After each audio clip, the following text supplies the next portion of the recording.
All right, looks like everything's going. We are ready to rock and roll. We are. We are. The youth of a nation. Okay, so today, what we're looking at doing is we're looking at leveling up some crafting. And the way we're going to do that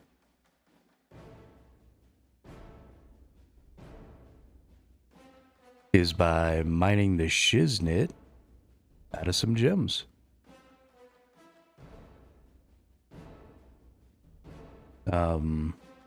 Yeah. I guess something else that we might want to do is let's go ahead and finish up smelting all this gold. We got a lot of gold last night.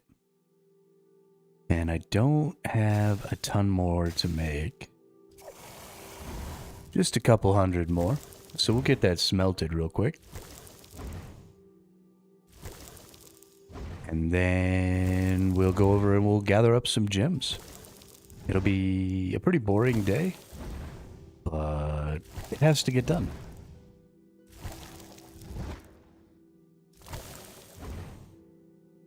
Because we want to get to invention.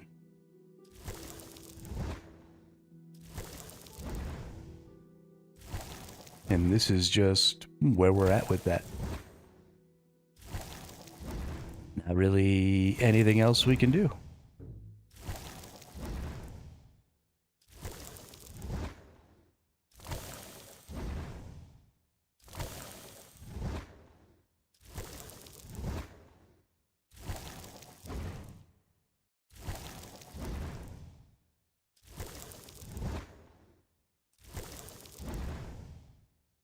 So I made like 700 emerald necklaces last night. And I got myself up to 80 smithing. And we're doing good. We're doing really, really good.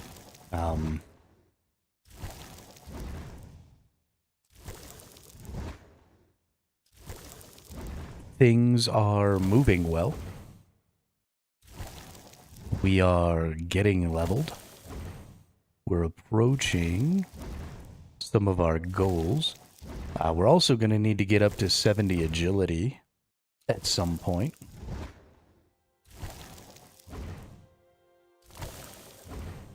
Honestly, probably some point soon, because we want to go fight that one lady, the Ceredominist lady.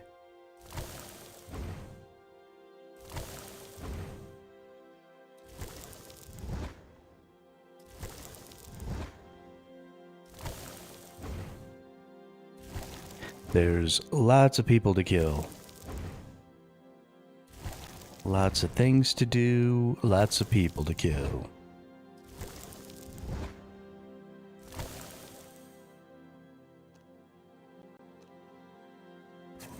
So we're going to... Yeah, we gotta get agility up. We gotta get herb lore up. We gotta get thieving up. I mean, we got so many skills that are really low. I also need to get back into working on attack, but I'm really focused on trying to get invention right now. But I need to get back to attack in the nighttime. Hey, what's up, Saganist? How are you today? Yeah, you're in for that long haul today. We're gonna be mining gems. Forever.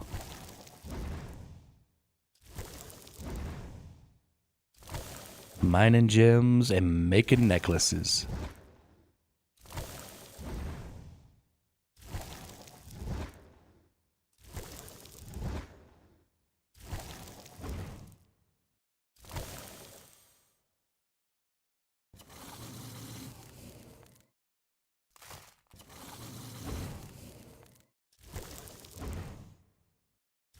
How are you today?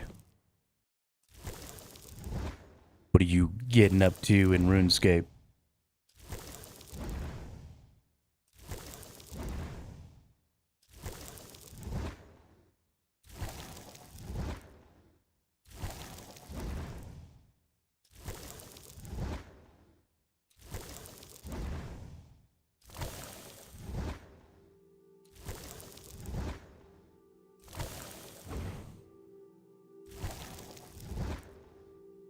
Nice. I like it. I like it.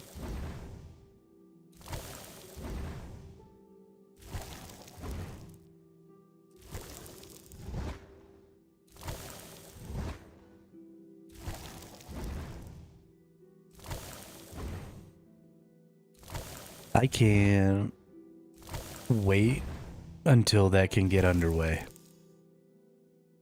I am super impatient for that to sort of get started.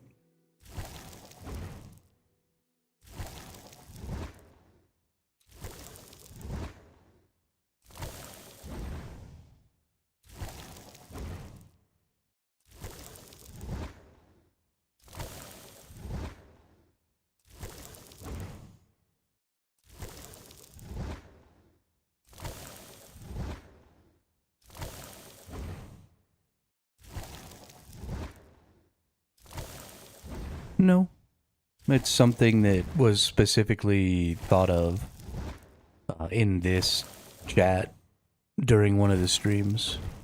It wasn't even 100% my idea. A lot of it came from viewers. And I don't know anybody else in the RS3 community. I don't, like, have other content creator friends in this game. So, just me.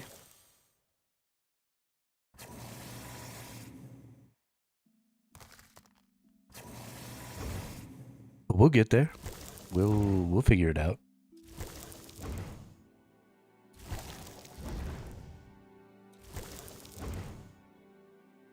All good things take time.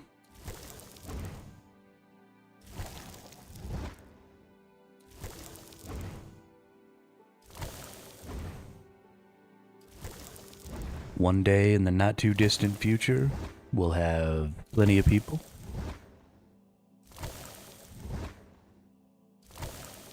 Yeah, I agree about that.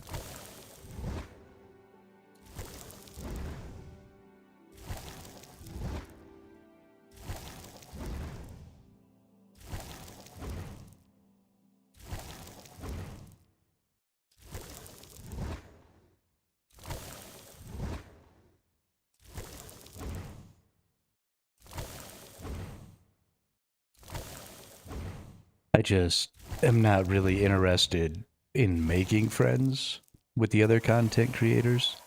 Because the minute you do that, you just start having drama. Whether it's public drama or private drama, doesn't really matter. People have emotions and opinions. And so when you mix people together, bullshit happens. And I am thoroughly uninterested in dealing with other people's bullshit.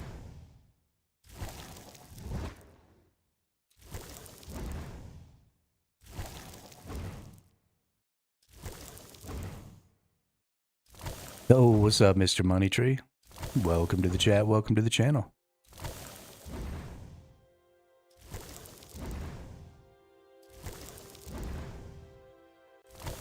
Hey, what's up, Dean? Enjoy your shower.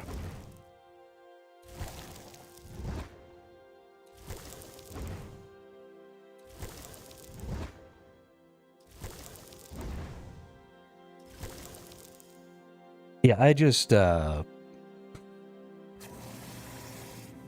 I'm a simple guy. I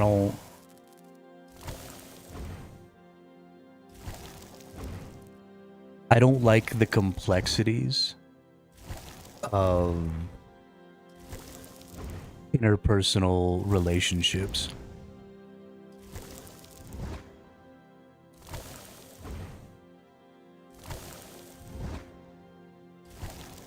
don't think that people having emotions and opinions and things like that is bad, right? I have emotions and opinions too. I just don't want to deal with other people's.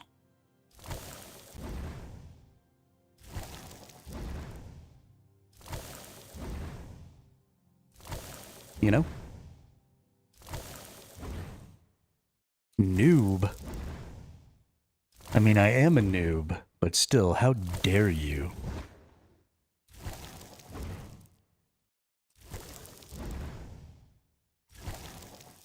Is it? So the Gim games and the value of the Gim games is that it doesn't require me, right? It just requires a platform. So it's going to be a place where people can challenge each other to certain things. And all of that stuff sort of happens regardless of my interaction with it. And so because of that, I get to interact with it as much as I want, right? There's no demand on my time from the Gim games beyond being a participant.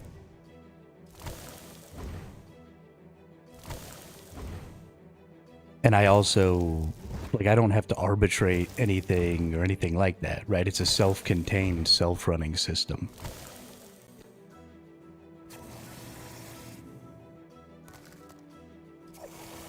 You challenge each other to whatever game you want to play, and then you go and you play the game, and then you pay out the wager, and that's it. Now, sometimes I will participate. Well, so I am promoting it. I do let people know that it exists, but that doesn't require any sort of interpersonal connection, right? That's just, hey, there's this thing that exists if you're interested. Pretty sure you should be doing that smithing in the smithing world, Faldor plays. Well, I'm not really smithing. I mean, we're getting 7 XP at a time, I guess. But we're just making bullshit right now. I do most of my smithing there, though. I've got 3 pieces of the blacksmith's outfit.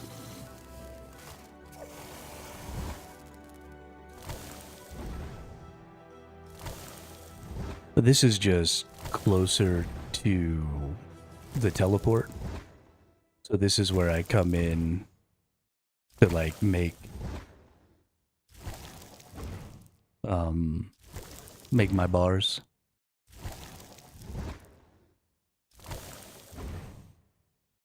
Because I'm coming in to, like, drop off ore and stuff.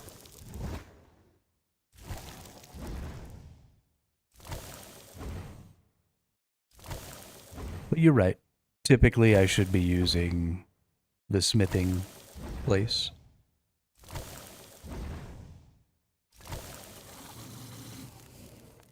Alright, we've got almost 1,000 gold bars.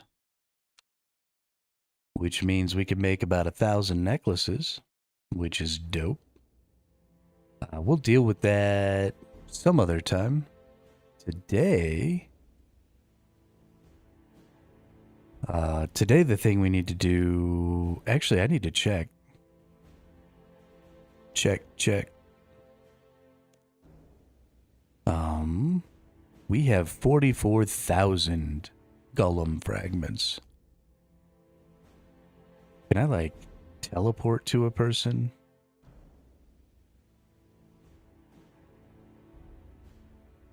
What do I do with these golem fragments? RS3, golem fragments.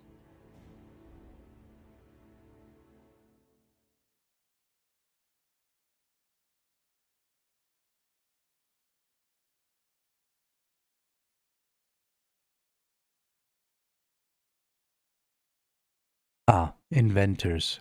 Got it.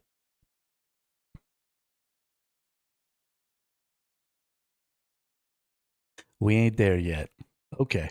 Let's go to Shiloh Village then.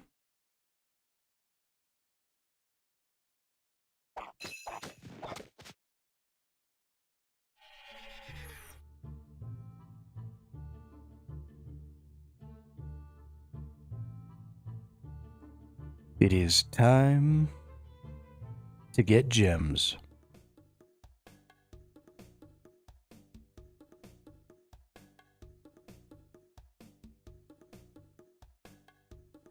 We now have our Bane pickaxe, our Bane +4, which feels real good. I'm very happy about it.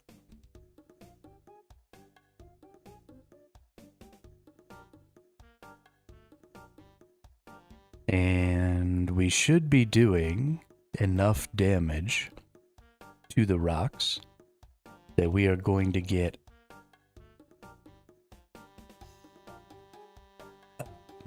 extra. We're going to get more more porters per time.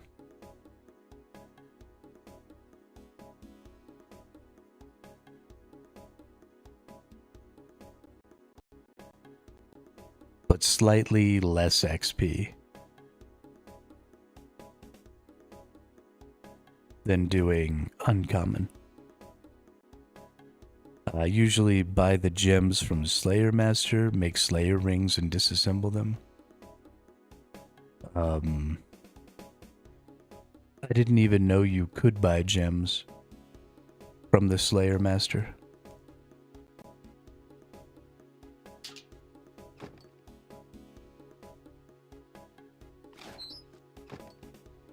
Didn't even know that was a thing.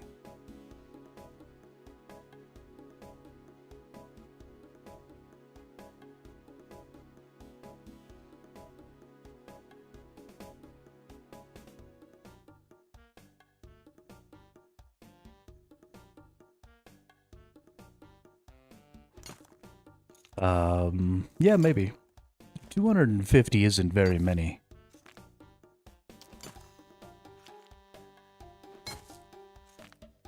But I will look into it.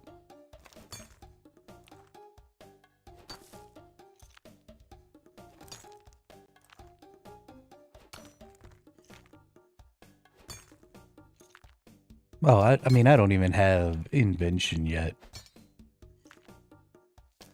So I'm getting these gems so that I can cut them to level up my crafting.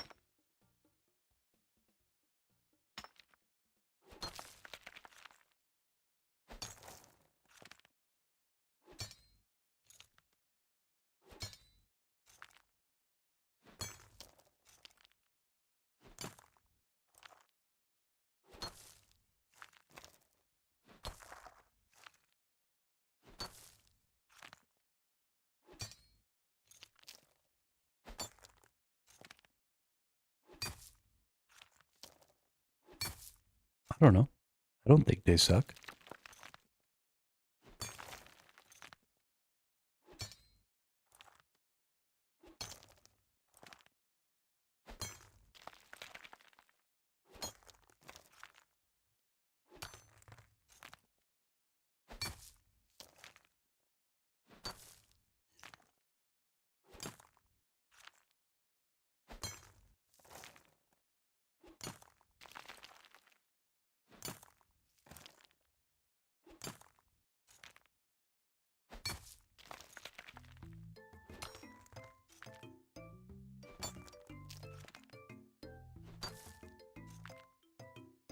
We get lots of gems very quickly.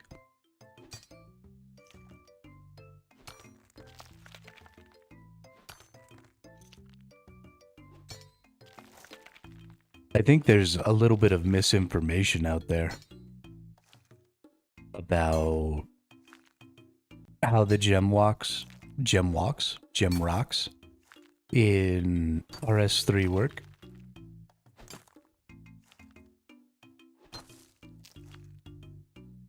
And so I think people spend too much time on the uncommon rocks.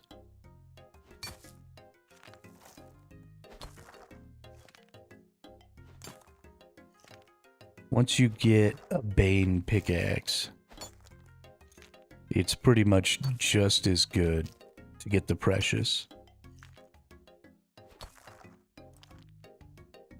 Now, it is quite a bit more difficult to get to a point where the rare rocks are valuable. Because you have to be able to hit for 840, which isn't really a thing. But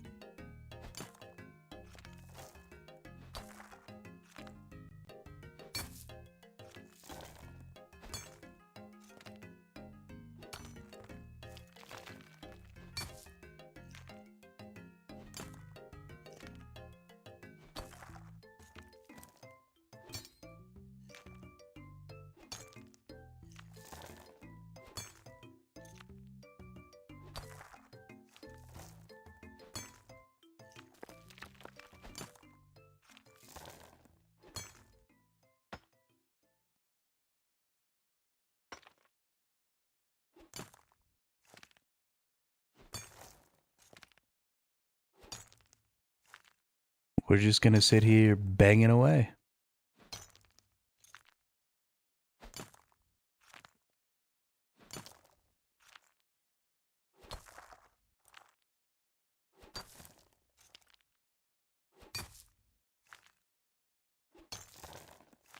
This is, unfortunately, gonna be extraordinarily boring.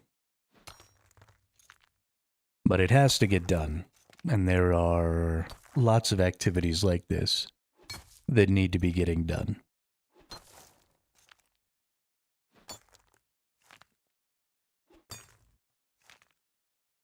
Sometimes you just have to spend a few days banging on rocks and shit.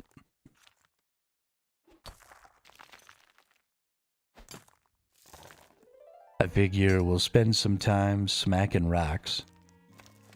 And then maybe later we'll spend some time on divination.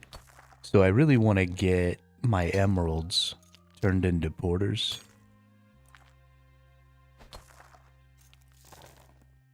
You do many other things for gem/crafting XP. Yeah, this one just really has a lot of value beyond just the XP. I mean, I'm an iron, so I'm really gonna need these gems for porters and stuff like that. So,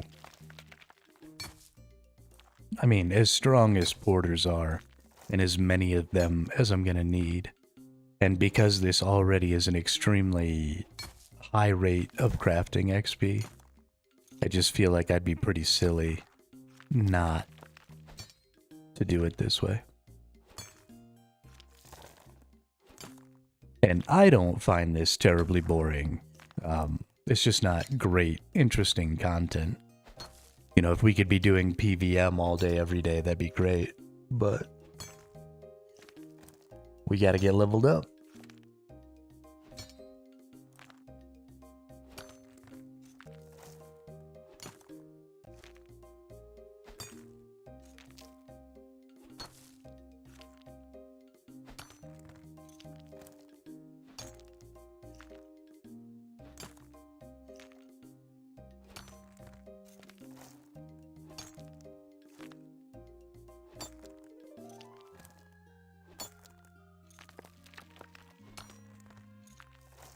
Gotta get leveled up.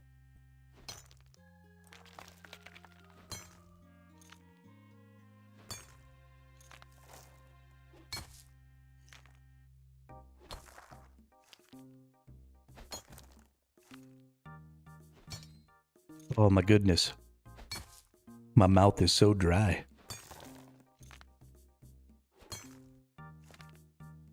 Gotta drink that water.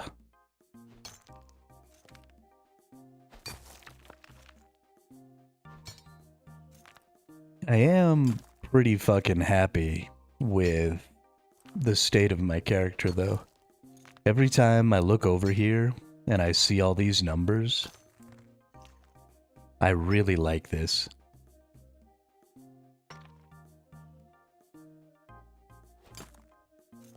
Really like watching all the numbers go up.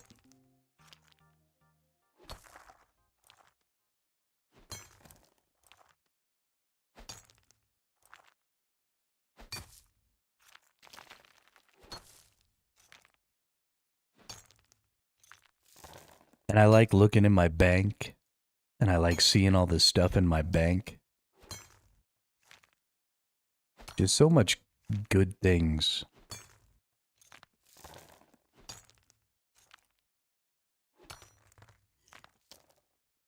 All RS, I mean, you're right. You're absolutely right. Watch the money go up. Watch the levels go up. Yo, what's up, Antarctis?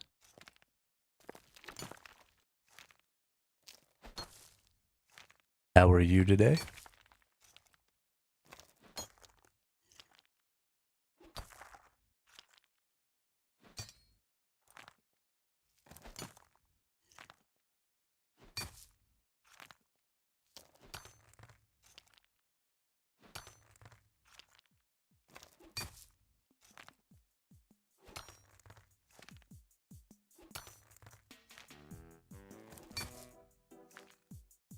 That is a very good point, Seg.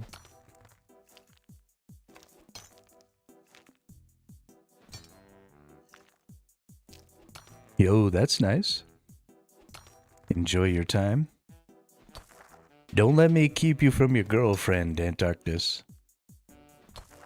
If she's around, go hang out with her. Because you're only there for 2 weeks. Stop watching some dipshit nerd on the internet play video games.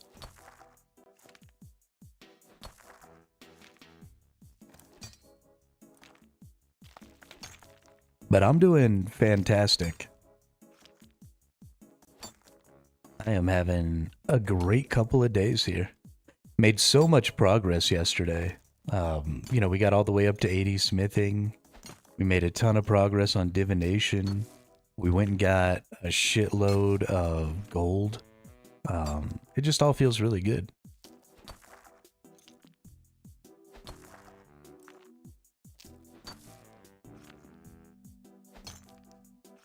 Okay, good. As long as she's not around, because I don't want to be the cause of her yelling at you. Don't put me in that position.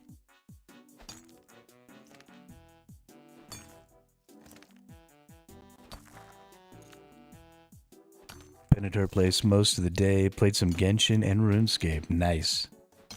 You know, I've never really played Genshin.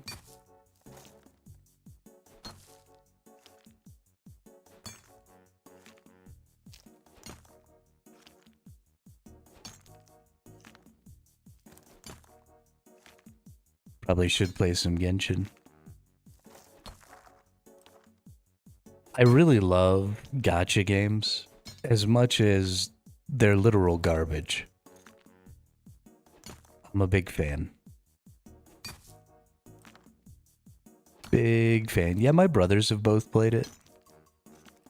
And they're both of the opinion that it's a pretty good game. Yeah, so it's all about gacha and, you know, making there be a lot of pain points as you level up that makes you want to spend money. So the trick to those games is kind of the same as the trick in the United States when a company tells you that they have unlimited PTO. But really you never get approved for PTO, so you actually have 0 PTO. It's kind of the same thing with those gacha games, is they tell you you don't actually have to spend any money. You can get everything for free, but then it's such a pain in the ass that they make you want to spend money. And so it's a scam, 100%. But if you go in knowing that and you're not predisposed to gambling, um, then you can enjoy those games quite a bit. But if you have a problem with gambling addiction, you absolutely should not play those games.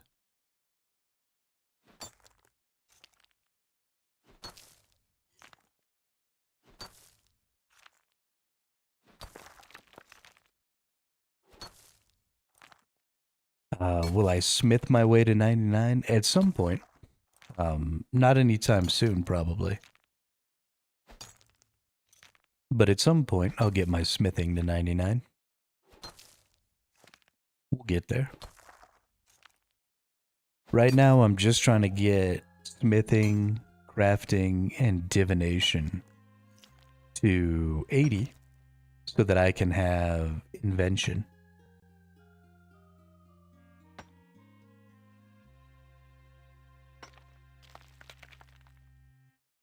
Because I want to invent some stuff.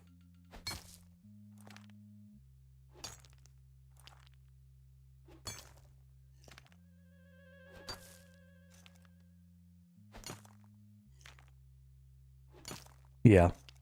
It's that time. We definitely need the invention. We're getting to a point where we can augment some items. And that's another layer of that deck building to build our characters out that I want to learn more about. Very, very important.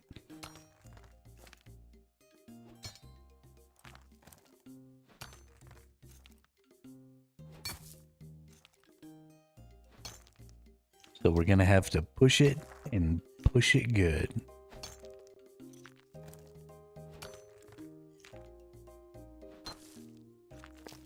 Push it real good.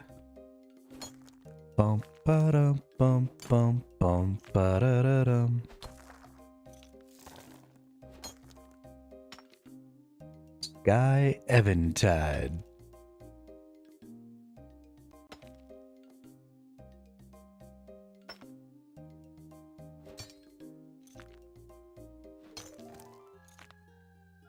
I'm open for hints and tips. Always open for hints and tips. Streaming is a collaborative thing.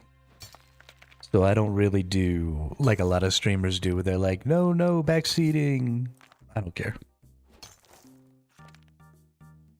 As long as you can accept the fact that I probably won't always listen to you, then I don't mind.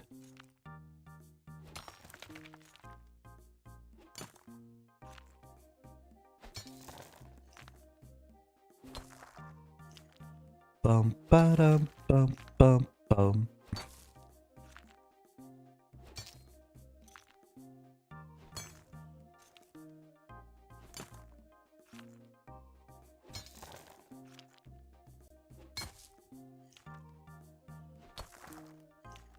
Highly recommend getting looting, scavenging, and lucky perks on your augmented gear. Okay. Those all absolutely sound like things I want.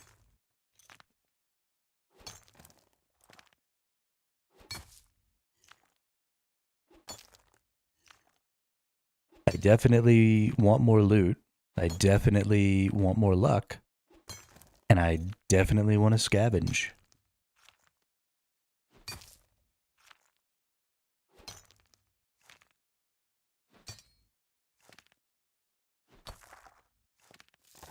Definitely, definitely.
Looting increases the drop rate for uncommon and rare items.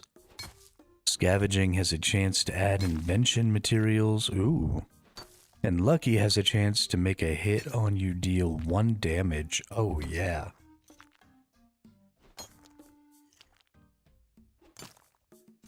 Yeah, I'll be rocking Lucky like all day, all day. That's exactly the one I want. You're the one that I want. You are the one I want. You, honey.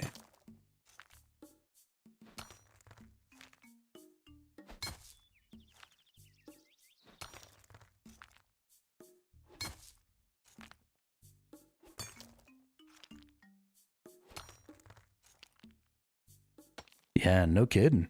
I mean, so I'm already using the defenders, which give a 6% chance to reduce a hit by 50 to 95%. Plus, I want to use the Ceradominus God Wars, not God War set, but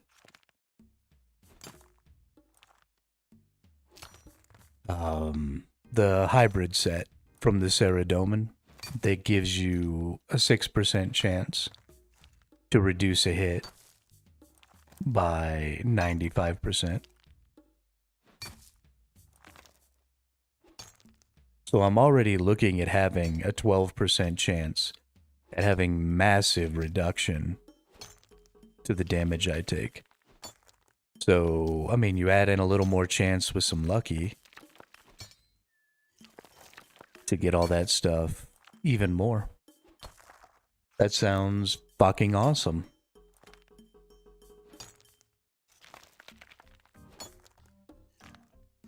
That is exactly what I want.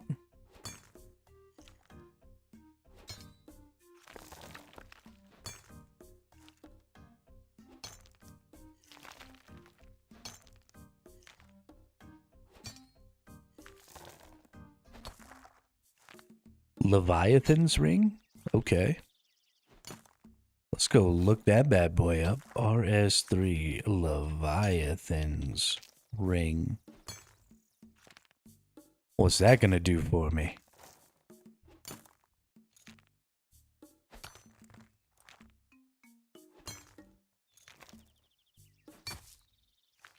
%2 chance per attack to reduce the incoming damage of that attack by 50%. Hey. And it can have up to 5% with a superior Leviathan ring. Oh, hell yeah, dude.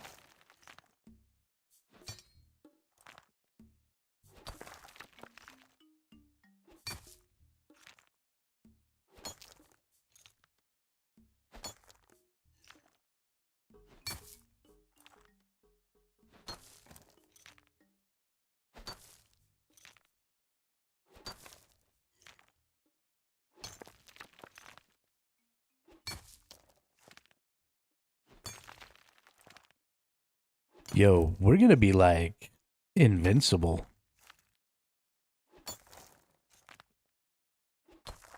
I don't know. When I first started playing this game, everybody told me it's all about DPS. It's all about DPS. You don't have to worry about defenses at all because defenses don't do anything. And it's because nobody actually uses the fucking defenses.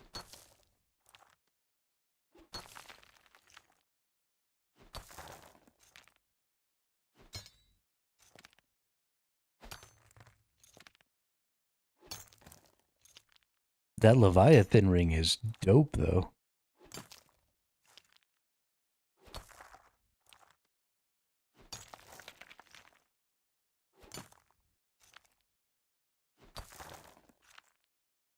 Oh, we're gonna keep going, for sure. I'm loving the shit out of this game. I haven't had this much fun playing an MMO in a long time.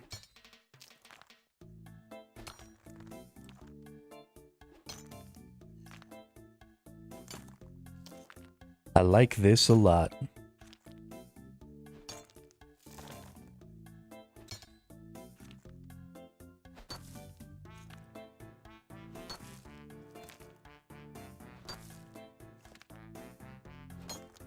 Yeah, it really makes me sad, Saganist, that gacha systems are so overwhelmingly monetized. Because otherwise they'd be really fun. You know, I like the gambling aspect, the slot machine aspect of it. I like to click the button, see what I get, and then try and make a team or whatever with that. But the games are intentionally made to be difficult for the sake of getting you to spend more money. And that shit's annoying.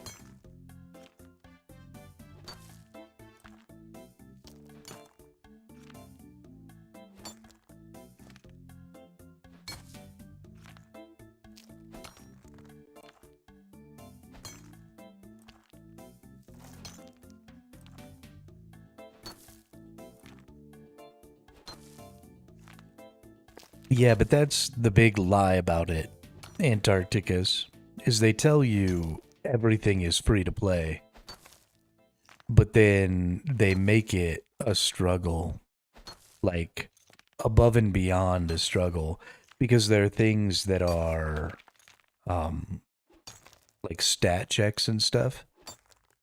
And so if you haven't gotten lucky or you haven't spent some money, then you just can't get past those stat checks.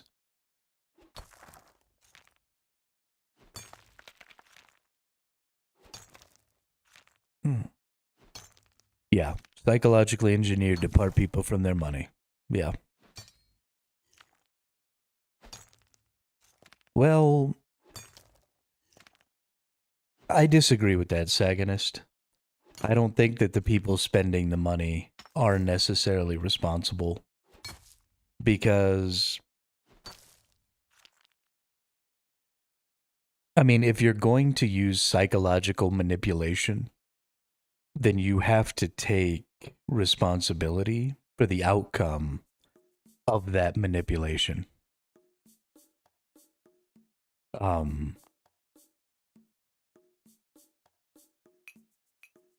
you know, you can't say, I tricked this person into doing a thing, right? That would make it so that con men or like running cons wasn't illegal, right? You're just using psychological manipulation and lies to part people from their money.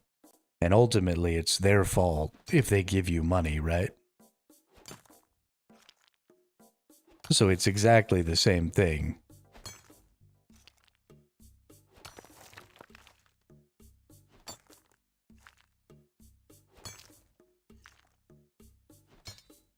You're conning those people. Right, but it's not the gambling that's the con, right? Gambling is very straightforward. Pull slot machine, get X% chance. The con and the psychological manipulation is in the gameplay. And that is not disclosed, right? They're not talking about, oh, well, we designed this system specifically because it makes you do this. And we designed this system specifically because it makes you do this, right? That's where the con is. It's not about spend money to pull slot. It's about all the things that motivate you to want to pull that slot.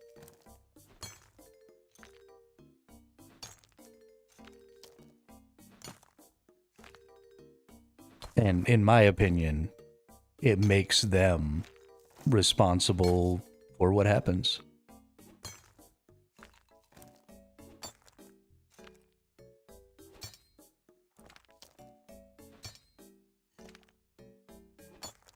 Yeah, I mean, they pump in oxygen, they make those places a labyrinth, they give you free alcohol. Absolutely. And I think that those are all the same thing, right? Those things make those companies responsible. It's not the straightforward part of gambling, which is the act of spending money right? Like, I don't have a problem with the lottery, for example, because of that. Because the lottery is just straightforward. You spend money, you get chance. But you're right, if you go to a casino, then they are doing a lot of the same psychological manipulations. And because of that, I hold them responsible for any ruined lives.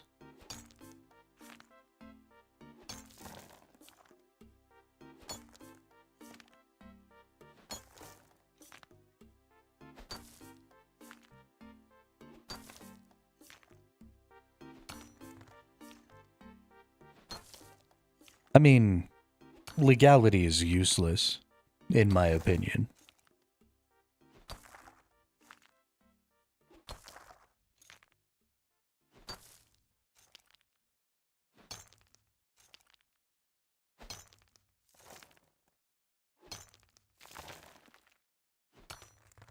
Morality is the thing that matters.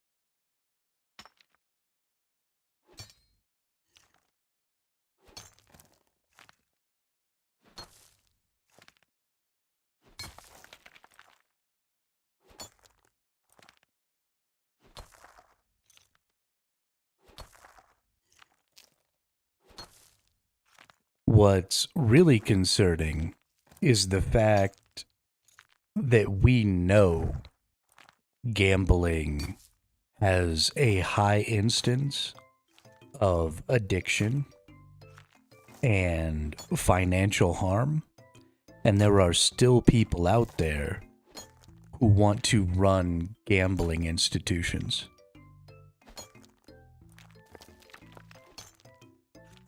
Right? The whole goal of those institutions is to part you from your money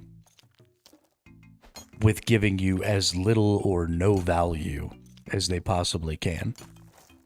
Right? So whether it's on you or not that you decided to go and gamble, how much of an asshole do you have to be to run a casino? Right? To know that what you're doing has an extremely high instance of causing harm is extremely addictive.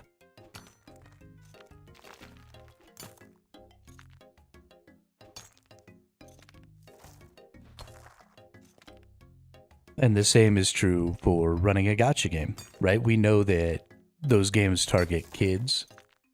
Those games trigger the same addictive traits that regular gambling does.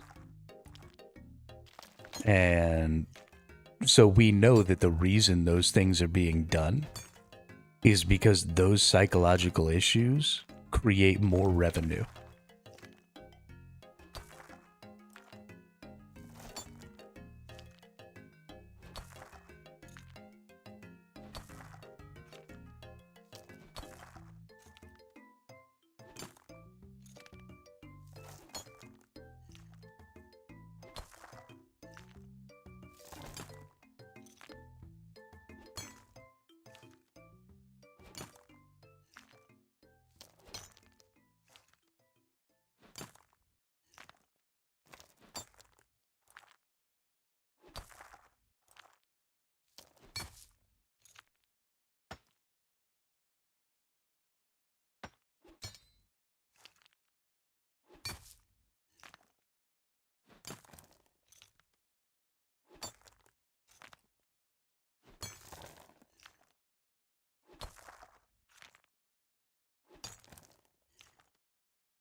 Yeah, good night, Antarcticus.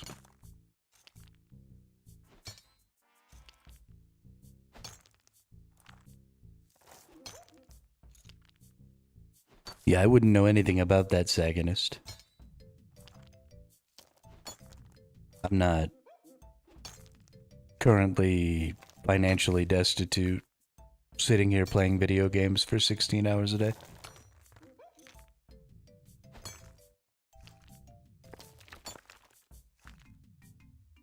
Wouldn't know anything about that.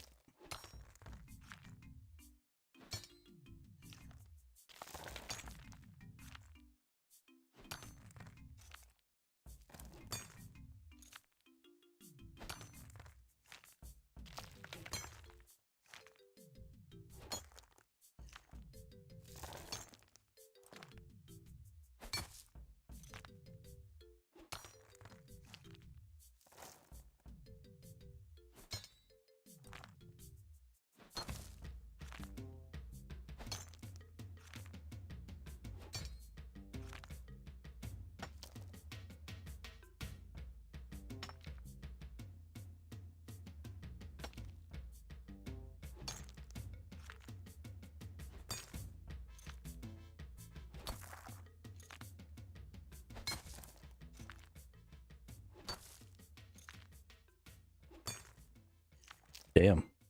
I be getting a hell of a lot of diamonds right here.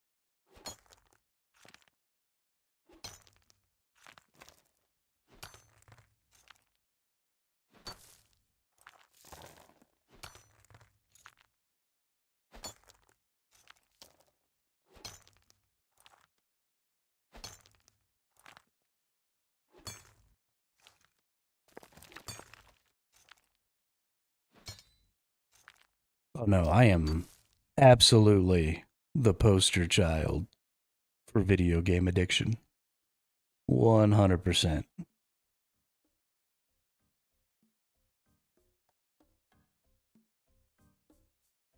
But that's okay. I enjoy it. I like video games.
Getting lucky over here. Getting more diamonds than anything else? That's crazy. Super lucky.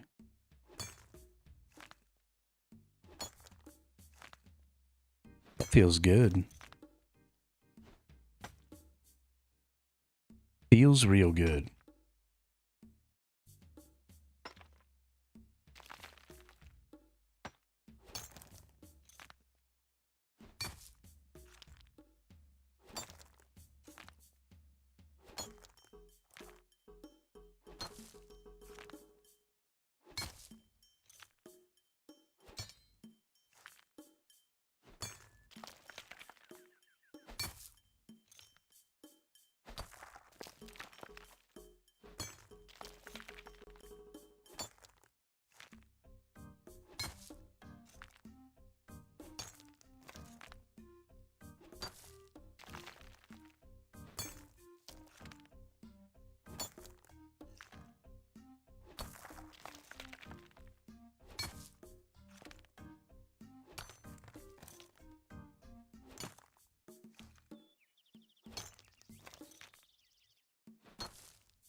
Every now and then you get that super low damage hit,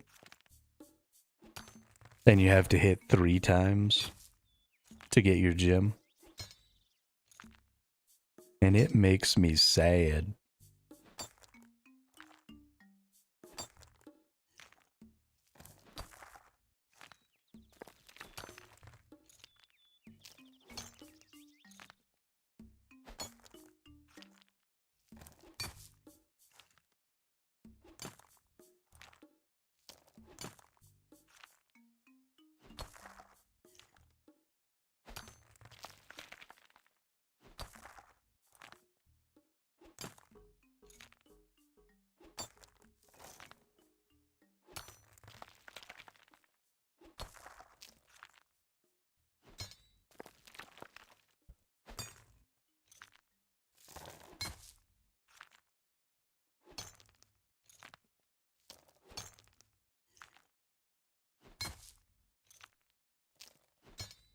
Starting to warm up around here again a little bit.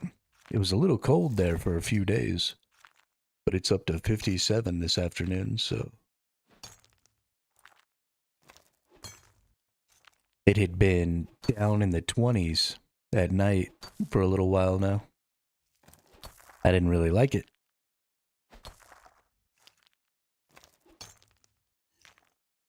I am very happy to see the temperatures starting to rise again.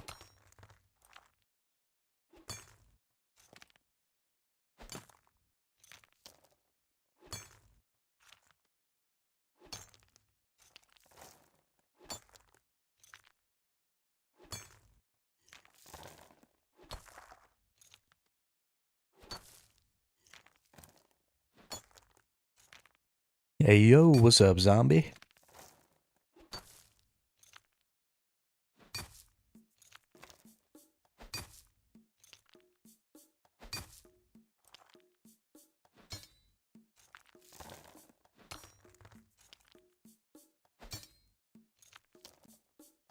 $99 Archie. Good job. That's what's up.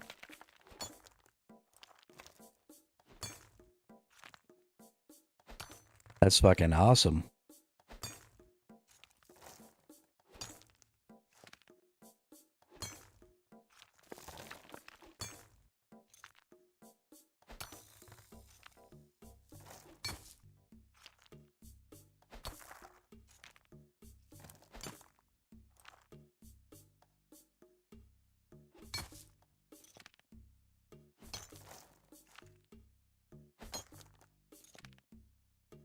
My guy, like, stopped there for a second. I don't know what happened.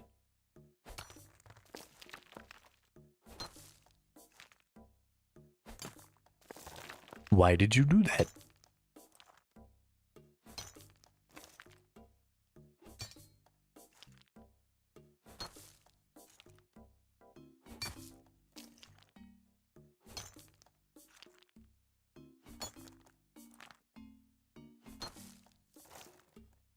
That's a long way off.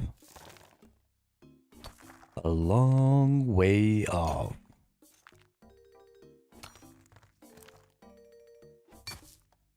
21 more levels. Gross.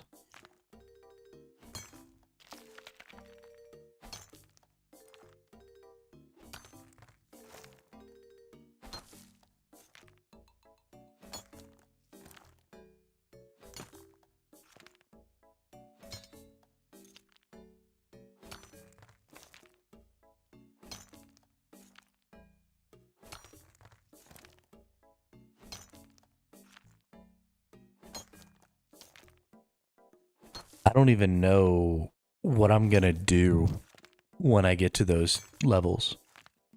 Like, it's already taking me days to get, like, from 70 to 80 crafting. How am I supposed to get from 99 to 120? It's gonna take months.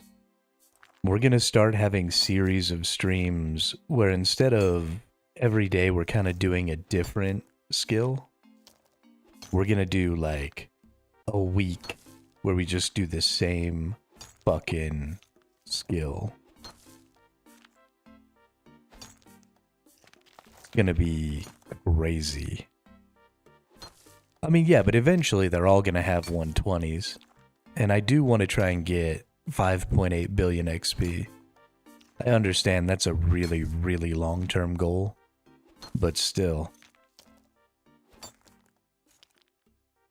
Just the quantity of XP that you can need in this game is insane.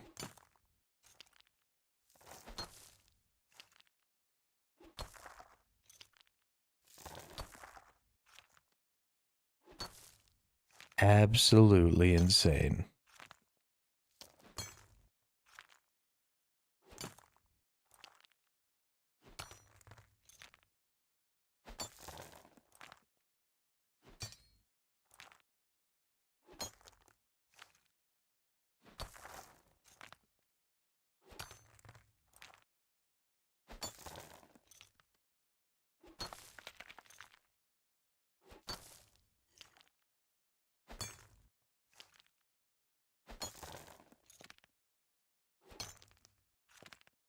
But you can still take those skills to 120.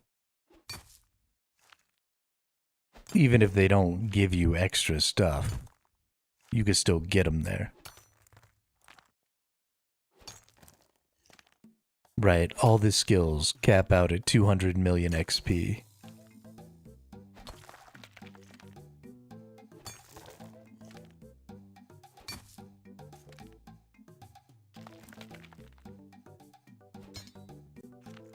And that's bonkers.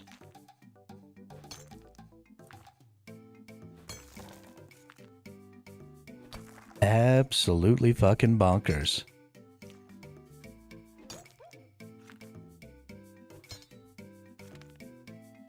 I don't even know what to do with that.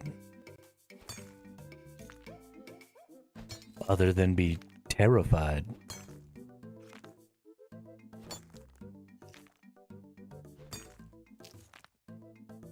Oh, I'm getting to 5.8 billion XP. That's happening. That's happening.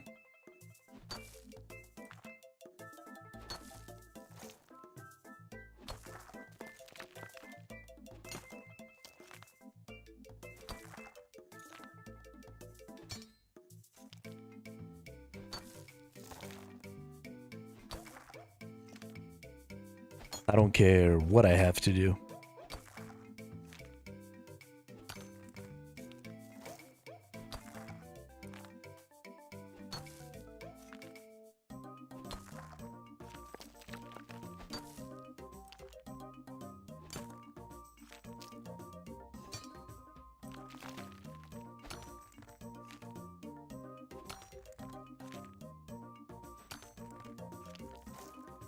What addiction thing? You mean my addiction to video games? Yeah.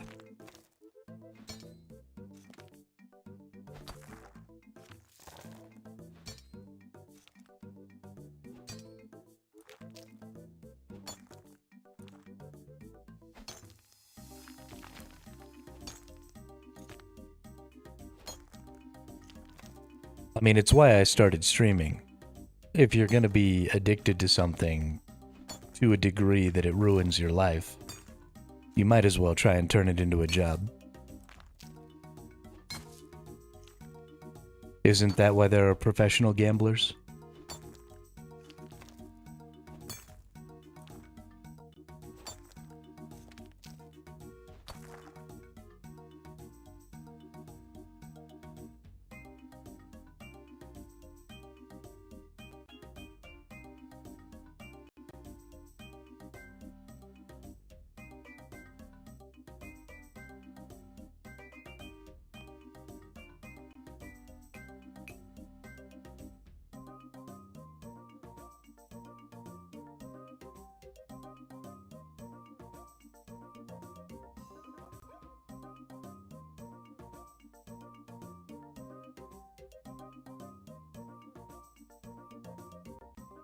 Might as well try and turn it into a job.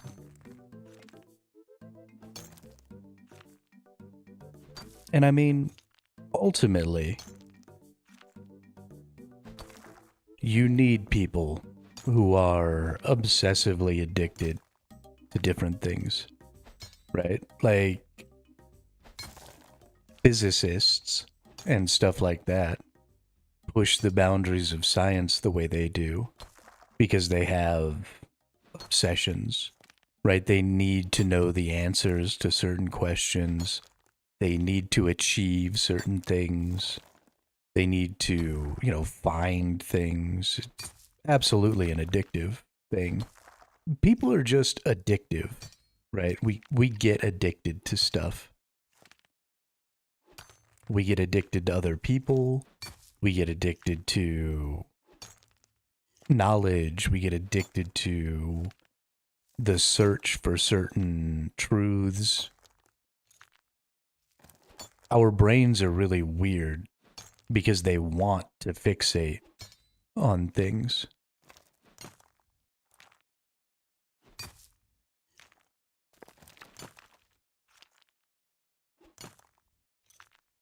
It's why all of those psychological tricks work.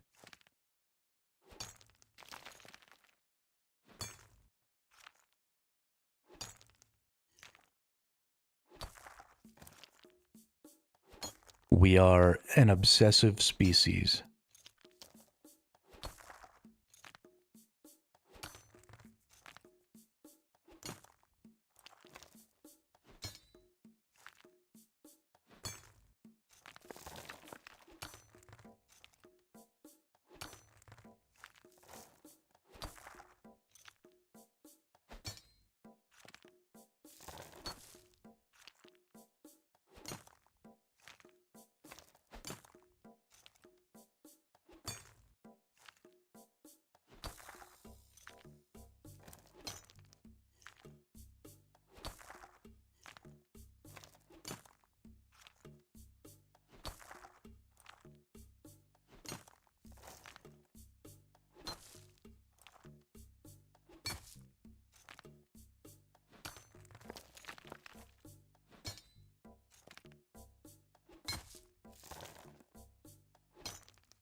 Hmm.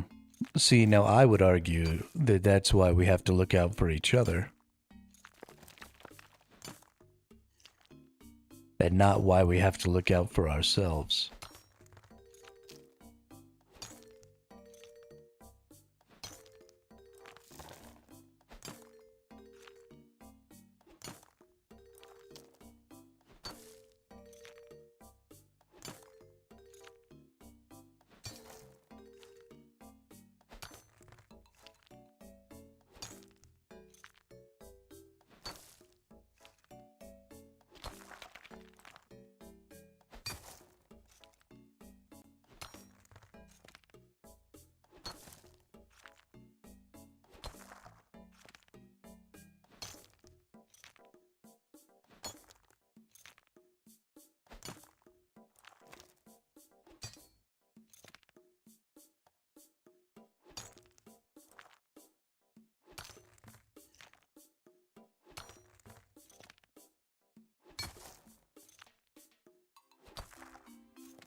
Hey, what's up, Dean?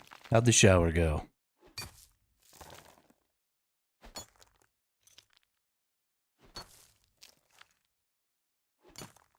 Did you hit that fan?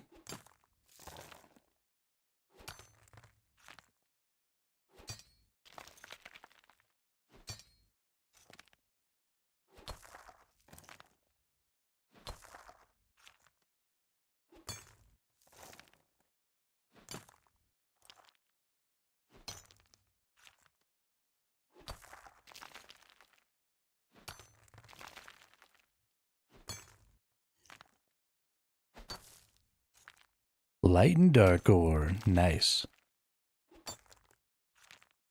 Get it. What I want to know is why you weren't mining while you were in the shower. You took a shower so long that your game automatically kicked you out? What kind of a gamer even are you?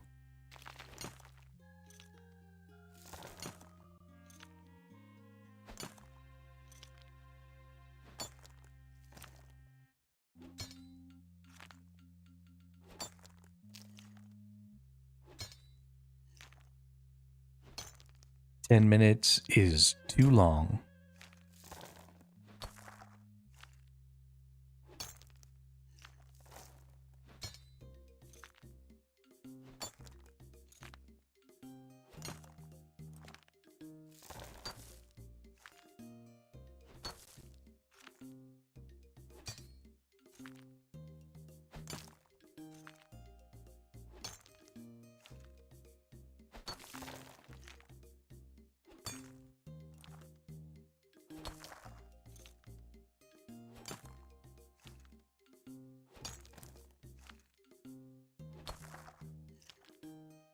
Pink. Pink. Pink.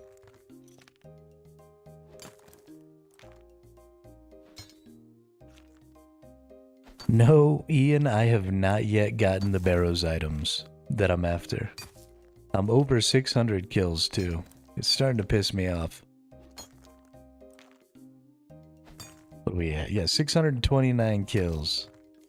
Still haven't gotten the wand or the two-handed crossbow.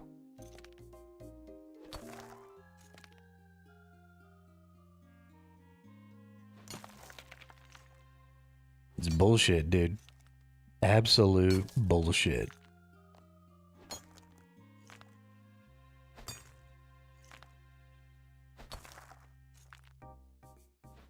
But we're gonna push ourselves to try and get invention so that we can get an augmented weapon so that we can use that weapon to farm more barrows so that we can then siphon the levels out of that weapon so we can level up our invention. So we're pushing really hard right now on the crafting and divination front because we already have our level 80 smithing. So I don't know, three more days? I bet you 3 more days we'll have 80 crafting, 80 divination. Today, tomorrow, and the day after.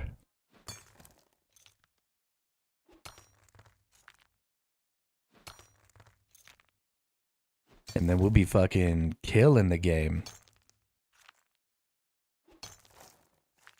Then I'm gonna murder all the bosses and all the blood velds and rush myself up to level 99 attack.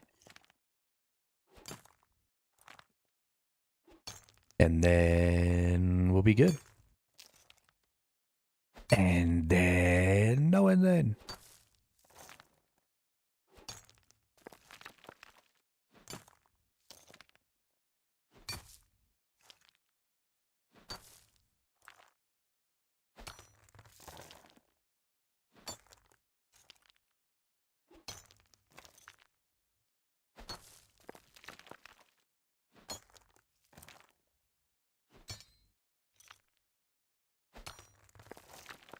Boom. Bow, now, now. Bow, now, now.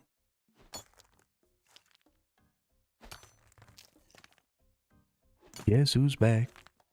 Back again.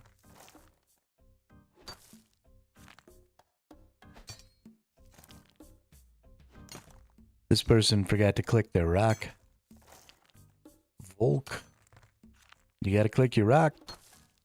You're not mining nothing.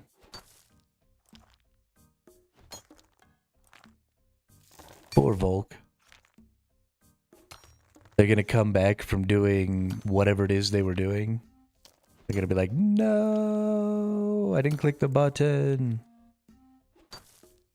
Don't go too crazy with perks till you get ancient invention, as that's significantly easier and cheaper to get good perks. Okay.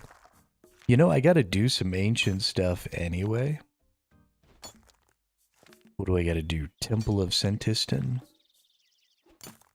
Is that also... Is it the same place where I get the ancient prayers? And the ancient...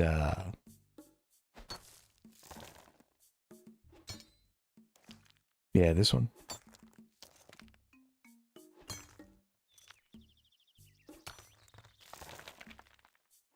Ancient curses. Access to the altar. Unlocked via archaeology. Now I gotta go level up archaeology?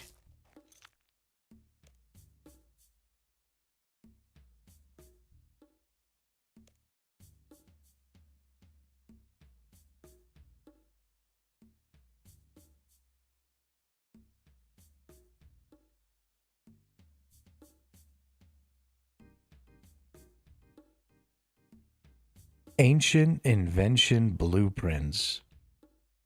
Howl's Floating Workshop. Level 95. Fuck you.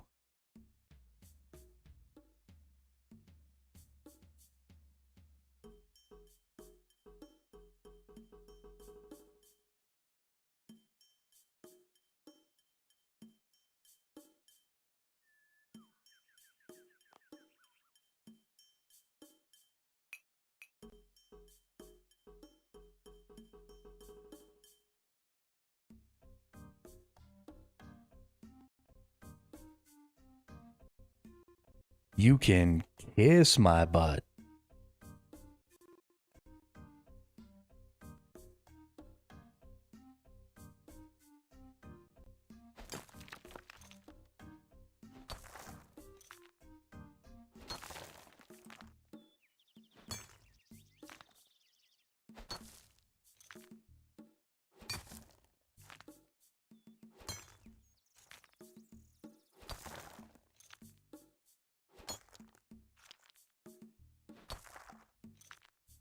Yo, can I not just get freaking emeralds? That's 4 out of 5 emeralds. Bullshit, ref. Oh no, that was 5 out of 6 emeralds.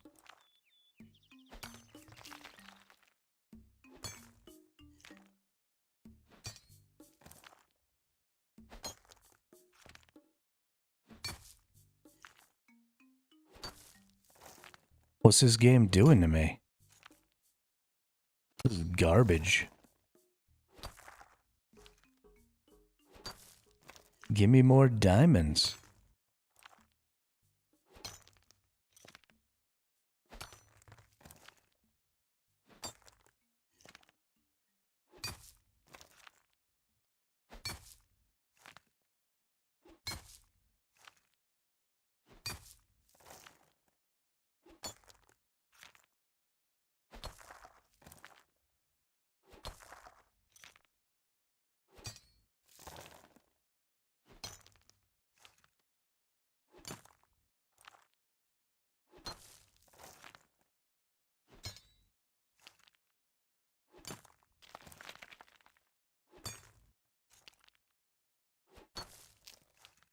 What are we gonna earn on our way up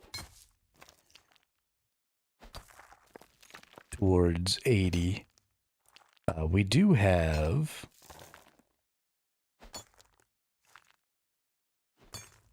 all of these cool Dagonoth King rings.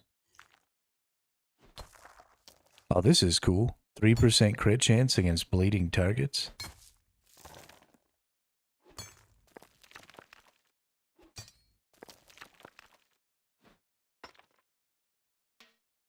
%1 critical strike chance against bleeding targets. 1.5% critical strike chance against bleeding targets for each bleed affecting them. Wow. Yo, that's actually really good. Is this also... Yeah, okay, so this is critical for magic.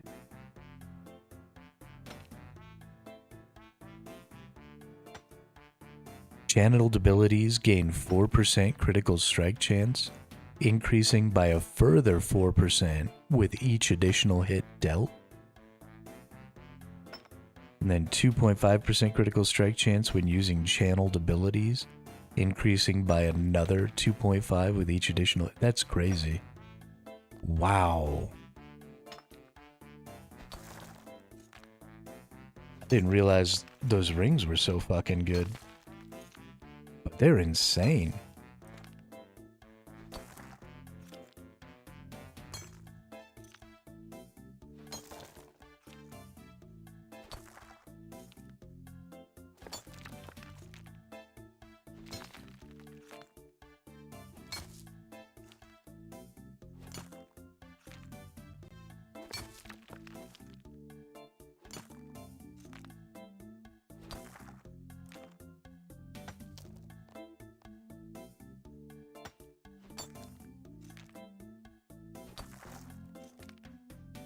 Yeah, I mean, you've got to get a bunch of those Dagonoth rings, but, I mean, that's totally understandable.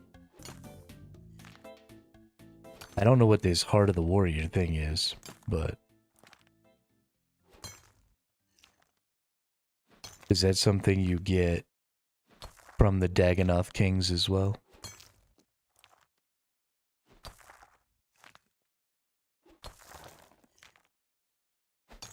Nope.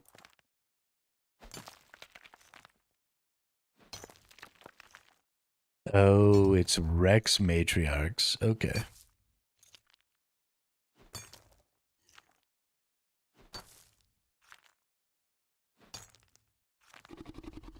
Got it. Got it.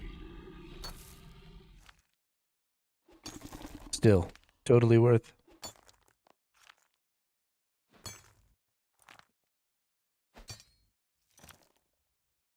Totally worth.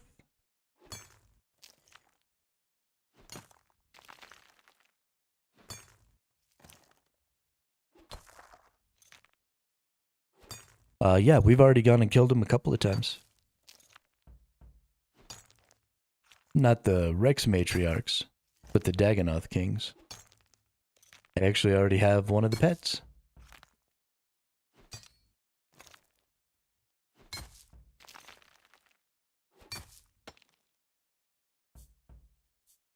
I could probably kill these two.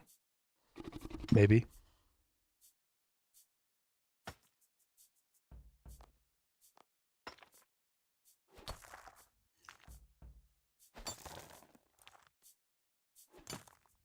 Might be a little tough.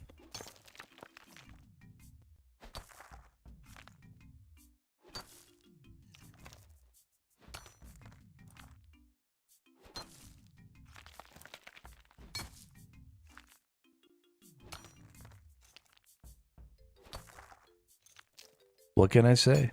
Better to be lucky than good.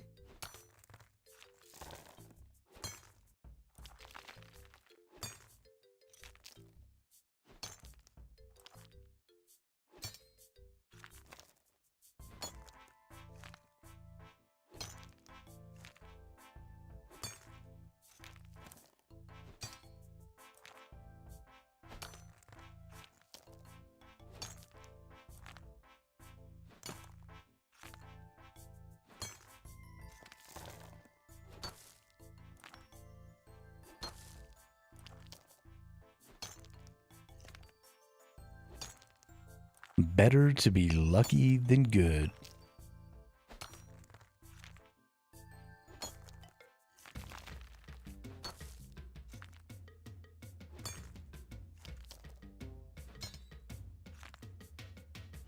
I really can't wait to turn every single one of these gems into a necklace. I'm gonna have so many necklaces. So many.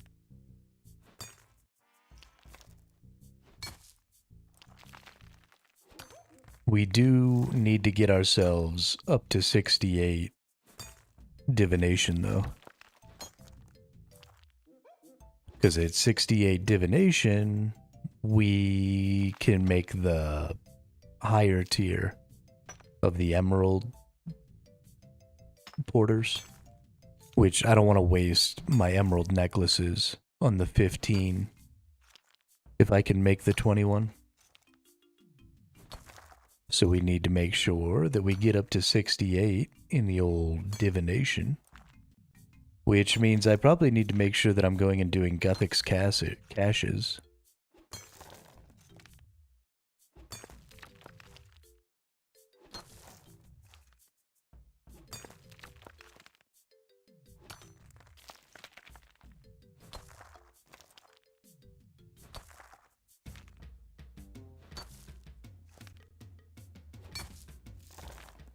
That's not a bad idea. Find a boss that has something you want and just go do it for a little bit of time every day. That's a real good idea. Especially with as many bosses as there are.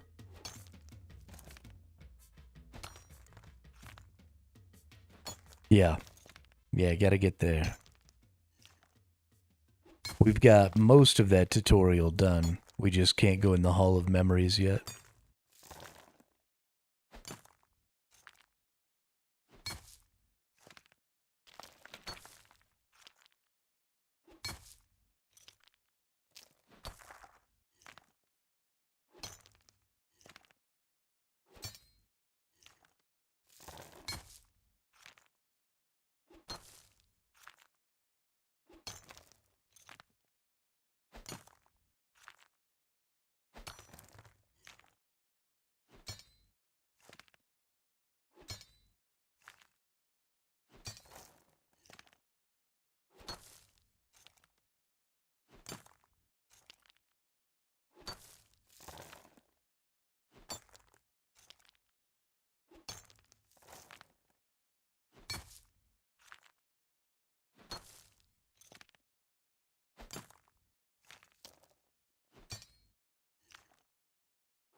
Thieving is just such a good skill right now. Such a good skill. I imagine if I was playing main especially, I'd have a really hard time not just spending all of my time thieving.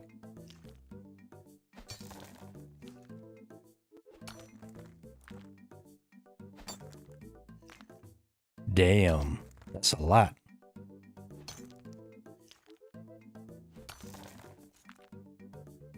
That's a lot.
That'll be a really fun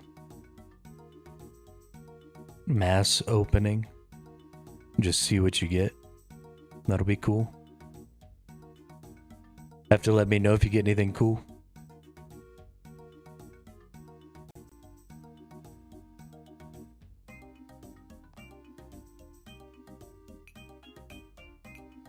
I don't even know if there is anything cool that you can get in the loot table.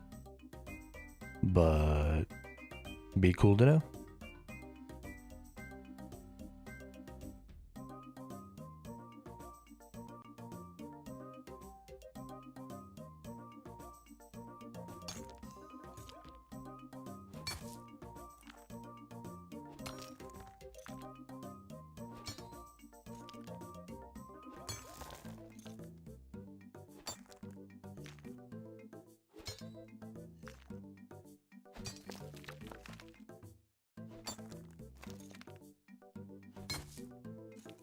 Just gem mining my life away.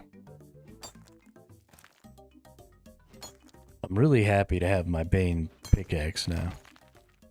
Lots of GP. Yeah, there is quite a bit of GP to gain in there, isn't there?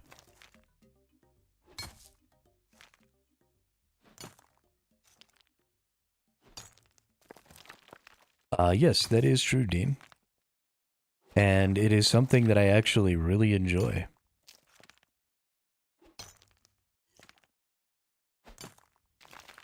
I have opened a lot of geodes.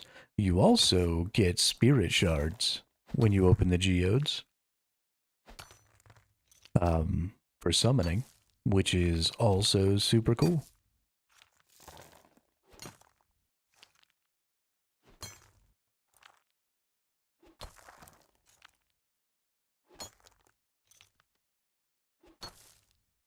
It's not very many, but it's some.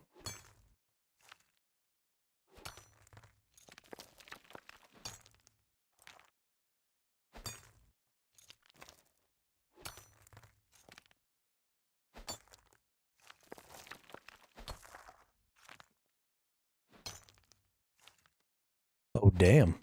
That's a lot of geodes.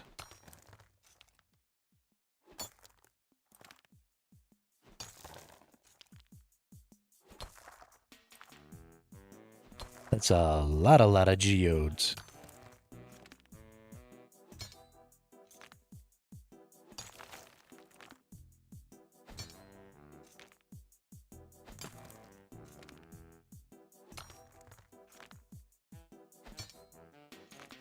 I think we're pretty good, though.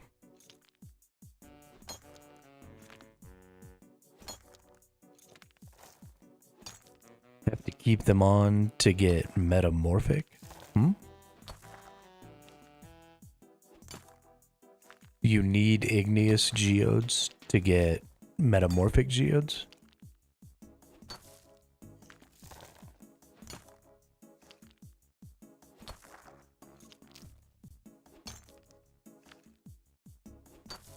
Oh.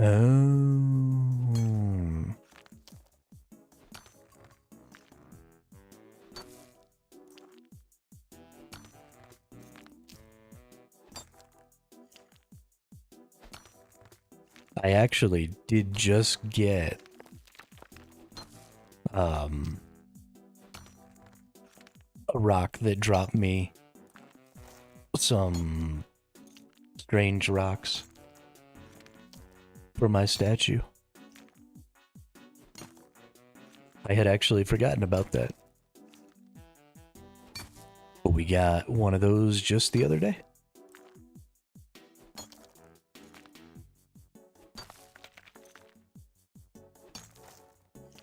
Damn. That's awesome.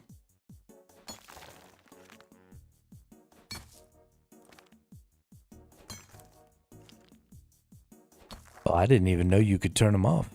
That's crazy. I like getting them, though.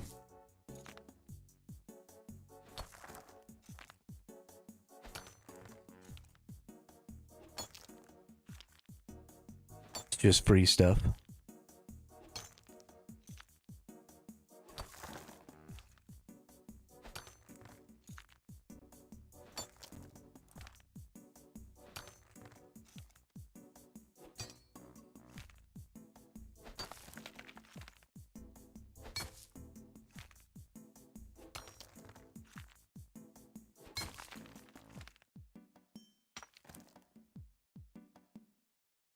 Can't do what? Can't do what in an iron?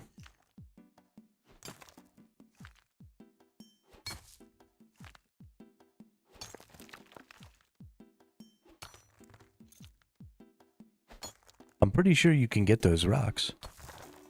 I'm pretty sure I got one just the other day.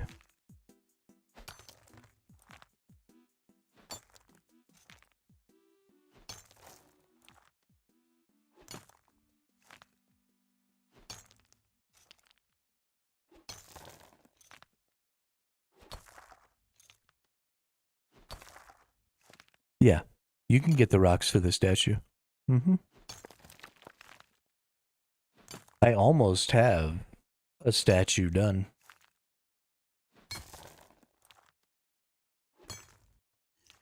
I think. I'm not really 100% sure. Yeah. Yeah, I have the bag.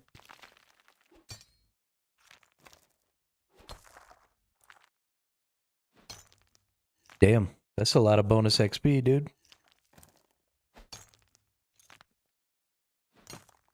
Better get after that.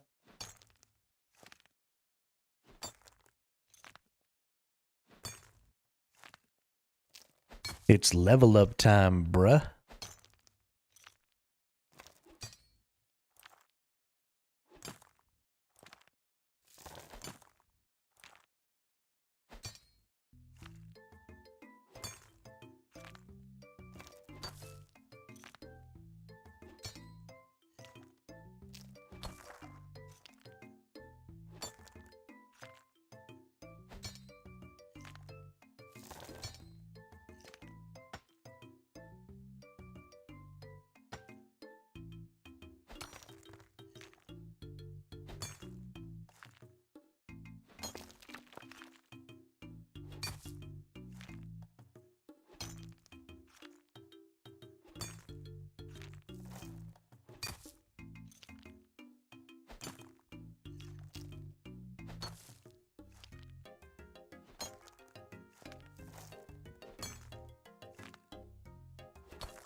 Alright. I'll be right back. I gotta use the restroom real quick.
All right, we back.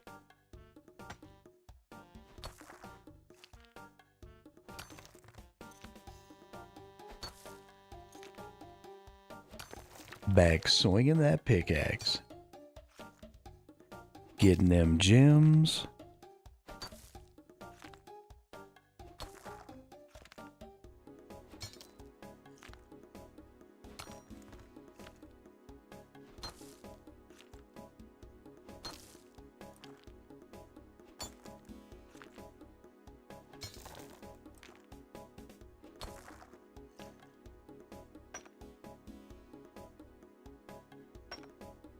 That's right, William.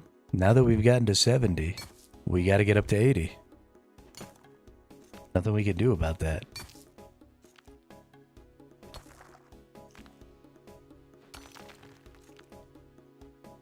It must be done.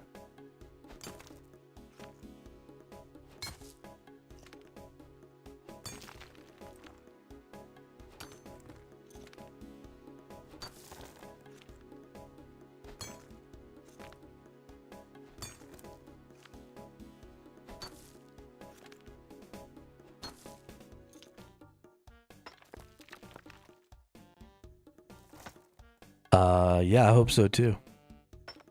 I hope so too.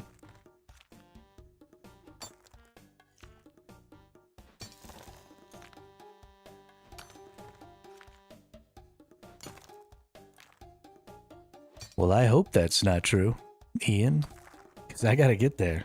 We got 16 more levels to go. The biggest problem I think I'm having with divination is all of the crafting with divination has really low XP value. It has really high utility value. So, you know, getting porters and stuff like that is really nice. But they don't really give you very much XP. Like the porters that I can make right now only give me 13 XP. And that's kind of meh.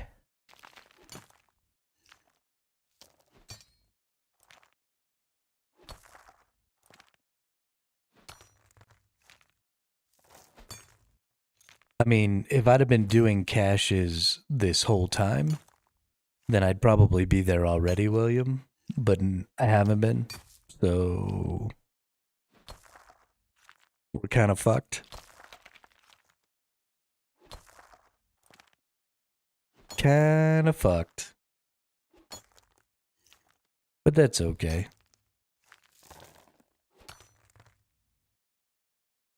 All right. I could go do a cache in just a couple of minutes here, but meh. I don't want to have to run all the way back down here to Shiloh. So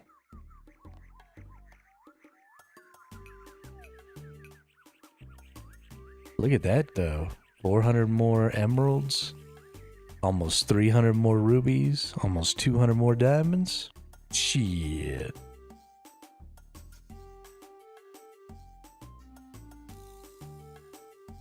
Feels good.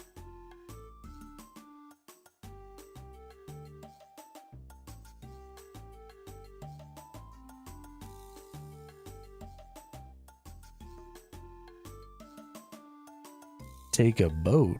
There's a boat to Shiloh?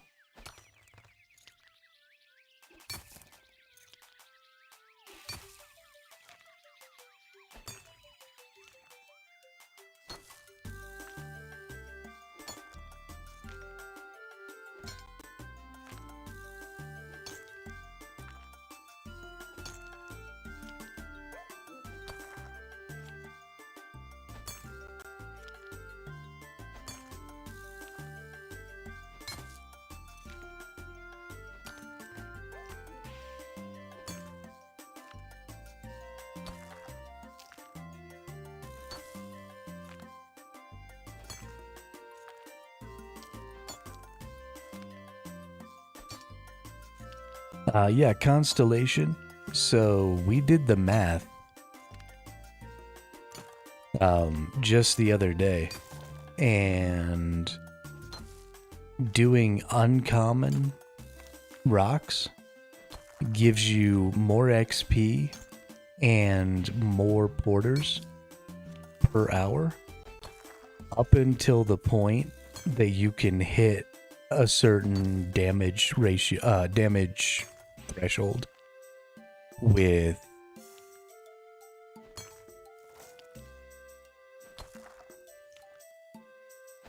no, so my math was flawed because I thought my thresholds weren't off. Just I didn't know about the 10% from not keeping up maximum stamina. So my thresholds are still accurate. Hey, what's up, Ryan?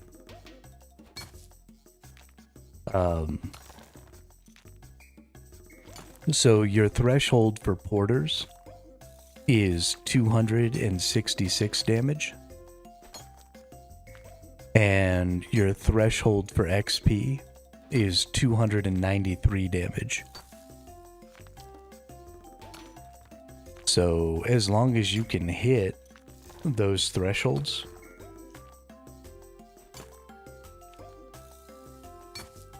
then it's actually more effective to hit the precious.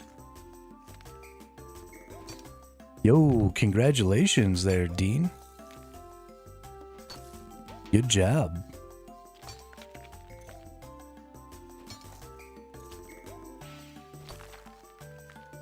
Good job.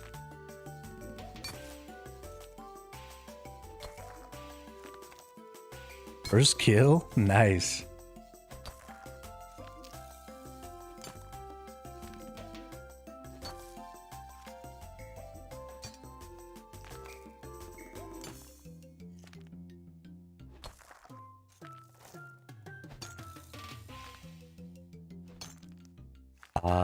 Okay.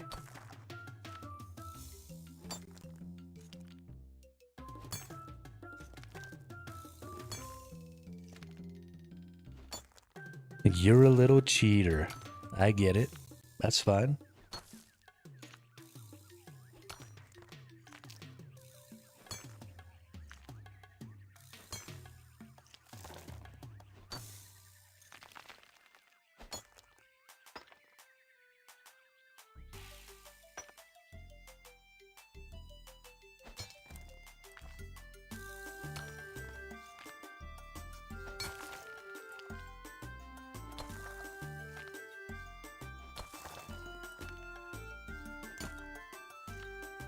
Well, I'm glad you got the thing you wanted. Blood Tree in Wildy. Yeah, then I gotta run from the other teleport back down here, though. I don't want to deal with that. Makes me sad.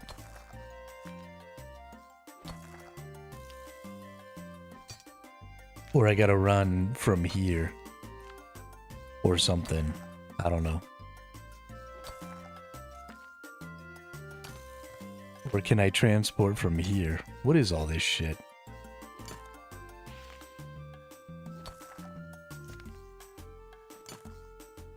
Yeah, I don't know. I don't want to deal with it.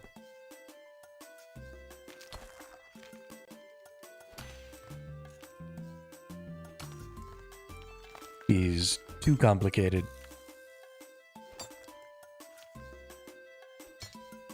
I just want to sit here and watch my guy do the thing.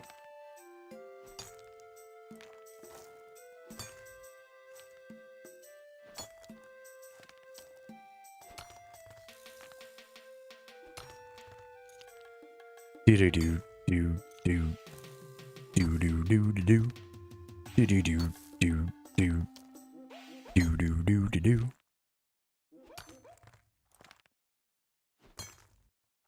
Steve walks whirly down the street with his brim pulled way down low.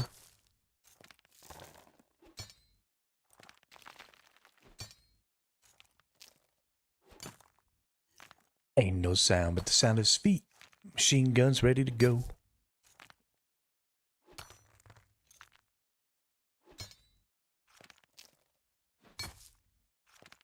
You just got another Diogre?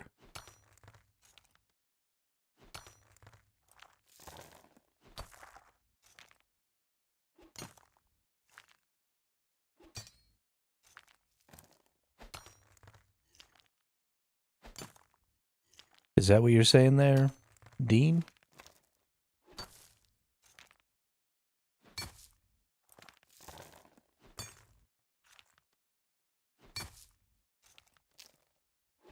Damn, dude. What are you fighting? Where do you get this Diogre shit from?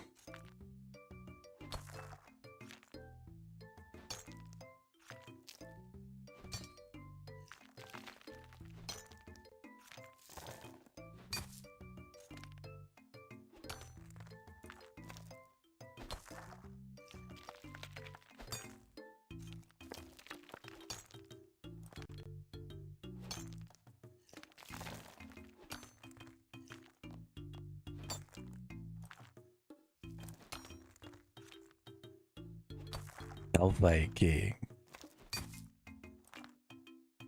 Alrighty.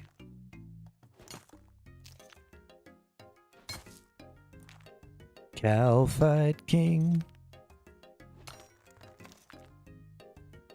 Ooh.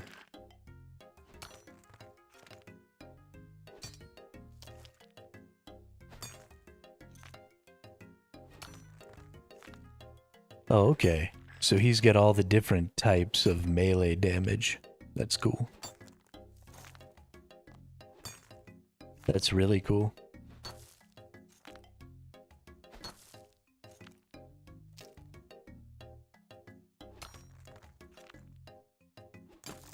I like that a lot. So now you have a main hand and an offhand?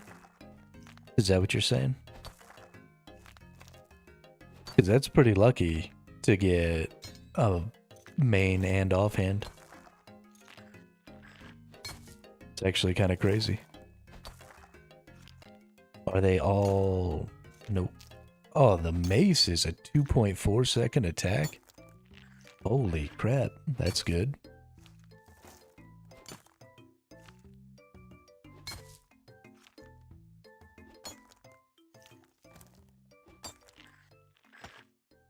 That's real good. Who that is? Sicko Tricko. The invisible dude again. That's you, Ian, right?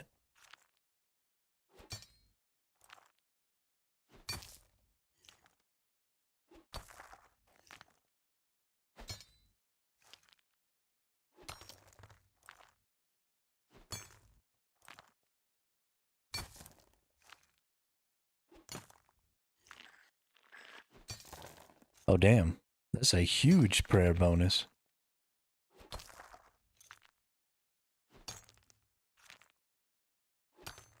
Yeah, that's some good stuff right there, man.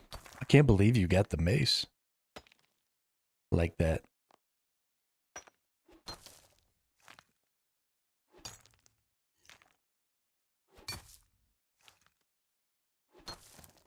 Good deal, dude.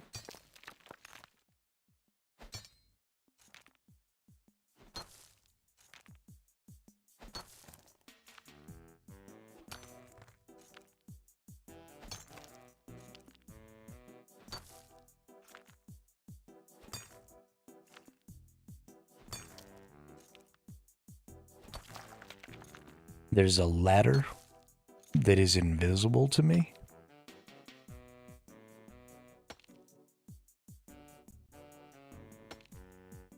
Why is there an invisible ladder?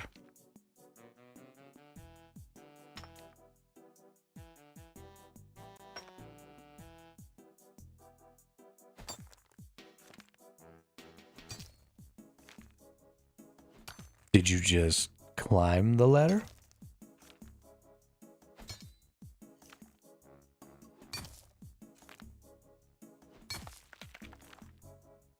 Have I ever used free cam? Is that not what this is? Or can I like detach my camera from my character and like fly around?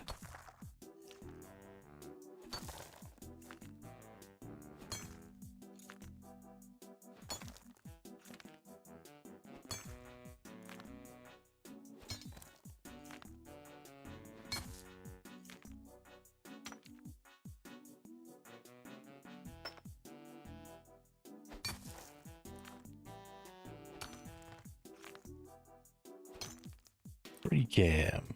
Oh, holy shit.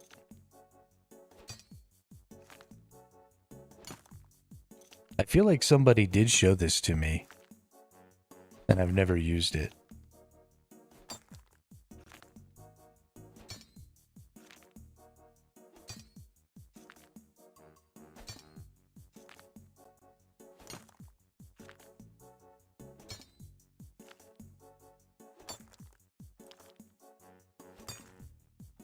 Nice.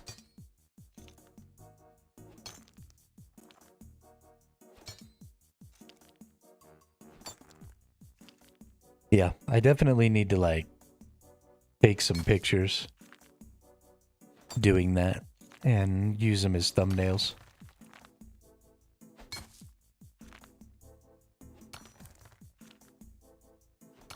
For sure, for sure. I like my super generic thumbnail, because then everybody knows that it's me. Because it always looks the same. But we'll probably keep that up for the streams, and then maybe if I do some long form videos, maybe I can take some good pictures for those.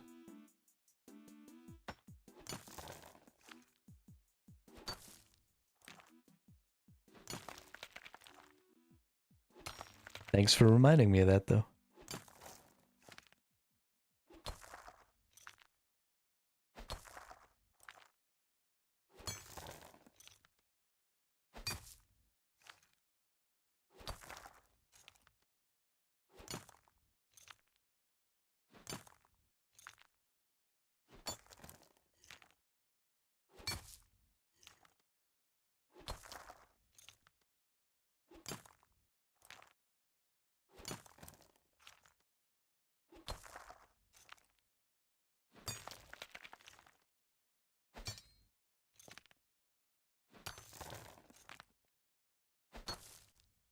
You just, like, turned into an ice cube. That's true, Constellation. I am skimping on the quest points. There's too many things to do. I only have so much time, and I spend all of it playing the game.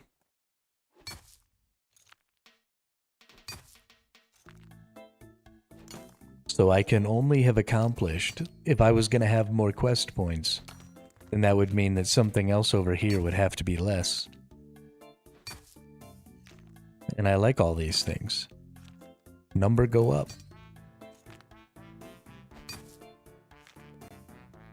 Number go up.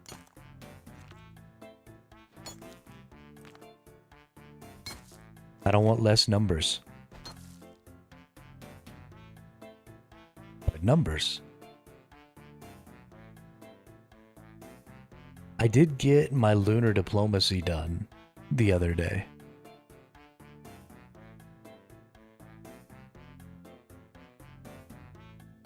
Some of them do. That's true.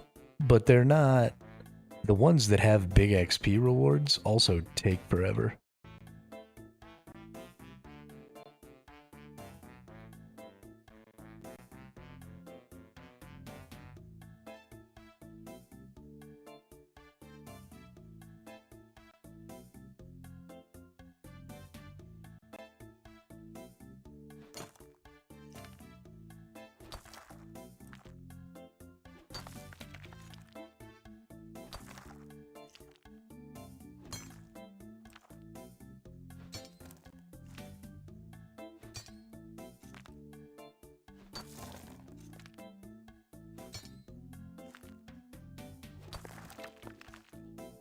I want the bigger numbers, William. I just don't want to have to tabulate them.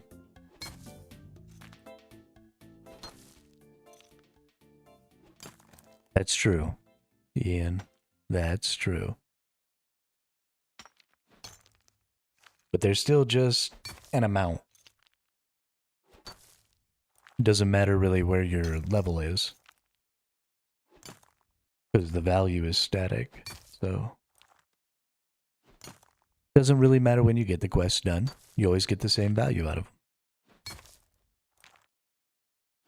them. But right now, I'm trying really hard to hit this invention, and I'm trying really hard to get to 99 attack so that I can get my inverted yellow cape. So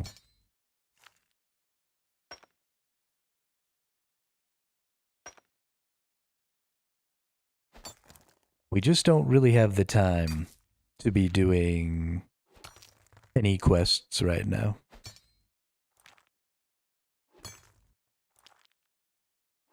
Damn, nice. Good job. Hey, what's up, Drippy Bun? How's packing going?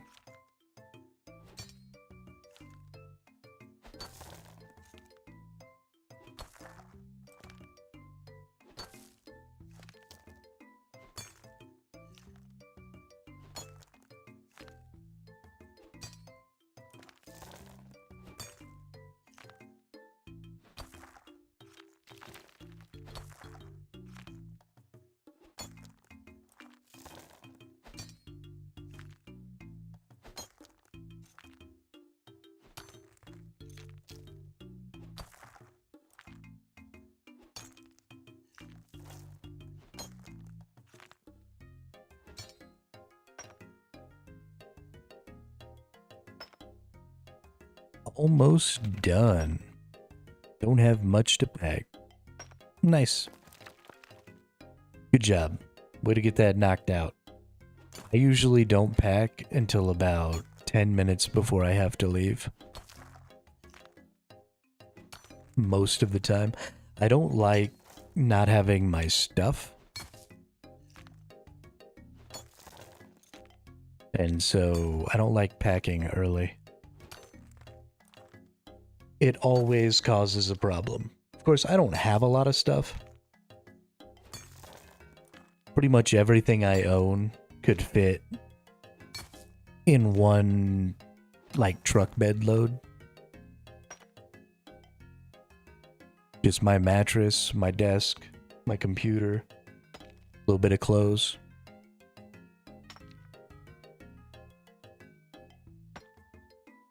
A fork, a knife, a spoon, a bowl, a plate. And that's pretty much it.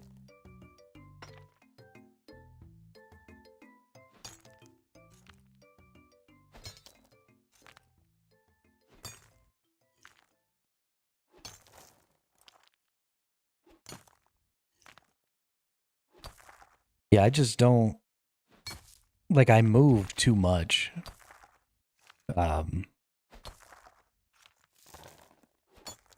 Because apartments are stupid, and you basically always end up moving every year. So I just don't... me and my older brother actually bought like a little washing machine that only does a couple articles of clothing, but it like goes on top of the counter. And I mean, it's not great, but it's good enough. Wash, you know, an outfit or two at a time.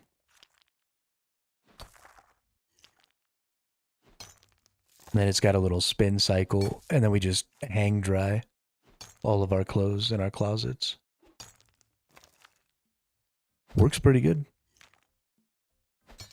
Saves on electricity.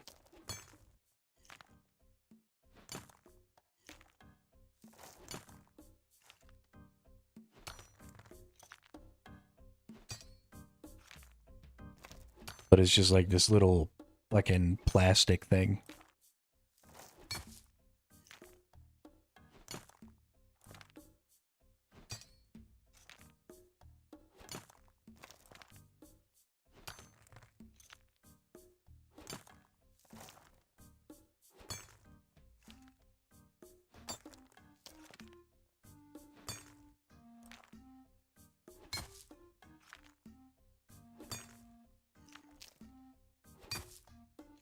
It's nice though.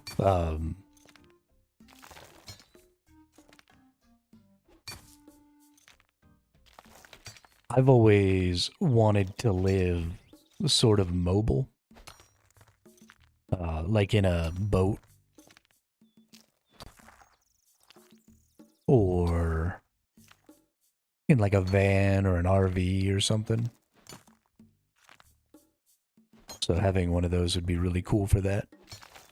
Because I don't like laundromats and stuff like that, and I don't have a lot of clothes. So I don't mind, if I gotta wash like an outfit every couple of days, like that's fine because it's super quick. It only takes like 15 minutes.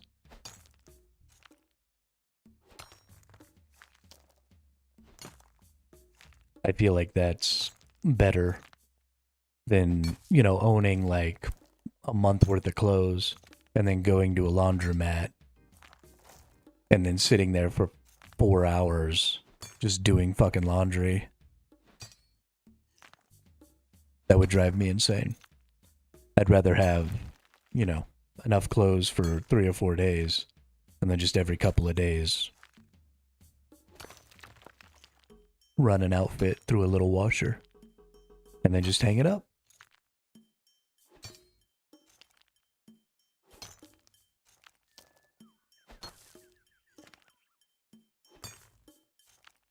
They're making some really great advancements though with solar powered catamarans, which is so cool.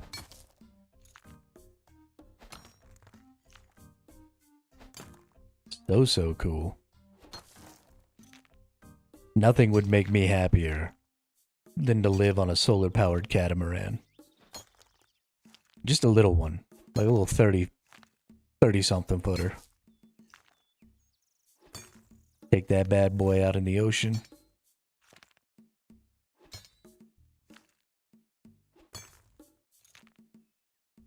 Be so much fun.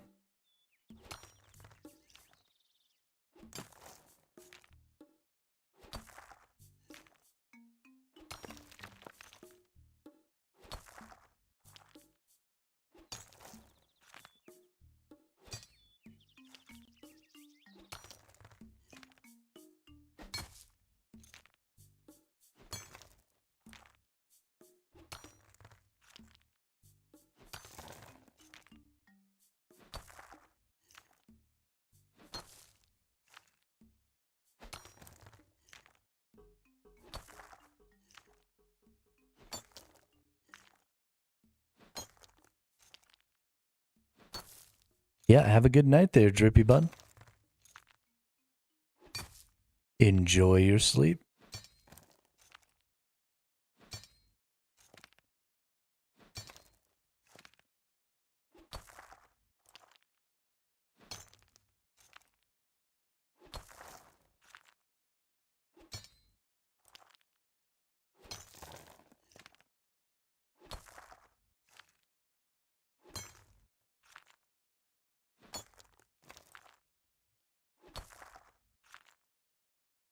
I shall sit here and continue to mine gems so that I can get more crafting levels.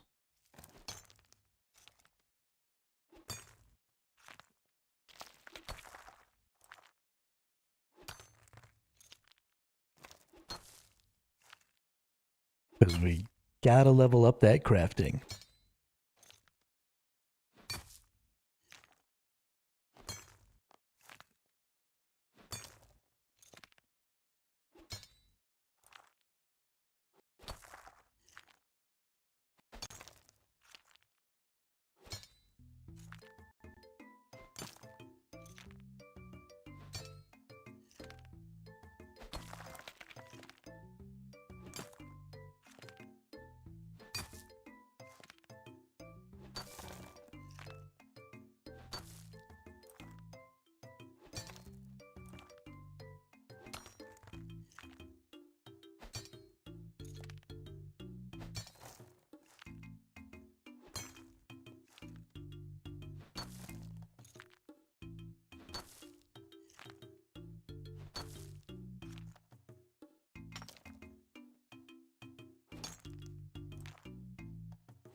So I just did a little napkin math, and based on how much damage I'm doing and the estimated XP per durability of the item, or of this rock, I'm making about 86,000 crafting XP per hour of mining rocks here. So to get to level 80, we need to get right up to about 2 million. So we're at 800k right now. So we need 1.2 mil divided by 80k is 10, 14, somewhere between 16 and 18 hours just of mining gems.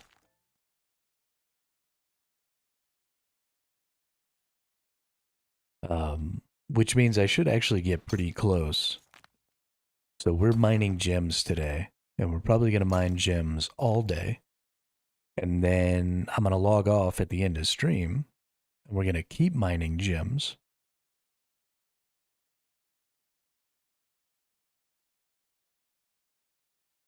I could do that, Dean, but the amount of dungeoneering tokens that I would need to get is pretty extreme.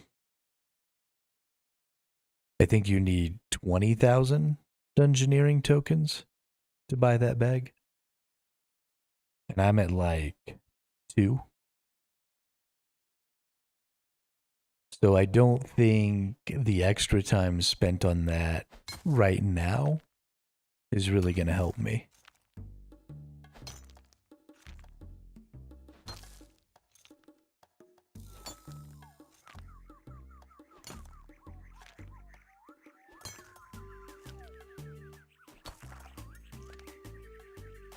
Yeah, I have 3,000 dungeoneering tokens, and I'm pretty sure that bag requires 20.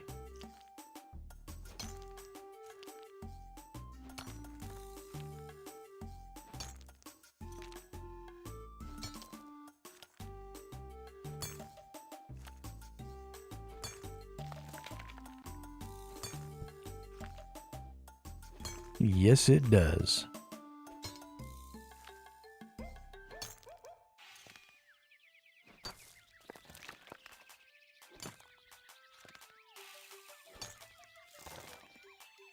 One of these days, I will spend some time leveling up dungeoneering, and I will go for some of those things. And the earlier I do it, the more value I'll get out of it. But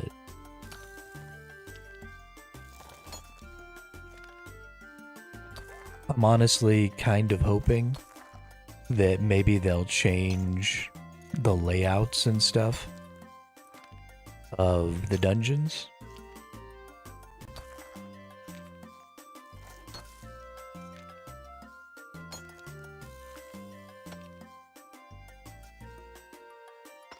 Unless there's like another better way to get dungeoneering XP. If I don't have to do the dungeons to get dungeoneering XP, then that would make me happy.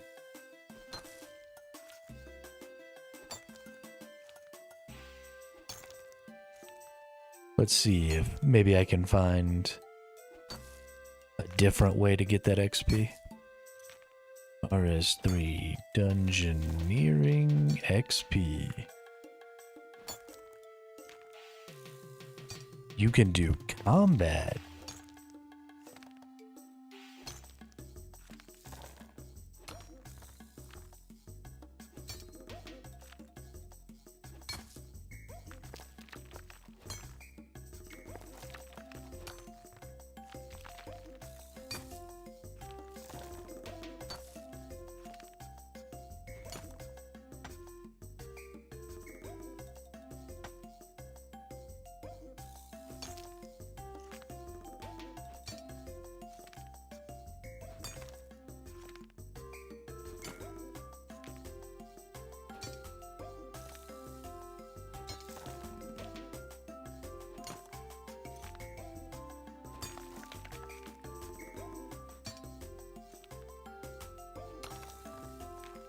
The Sinkholes is a short 5-player raid that can be completed. Elite Dungeons provide large amounts of dungeoneering XP and tokens for killing certain enemies within them, but require high-level 80+ combat stats to do efficiently with a team of 3. It is possible to get upwards of 130,000 dungeoneering XP per hour, killing only early mobs and mini-bosses. This method is particularly good if trying to gather large amounts of dungeoneering tokens and or fragments with the elite skilling outfit. The Dungeoneering Hole is a piece of interactive scenery for training dungeoneering routinely available every summer since 2019. The hole is the only AFK training method for the skill.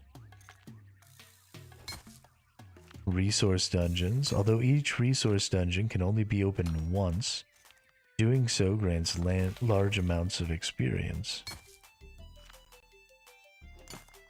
Demonheim Dig Site. Starting at level 77 Archaeology, players can complete the Dragonkin 5 collection to be awarded 2 large dungeoneering token boxes. The token boxes can then be opened and traded for dungeoneering experience at the rewards shop. Okay. Cool. So it looks like what I'll probably want to do is the elite dungeons to get some dungeoneering XP.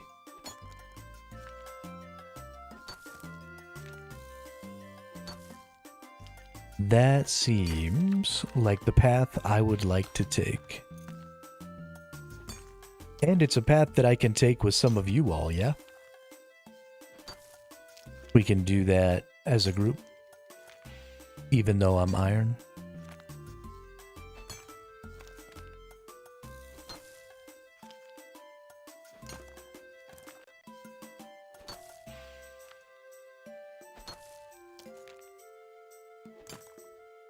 Oh, cool.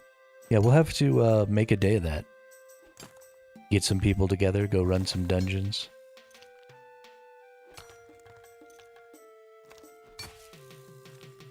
Gain some XP, kill some nerds.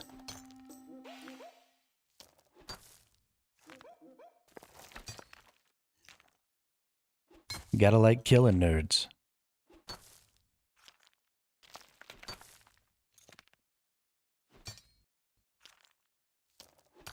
It's the most important part of the day.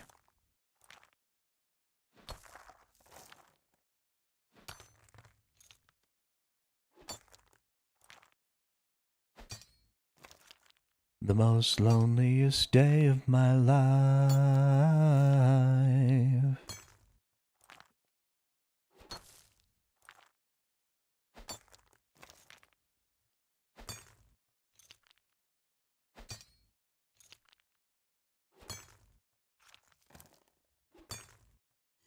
Long way off, but I can't wait to get Grace of the Elves. Me either, Dean. Me either.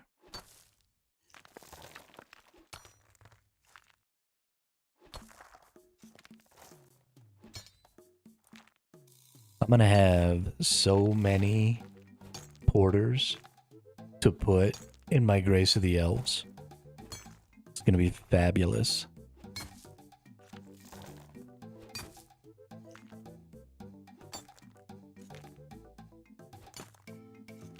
Oh. In order to get a Grace of the Elves, we just need to enchant an alchemical onyx necklace with tier 6 enchanting. We can do that. How do we get an alchemical onyx necklace?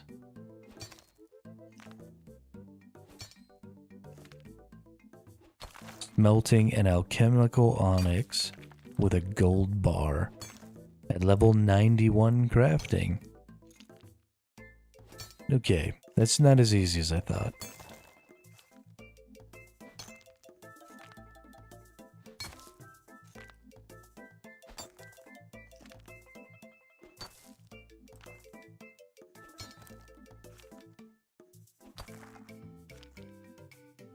How do I even get an alchemical onyx?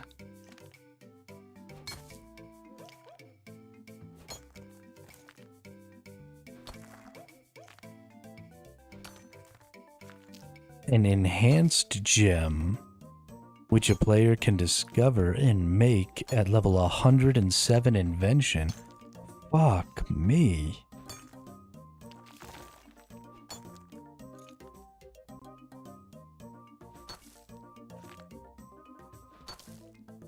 Why does this game hate me?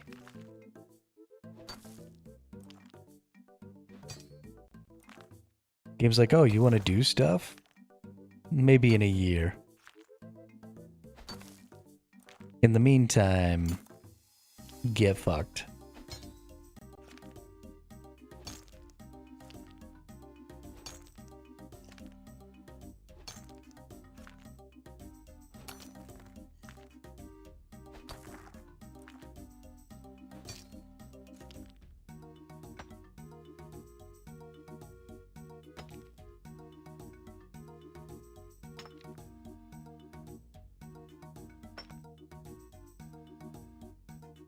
Yeah, that's fair. Some people have said, because of my face. Okay. Thanks, William. Go fuck yourself.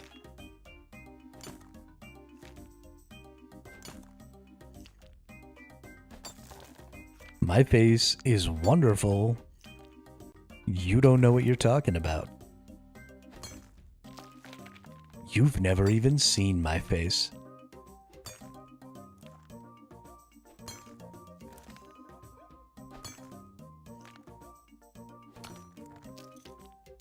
I would use a face cam, but I'm worried that the internet isn't ready for this much beauty. The whole internet would break. We can't have that. Invention is slow to start, but when you have 3 or 4 items leveling up at once, it gets pretty quick. 35. I don't even know what you mean by that.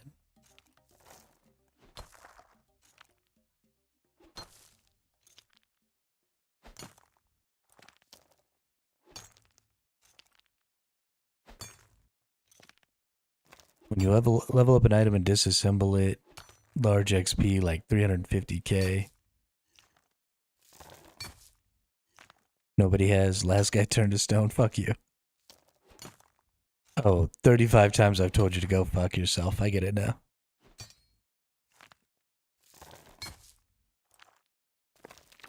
You can do fishing on FM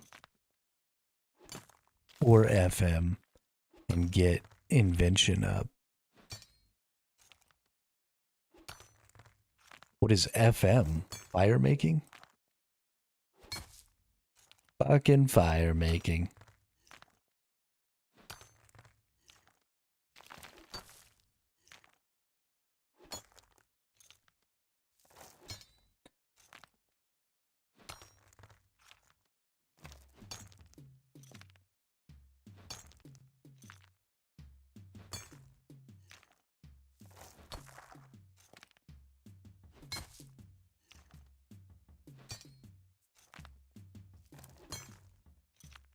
Man, so many things to do. Holy crap.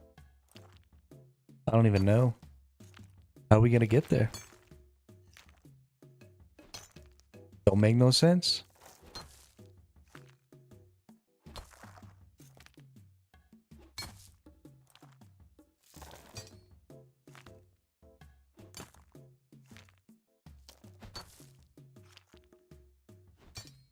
It's been a really long time since I've played an MMO that made me feel like things were going to take this long to accomplish. A really, really long time.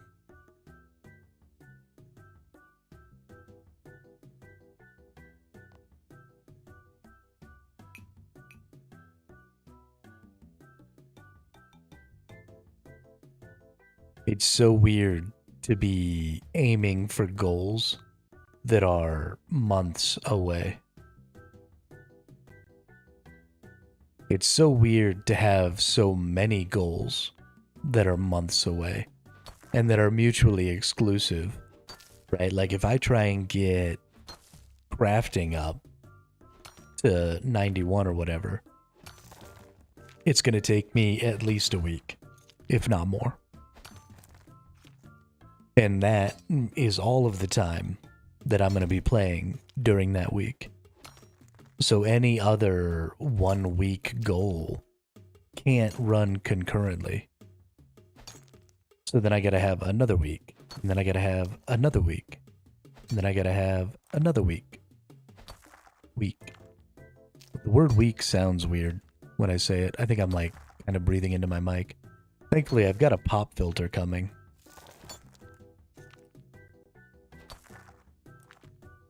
In the mail. I lost mine when I moved. But I'm getting another one. Then we won't have that problem anymore.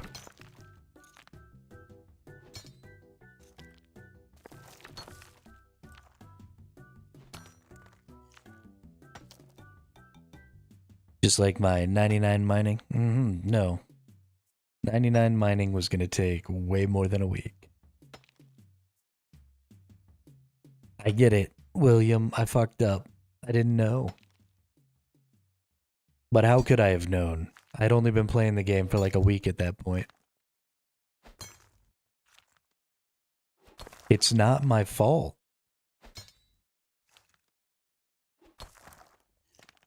In fact, I dare say it's your fault. Because why not?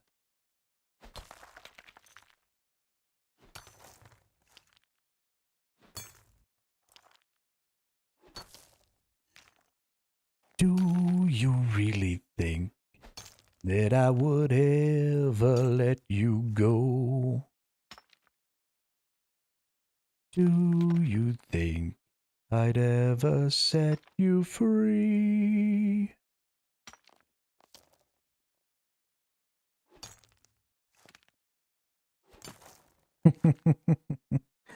The way you relish in my ire is concerning, William.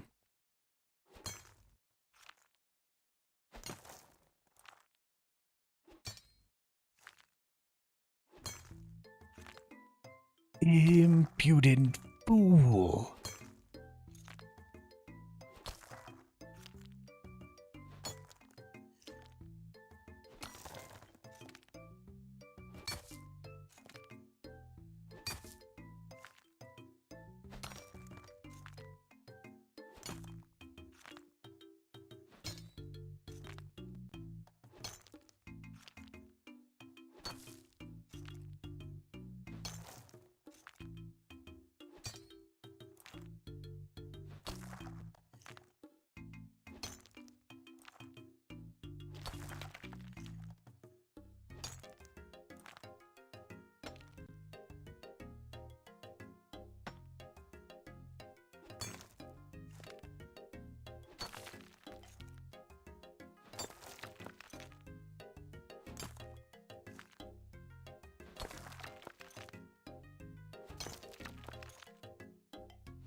How about a quest to switch things up?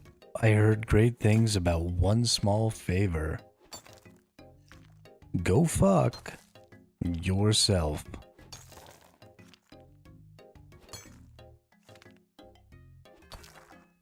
I missed out on the bench sitting cape?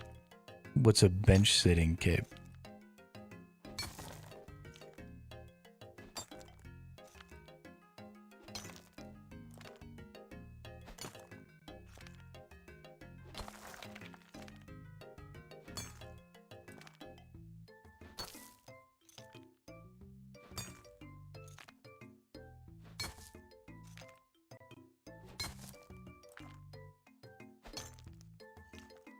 Is this some weird thing that y'all made up?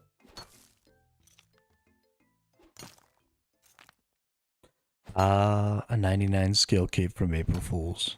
Got it. Yeah, unfortunately, there are a lot of things from the past of this game that I have missed out on.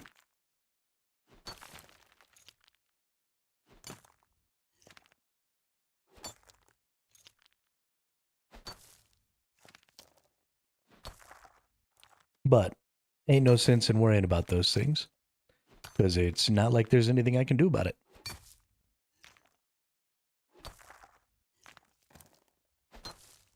Yeah, if you want to stop by and show it off, you sure can. I'll take a peek.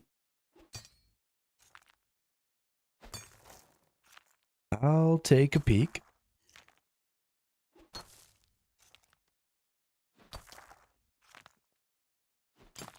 RSC. I don't know what that is.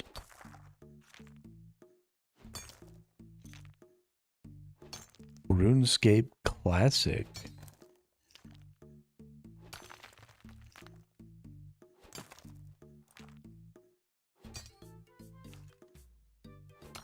Oh no, did your chair break, Constellation?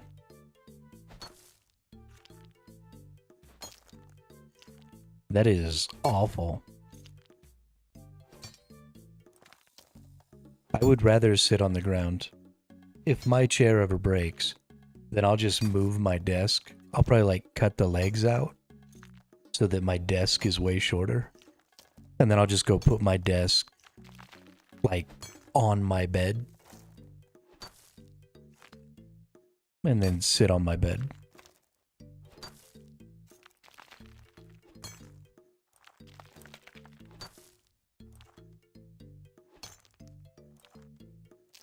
Or like sit on the floor or something like that. Definitely not in a broken chair though. Can you super glue that motherfucker so it doesn't spin at all?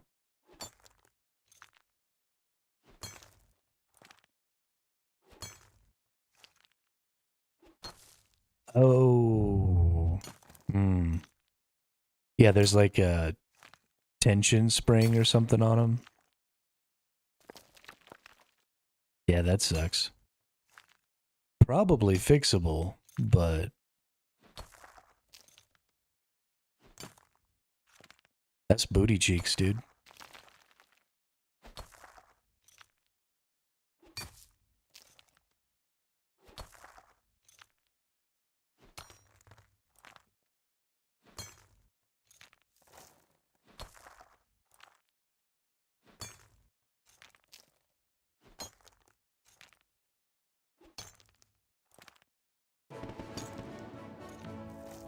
Hey, level 85 mining.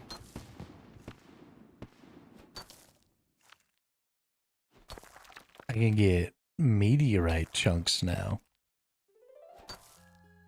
And I can get more bainite ore in my ore box.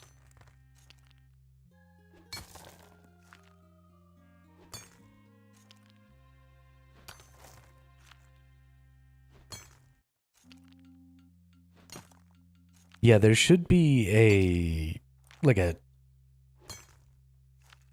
spring underneath your chair, and it's got like a big cap on it, and it's a screw that tightens or loosens the springs, Constellation.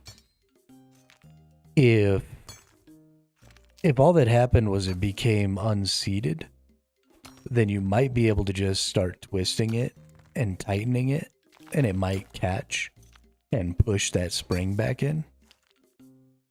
Be careful. It's not as strong of a spring as if you were like dealing with the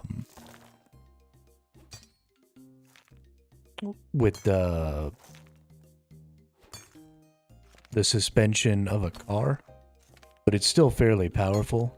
You still don't want to like shoot a spring into your face.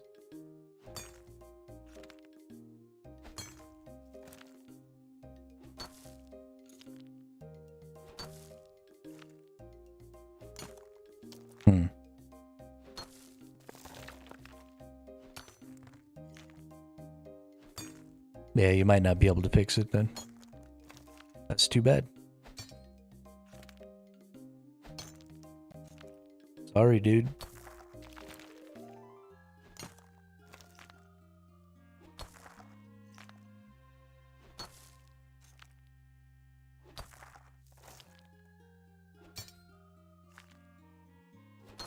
Yeah, I have a bad habit of sitting in my chair really hard.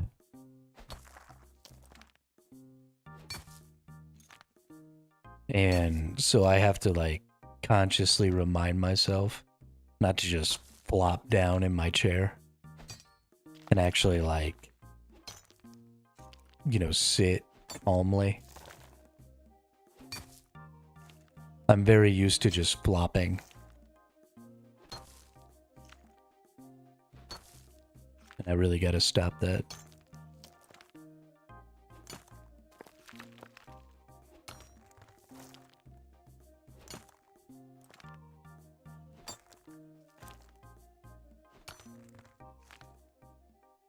Yeah, I mean, eventually it'll probably just break off.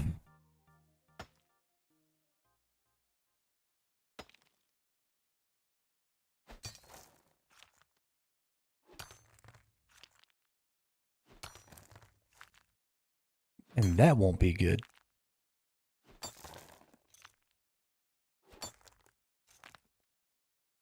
Be sitting in it, it just snaps off and you go tumbling onto the ground.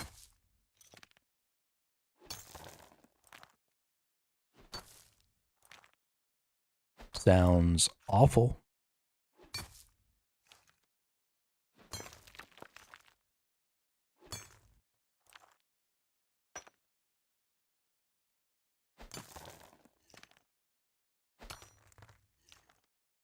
Well, I mean, if you try and be careful from now on when you sit, maybe you can stretch the life of it out a little bit. As far as it spinning around, if you find something to kick your feet up on, you can probably hold yourself in mostly the same position.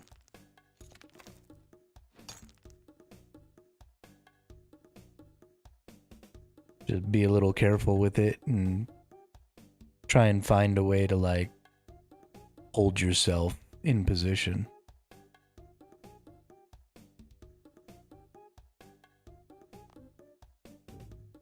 Yeah, no, it's definitely annoying. That's for sure.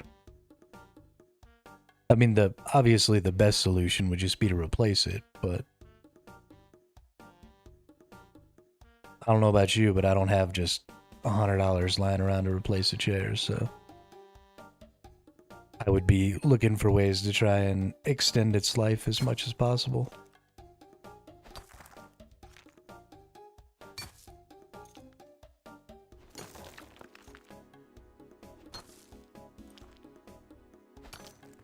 Or Craigslist.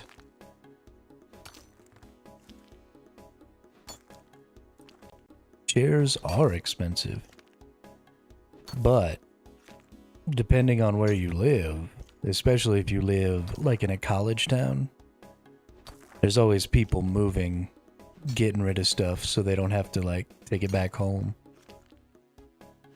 Of course, this is kind of the beginning of the semester, so it would be months, but I would keep my eyes out. Craigslist and Facebook and yeah, see if you can't pick something up off the side of the road.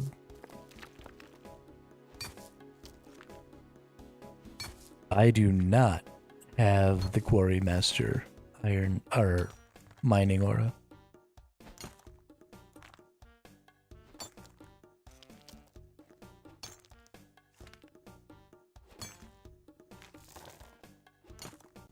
Nope, nope, nope.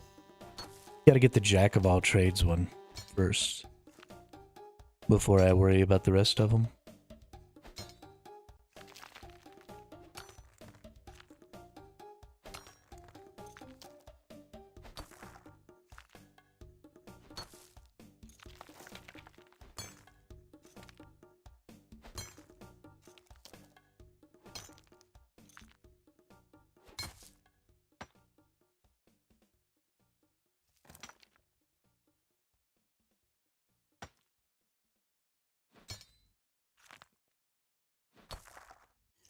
Ba-da-doom, doom, doom. Doom, doom, doom, da doom.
Vengeance.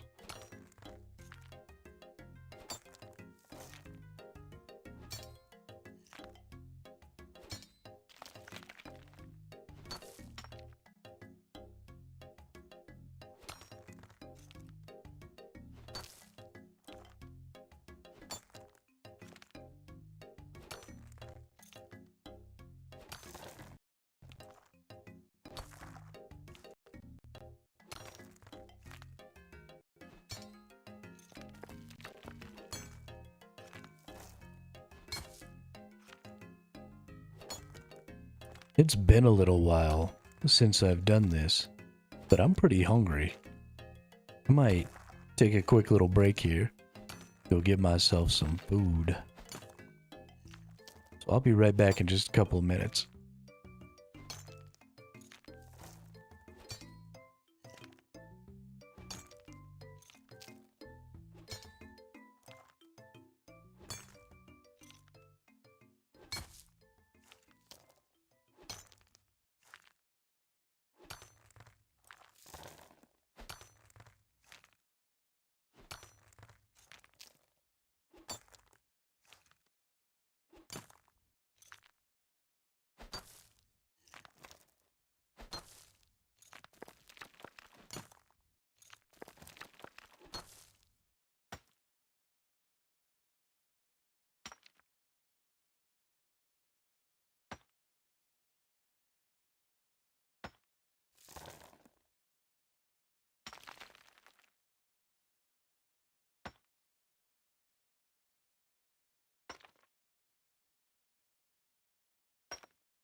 Alrighty, we back.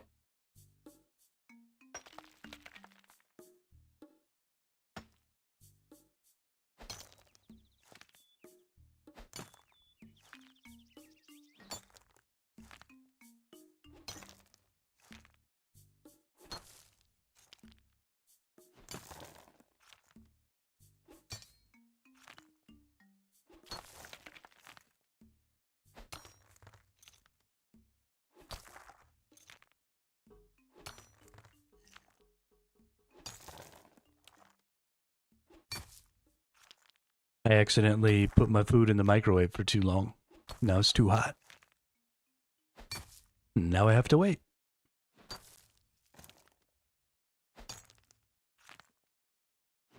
I don't want to wait. I want to eat my gosh darn food. But no.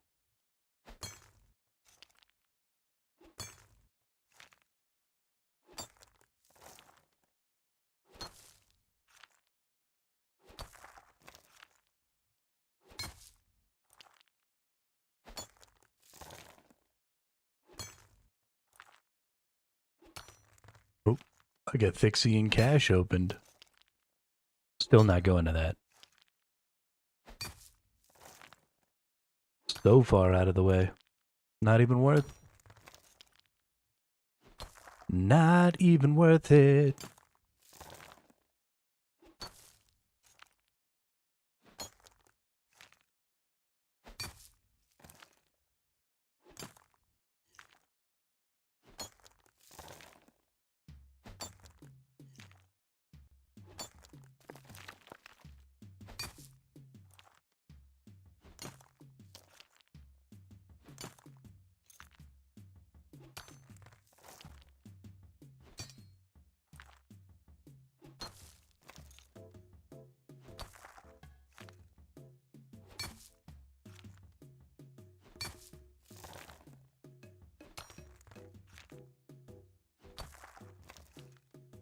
Started doing safe cracking yesterday. God, is the XP there insane. Yeah, it seems like the things that they did to thieving made them really, really uniquely good compared to most of the other skills. Like the speed at which you XP and the gold per hour value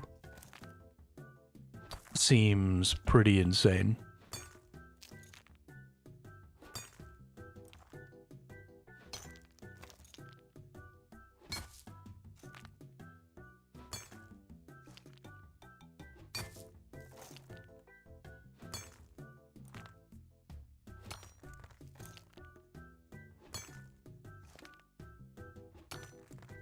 Especially considering how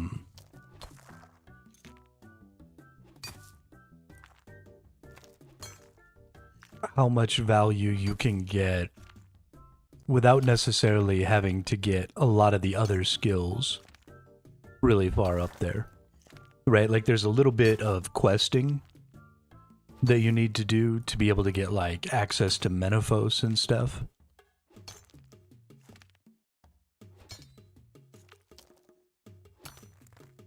This is true. Absolutely. The combat skills in PVM seem to be the highest GP per hour that you can get. But thieving is definitely up there.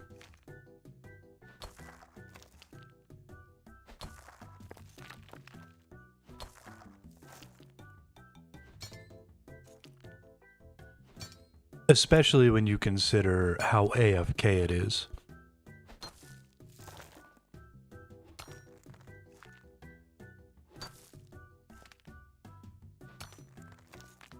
And the fact that there's no investment, so there's no potential for loss. Like all you have to do is just go pick pockets. There's no potions, there's no eating foods, there's no anything. Just boom.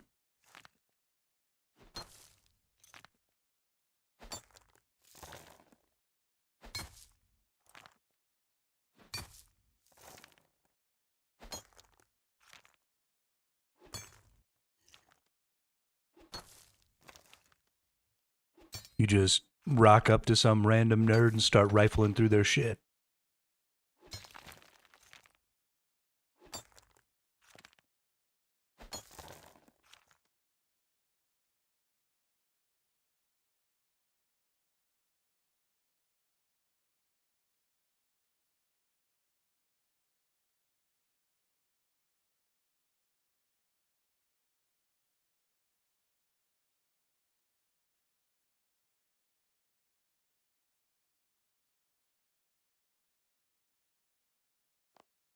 That was crazy. Empty my gym bag so I can get some more gems.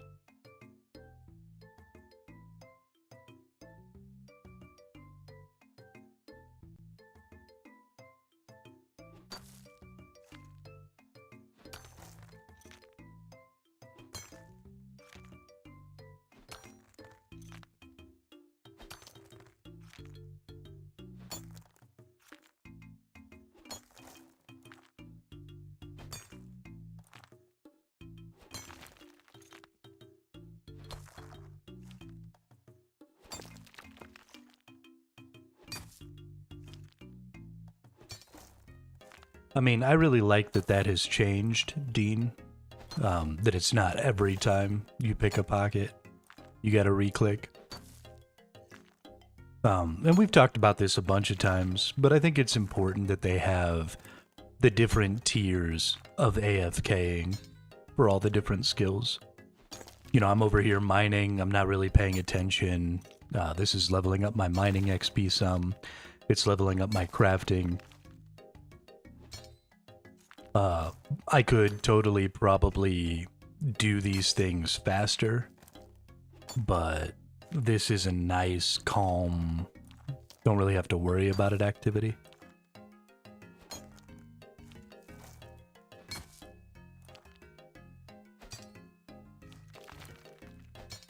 And personally, I like that a lot.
What's really crazy to me is that that's still a thing.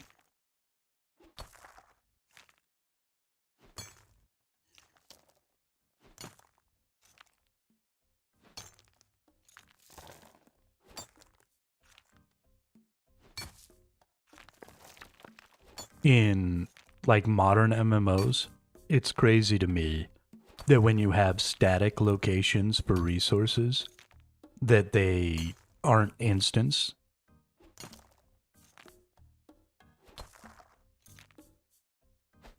Yeah, I'm not talking about in this game, I'm talking about in other MMOs. Like New World was that way. It was competitive resources.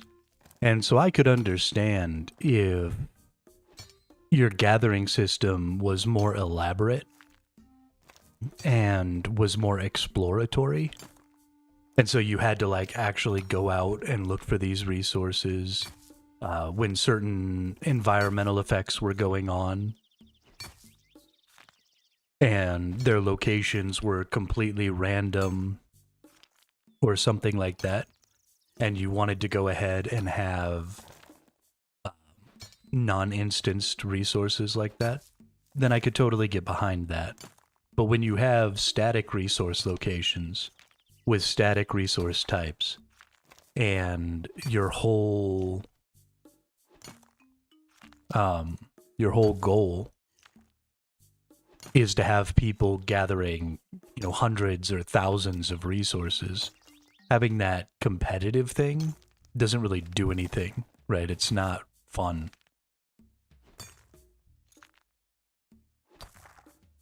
So you might as well just let people gather. What's your diamond count up to? I don't actually know. We'll have to check when we go back again. Also, welcome back. I am not sure.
Gonna do broken home for the lamp.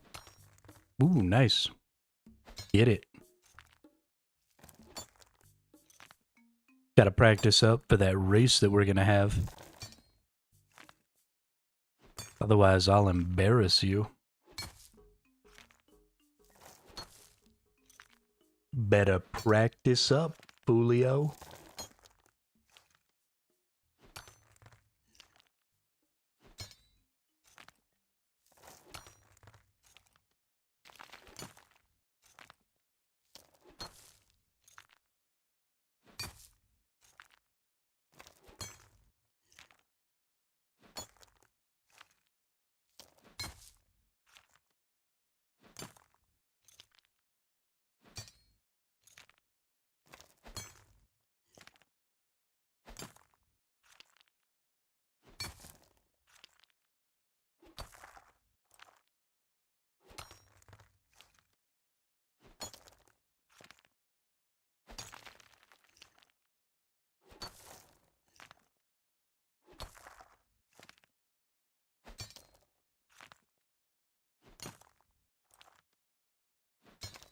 $54K Golem fragments is the target.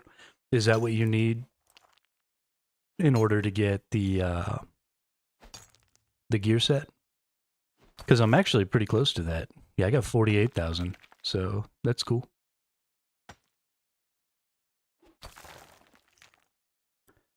That's cool.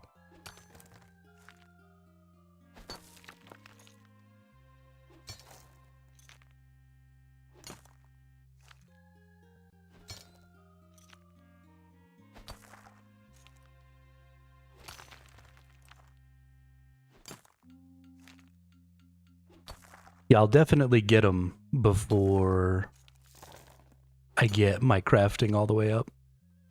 Because it's going to take, I don't know, 13, 14 more hours of mining gems.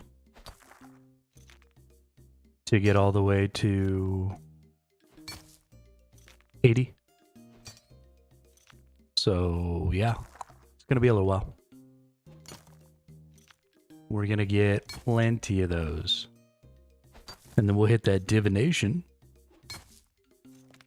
Where do I need to get to start using my rubies to make better porters? It's like really high level. I think it skips the 70s. Yeah, it does. And then we're in the 80s. Oh my goodness, does it skip the 80s too? Wow, 88, okay. And this is where we can use the ruby necklaces.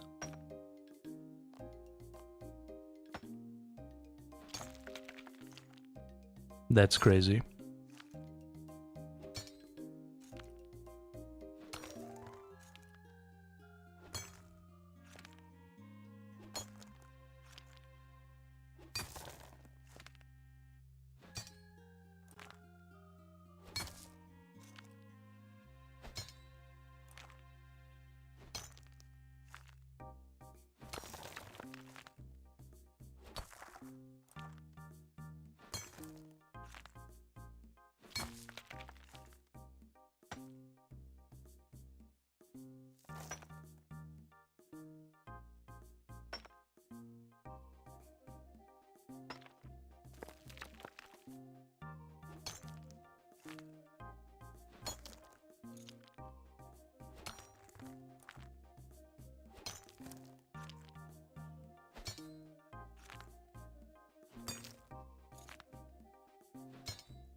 Damn, 40K off 98? Then you only need like 3 more million to get all the way to 99.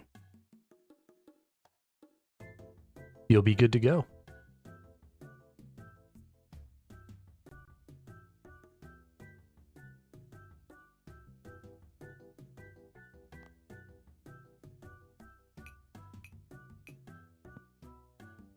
I accidentally put my bag away instead of emptying it. Here we go. We got 314 diamonds.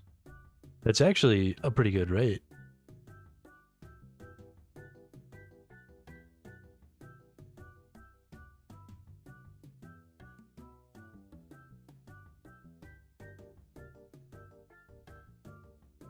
Yeah, I honestly don't know what the number is, Dean. I was just saying some really obnoxious number because I knew it was obnoxious. I'm actually kind of surprised it's less than what I said and not more, because this game is ridiculous.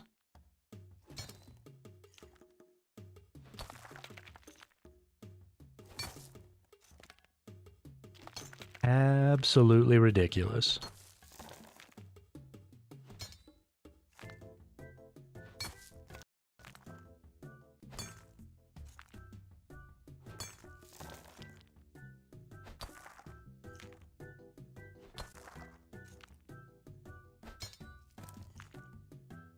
It completely shocks me that it's not worse.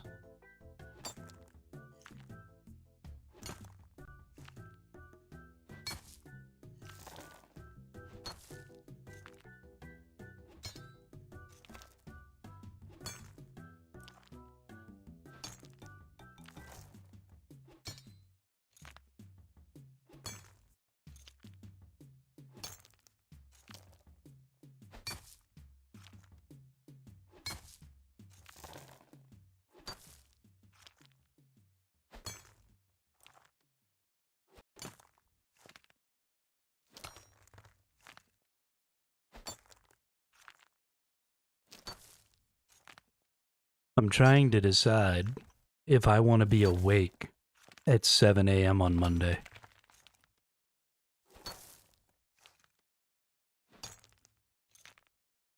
And I just don't know.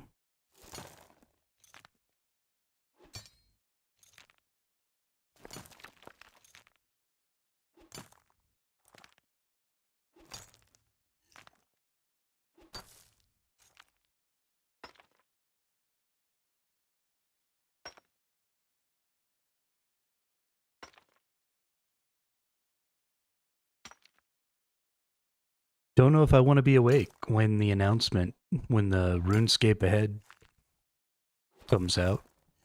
I mean, it's like right around the time I would normally be falling asleep. And I could always just watch it when I wake up. And then we could just watch the VOD of it or whatever at 7 or when I get on for the stream on that day.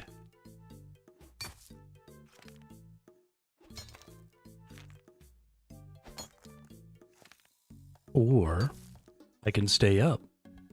7 a.m. my time, so I live in Mountain Standard Time in the US, which is like GMT minus 5 or 6, depending on daylight savings.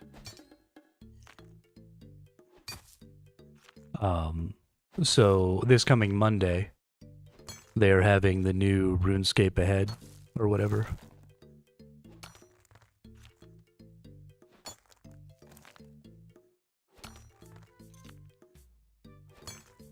Yeah, I'm like minus 7 from this time, I think.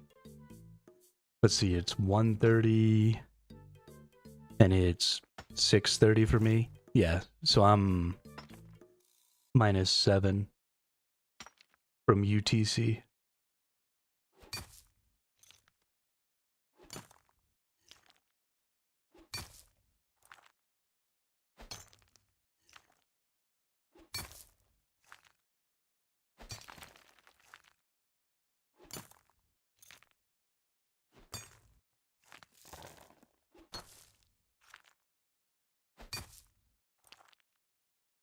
Mm-hmm.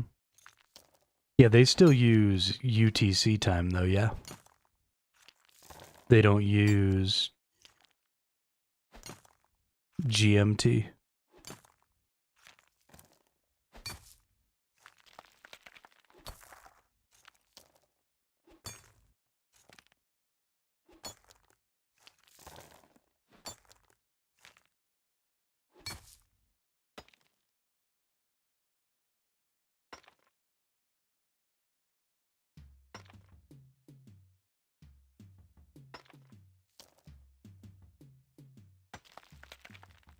I'm pretty sure GMT and UTC are not the same, if I'm not mistaken.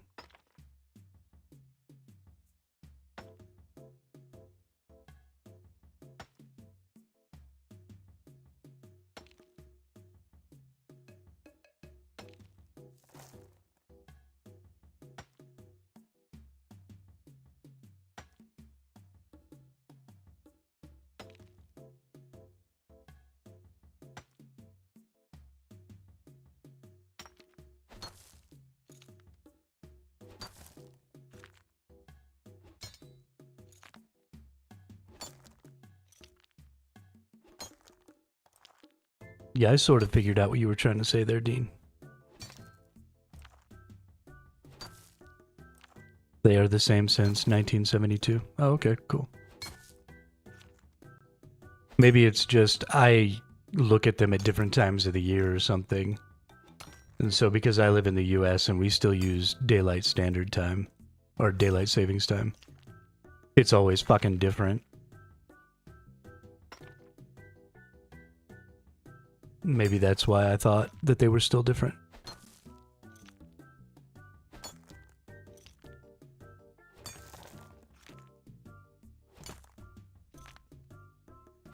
Daylight savings time is the dumbest shit.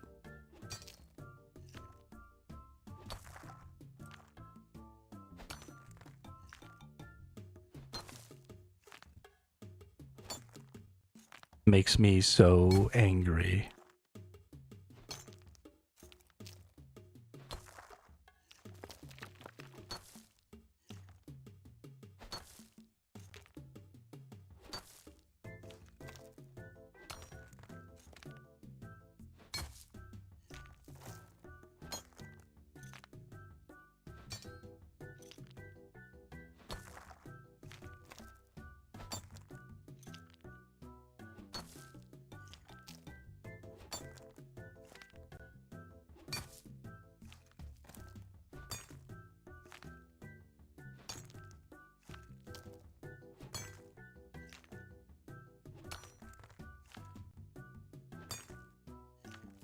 You must be watching and typing on a phone.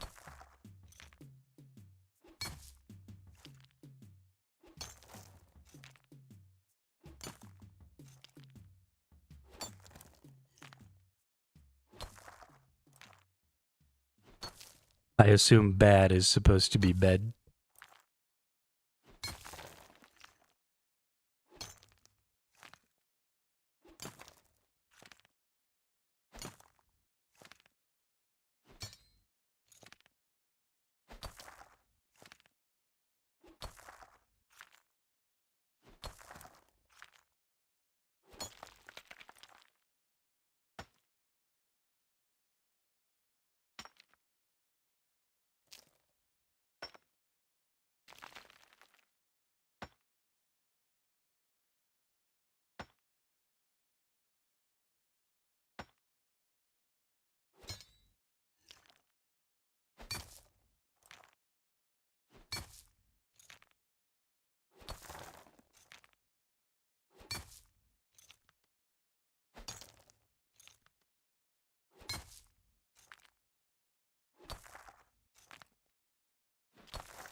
Just wait until AI gets a lot better. I wonder what'll happen to most jobs in 15 years' time.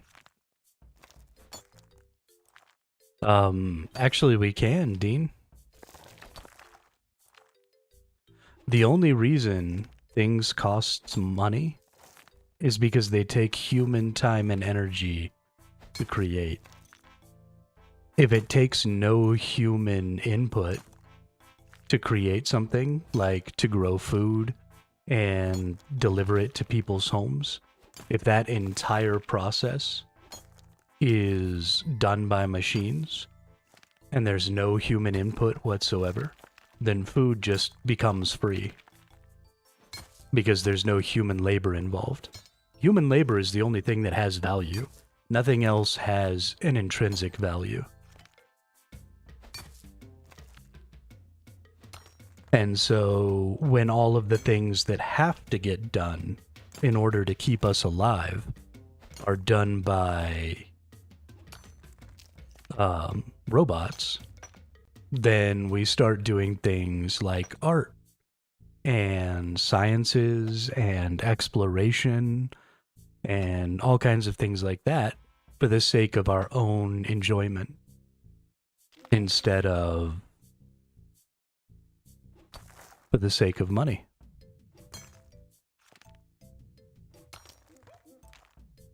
I am a huge proponent of artificial intelligence and robotic labor and all of that stuff. Now, I think that system can't be capitalist, right? Because the robots would technically be the capital. And in that system, there's ownership of all of that work product of those robots. But there wouldn't be any need for that ownership in that situation. So the path that we're going down right now is stupid. Because as we advance AI and we improve the output of people through machine assistance, we should technically be reducing the cost of everything instead of increasing it. But that's not working because our system's broken and doesn't account for the limitations of need, right? So you only need so much food in the world, right? You need to feed all the people that exist, and then any food that you generate beyond that is useless. And that's the same with everything. And so as we improve our production, we should be scaling back the amount of time production is underway because we don't need more stuff because there's a finite number of people. So there's a finite number of resources those people need, but we're not doing that. Well, yeah, so obviously that's where the problem comes in, right? Is greedy people, planned obsolescence and fast fashion and, things like creating new iPhones that don't have anything new about them, but you still want to charge the same $1,000 for it when you could just create a modular upgradable system that would ultimately be cheaper and still be able to have the same incremental advancements. I mean, absolutely. Greed is 100% the problem. But there comes a point where we have to get out of that cycle. Not greedy people, just human nature. Well, so we're getting to a point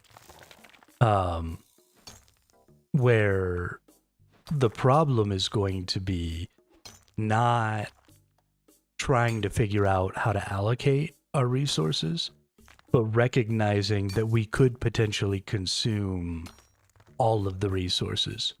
Because if you can harvest, process, and manufacture resources without any human input, then you can start scaling the amount of resources you can use at an exponential rate. Because you can build a robot much faster than you can grow a human.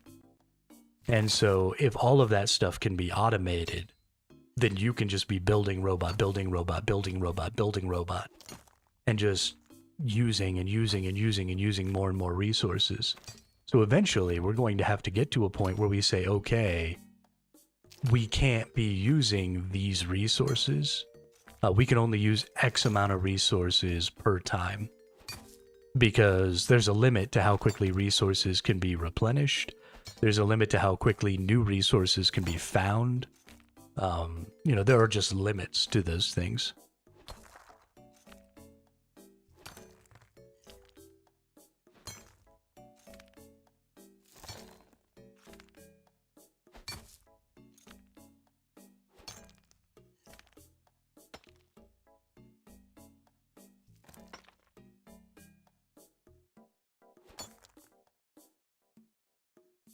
Well, and so this is, what is it, the Kardashev barrier? One of the theories as to why we've never met an intelligent alien life is that not just humans, but sentient creatures by their nature evolve to be fearful and greedy, because you would have to evolve from a lesser life form that, you know, was struggling, right? You would have to have, your species would have to have a period of scarcity and would have to evolve through that scarcity in order to get to a level of advancement like we have now. And unless you're able to overcome the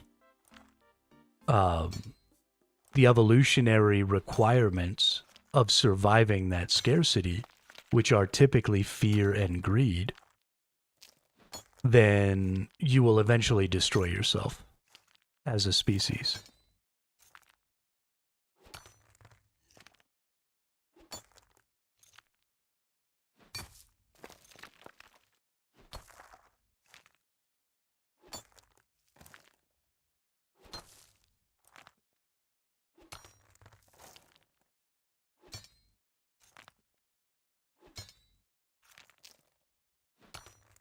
Because, in my opinion, the human species has been post-scarcity since the invention of agriculture. Right? As soon as we started growing our own food and raising animals for slaughter, then we started having things like standing armies and philosophers and artists and all these other things that were people who were doing jobs that were not focused on preserving their life's needs. And as soon as you have a group of people in your society who don't have to work towards sustaining their own lives, then you no longer have resource scarcity.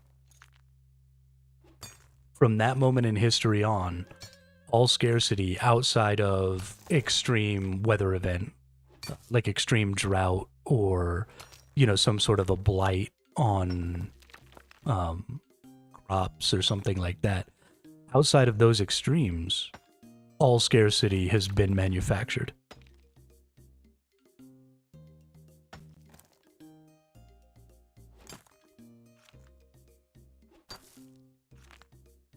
Post-scarcity, they don't mean after we made enough. They mean after we don't have resource scarce anymore. Right, but we don't have scarcity. We make enough food. We have enough housing.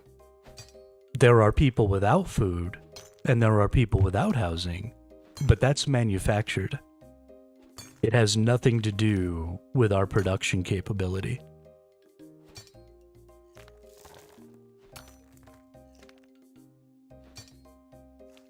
That is fake scarcity.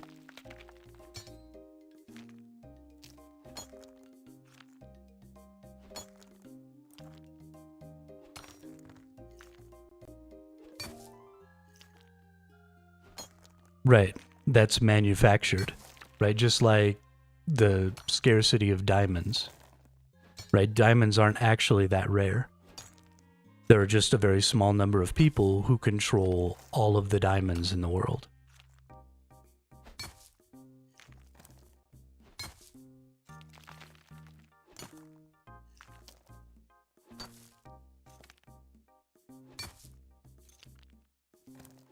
It doesn't count.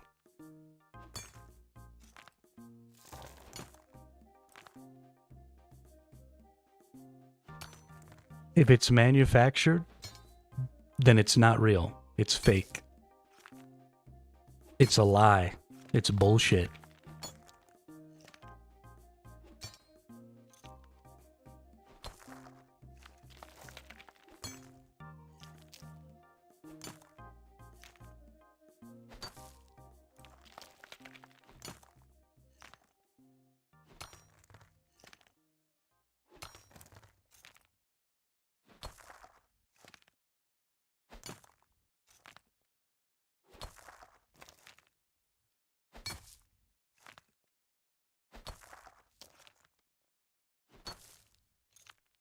You can't blame the consumer. It's not the consumer's fault ever. And the reason it's not the consumer's fault is because the consumer fixing the problem is the highest friction solution that you can get. Right? The people who own all the diamond mines could solve the problem with zero friction. Right? You could just lower the price of diamonds. And that is a frictionless solution. And then down the rung one, you have governments who can make laws and enforce those laws to reduce the exploitation of those pricing and sales practices. So by the time you get down to the regular consumer, you are at the highest friction solution you can get. Right? We're doing things the most difficult way we can if we expect the consumer to solve the problem, when all of those smaller and smaller groups of people at the top haven't taken the easy path to fix the thing themselves. So it's never the consumer's fault. It is always whoever the person is at the top rung of that ladder, they have the easiest solution available to them. And if they fail to use that solution, then they need to be replaced with somebody who will solve the problem. But you don't blame the mass of people at the bottom, because that's where it's hardest to fix a problem from. That's where the most additional suffering has to go in. That's where the most additional friction happens.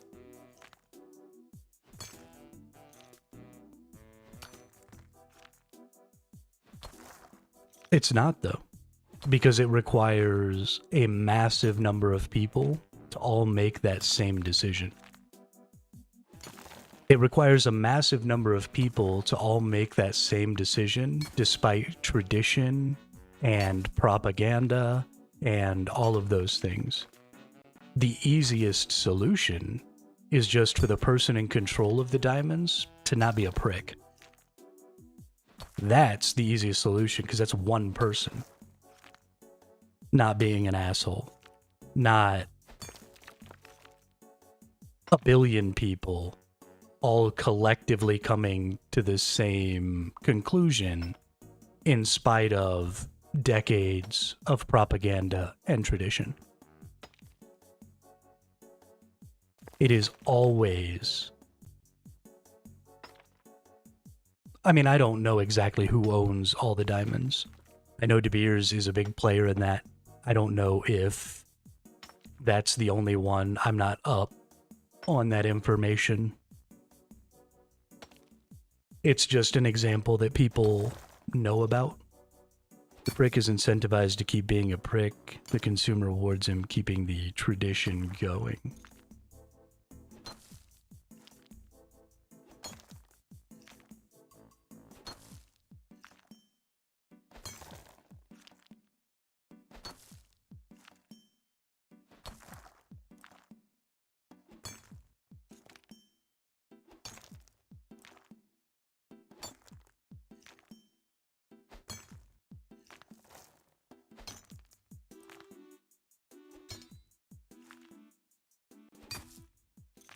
I mean, by that same logic, people are incentivized to buy diamonds because they have value, right? They express status, they express all sorts of different things that a person is incentivized to try and express.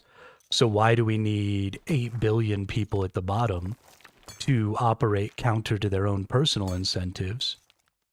And yet we allow the one person at the top to follow the incentives, even in the opposition of morality. Because you're talking about only a single incentive there, and that's a monetary incentive. But there are moral incentives, there are legal incentives, there are all kinds of other things that are applying pressure to that same person.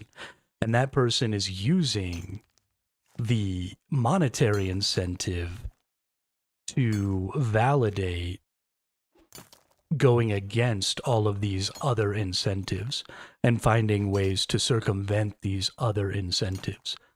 So yeah, if you just boil it down to money, then cool, that person's totally in the clear. They're just doing what a person would do.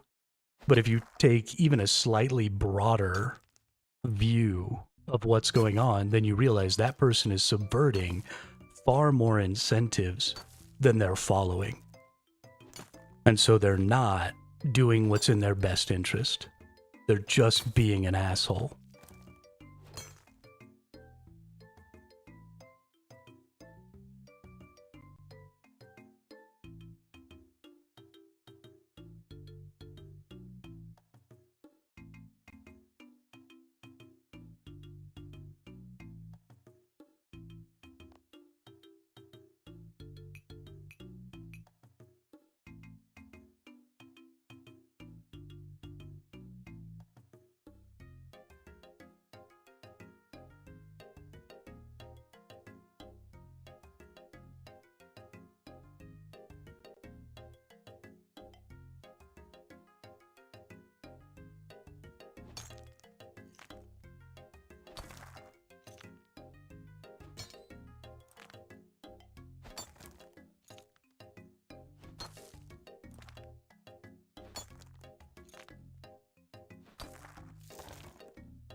It's actually a huge problem in PvP MMORPG games as well.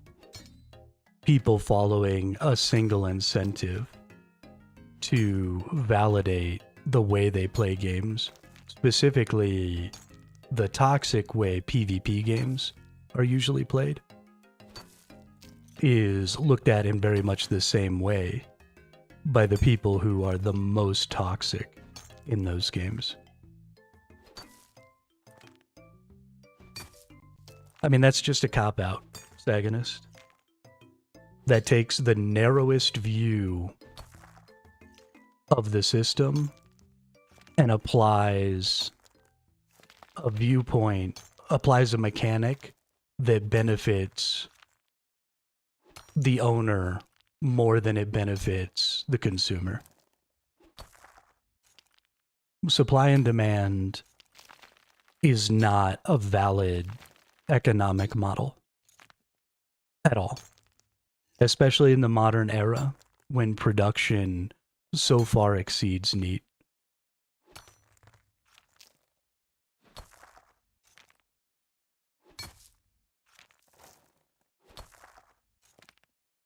$34.58. Hey, good job, dude.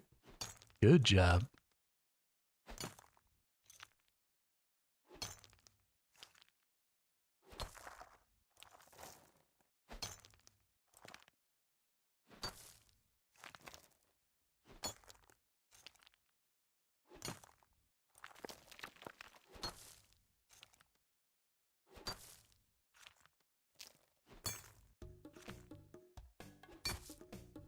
It might run the world, but it's not running the world very well, is it? Just because it's the system we use doesn't make it a valid system.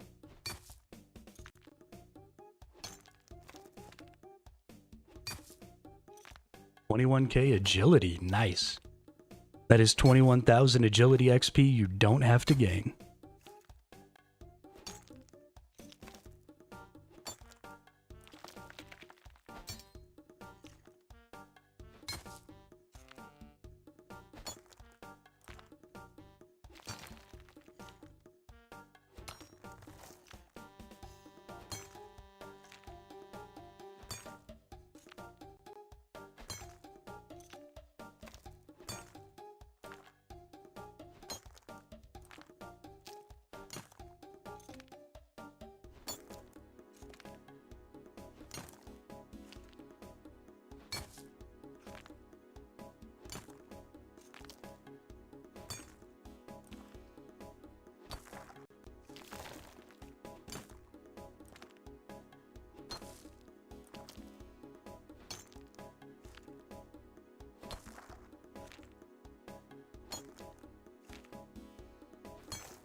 I mean, like I said, it's fine.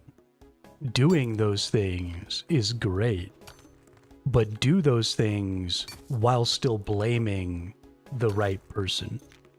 right? If you want to take an action as an individual and you want to say, I think that diamond prices and the diamond industry is exploitative, so I'm not going to buy diamonds, then I think that's a fantastic. I don't own any diamonds. I don't buy jewelry. If I were to ever get married, I wouldn't get an engagement ring. Because I agree with you. I think it's all very exploitative and stupid. And that is a step that I can take, that I will take. But you can't take that step and then blame all the people who didn't take that step. Right? The blame still falls on the person at the top, not all the other people who didn't also do that boycott with you. So 100%, you should take those steps. When you identify a company or a product or something like that that is extremely exploitative, and you have the ability to not, you don't blame the consumer. You blame the person in charge. The consumer can take action, but you still don't blame them for the moral bankruptness of the leadership class. It's not his fault or her fault or their fault. So you can still take action without blaming other people who didn't take that same action.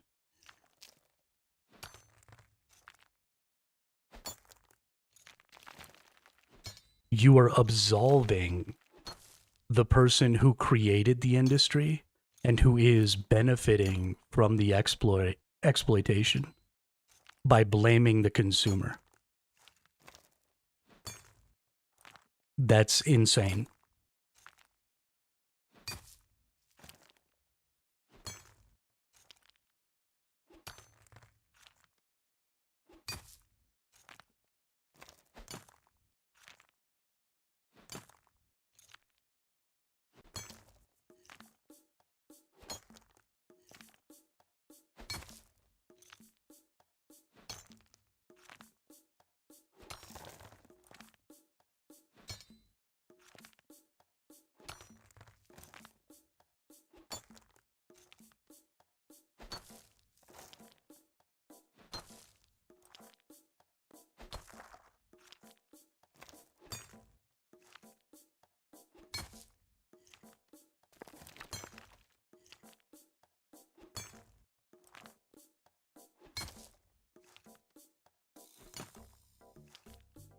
You're not asking, you're demanding. You're saying, if you don't join me, you're to blame, not, hey, I'm trying to normalize this, join me. Right? You've taken two completely different stances there. One of them is a demand and an admonition, and the other one is an invitation.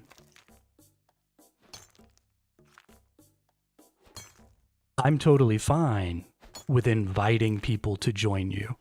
I'm not okay with admonishing people for not joining you.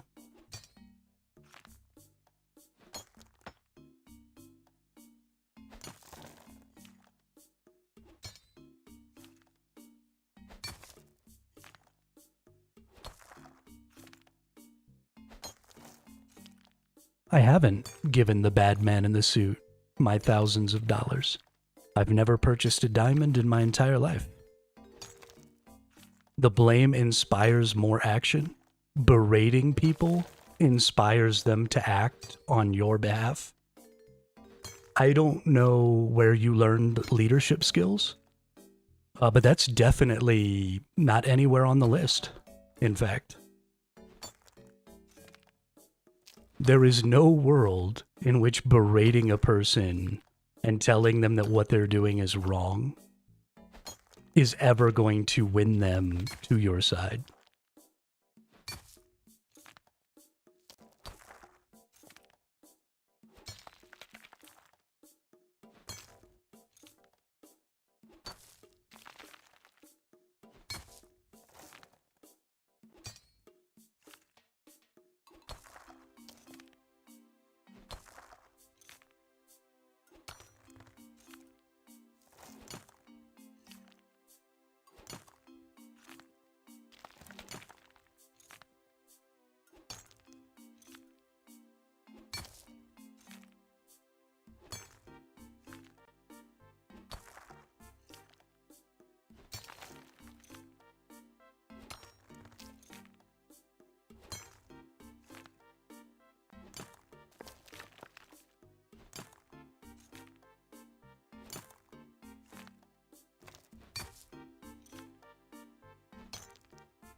I, in fact, do not want to win the rich and powerful over to my side.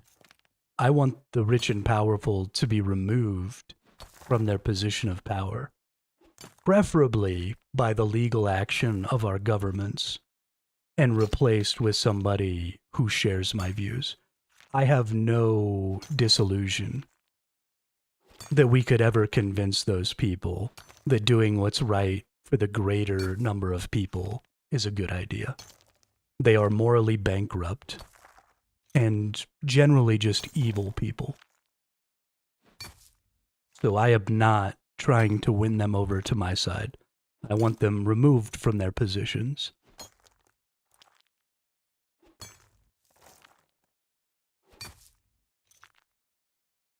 That's why we have governments. That's why we have laws. That's why we have bodies of elected officials whose job it is to look out for the best interests of the public.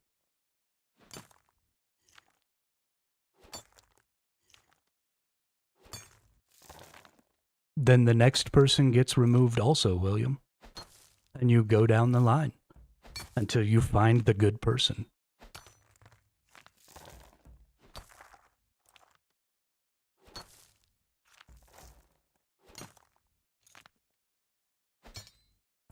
Yes, except I want to invite people to vote alongside me for that change, not berate them for not already taking action. And so we come right back to an invite versus an admonishment. Right? I want to blame the people in power and invite the people on my level to vote for change. Right?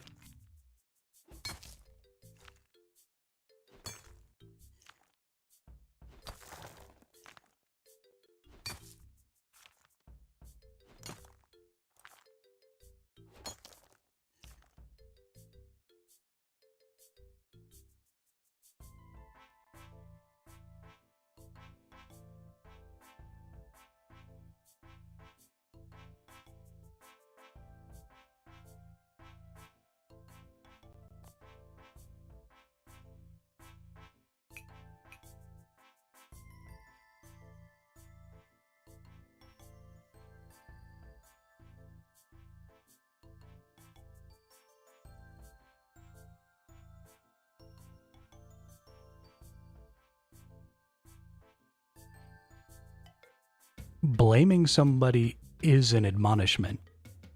If I say, this is your fault, that is an admonishment, right? You are to blame is an admonishment by definition.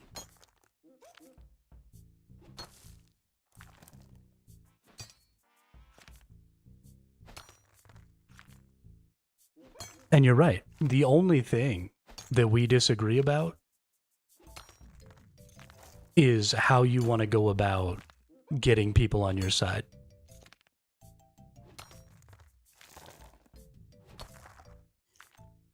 That is our only disagreement.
Who is this individual of chaos? They got lots of skill points. Ooh, they got a lot of quest points too. Holy shit, good job.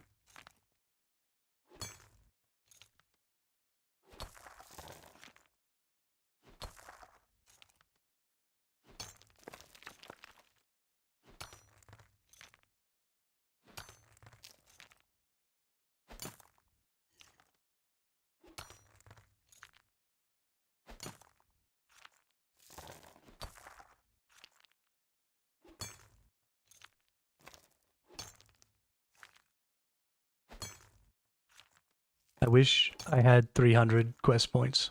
That would make me so happy.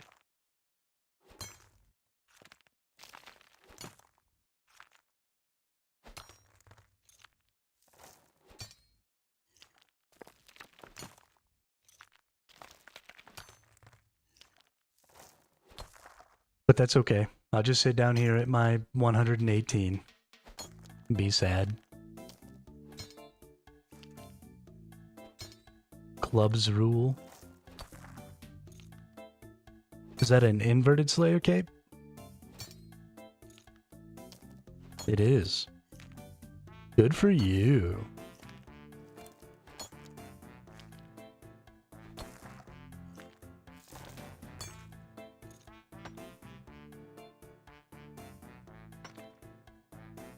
Oh shiznit, they've got 200 million Necro XP. Oh my god. They've got so many 200 million XPs. Oh, they're at 5.8 billion. Okay. This person is like max the fuck out. Oh my god. I think this is the first 5.8 billion I've seen in person.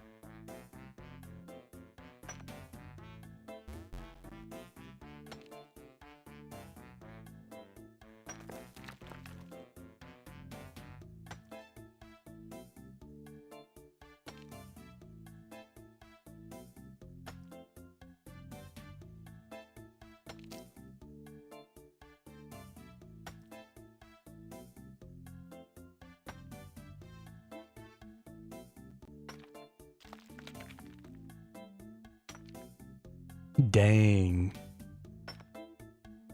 Oh, and they're wearing a little party hat.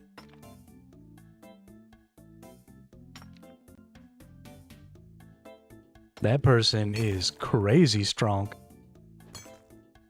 My god. Oh, look, the game wants me to take a break. Ain't that something? 4 hours deep?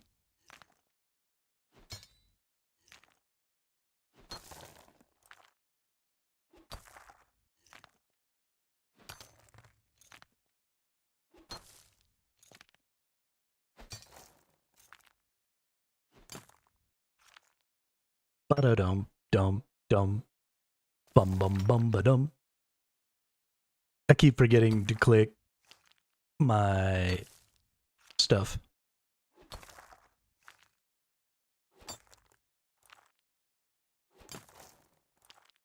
AI telling me what to do? AI is not telling me what to do. That'd be interesting.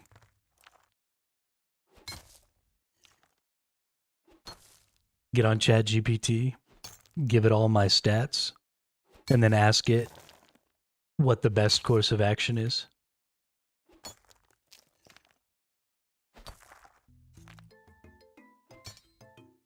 Oh yeah, no, I'm totally fine with the 90% damage.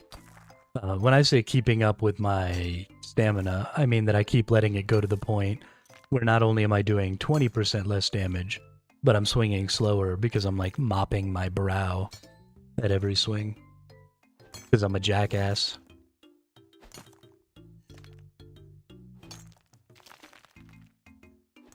Oh, the AI is telling me to quit and touch grass. Got it, got it. I actually kind of want to go into like ChatGPT and give it all my stats and my quest points and exactly like what quests I've done and all that stuff. And tell it like, you know, what's the next thing I should do? What's the most valuable thing? And see if it knows. Oh, it's just 20%. Oh, that sucks. Wow. Yeah, no, I'm totally fine with the 90% thing. I've just calculated it now, where I just assume I always do 90%. And that's fine with me. Because I'm not going to click it every fucking time. That sounds terrible. I am going to get there, Scythic. Also, what's up? How are you today? How's it going?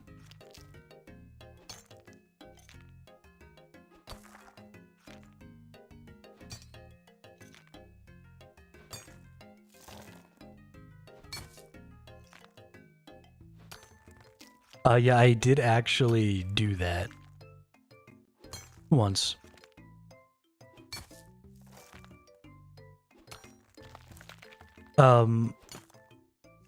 I hadn't really thought about it, but yes, William, when we were talking the other day, it was my understanding that it took it down by 20%, not down to 20%. But I never AFK, so it hadn't really been something I paid too much attention to. I just kind of wrote it off as too low to matter, so I don't do it.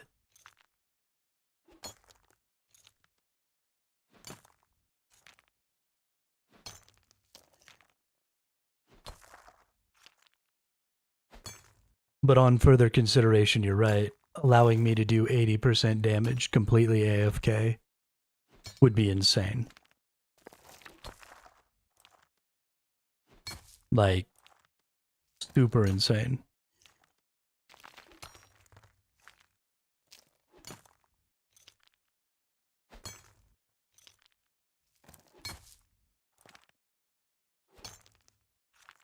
I mean, that's good though. You don't want full AFK.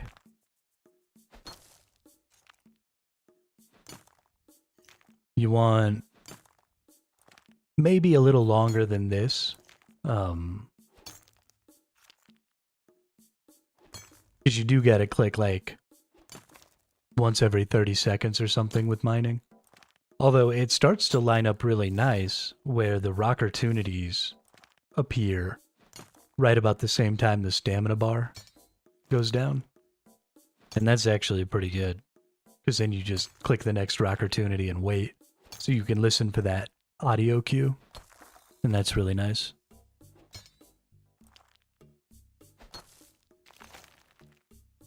I like it.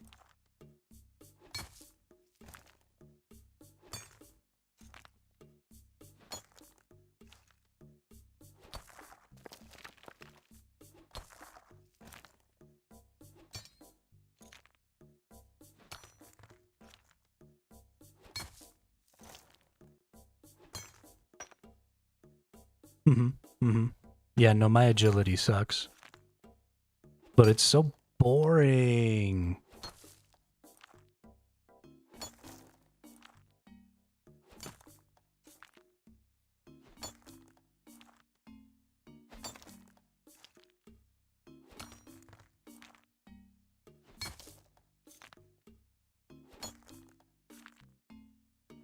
Does it really?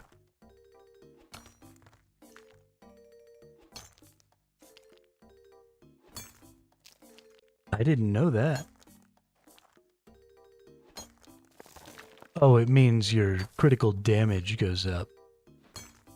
That's interesting.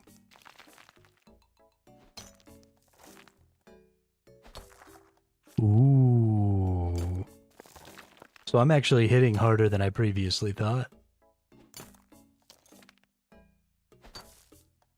Only by like 4 damage per swing on average, but still.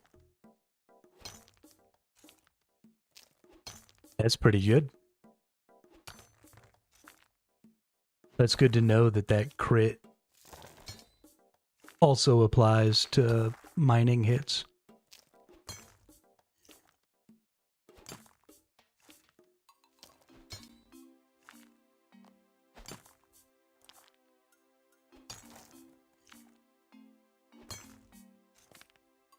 Does it really? Interesting. So there are mining potions Oh, it doesn't?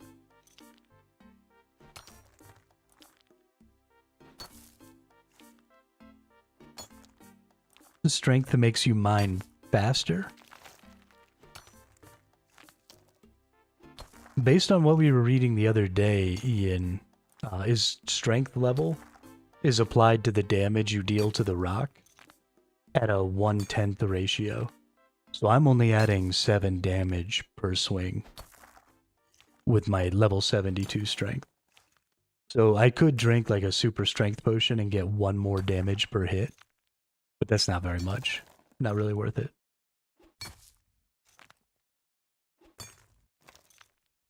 Not really worth it.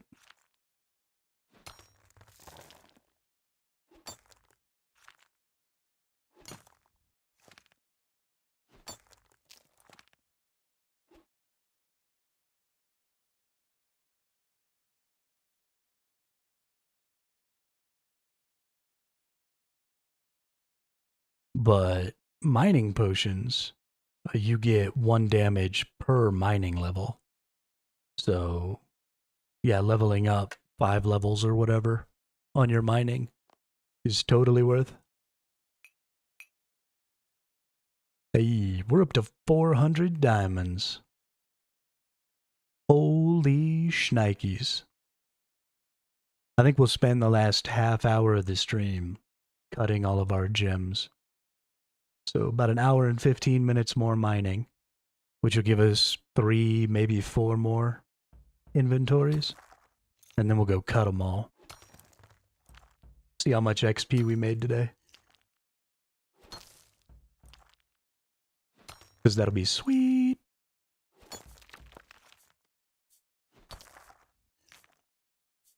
That's true. Using the special weapon doesn't cost anything. That is fair. I don't have that hatchet right now. Sad me.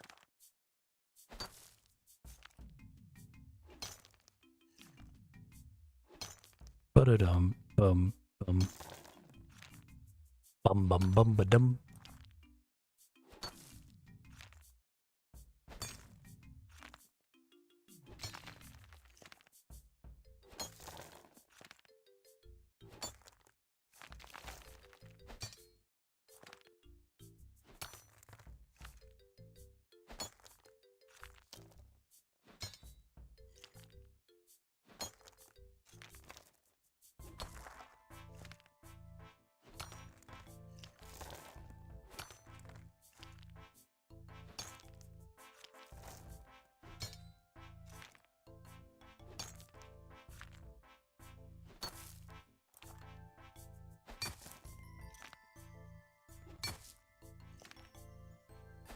Yeah, I'll get to the quest eventually. One of these days. One of these days. I'll have everything. And it'll be glorious.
I'm really excited to see how much crafting XP we get today.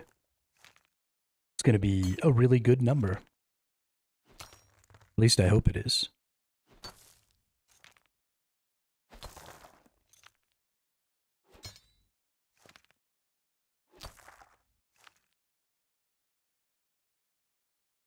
Figure we've been getting about 80,000 XP an hour. So we're at about 4 hours. So we should hit 320,000 so far. We got about another hour, so we should get to about 400,000 XP in this stream today. Pretty close. Which will put us at about 1.2 mil. So we'll see if my math was close.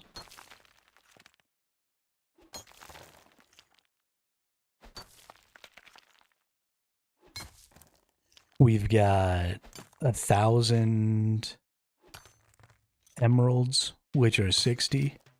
So that's 60k by itself. Nope. That's not going to end up working out right. The emeralds would need to be way more.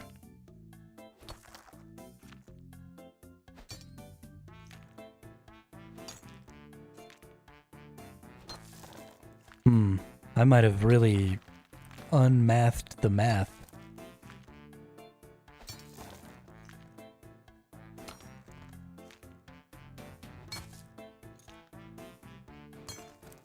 I mean, I know I haven't been like super focused, but still.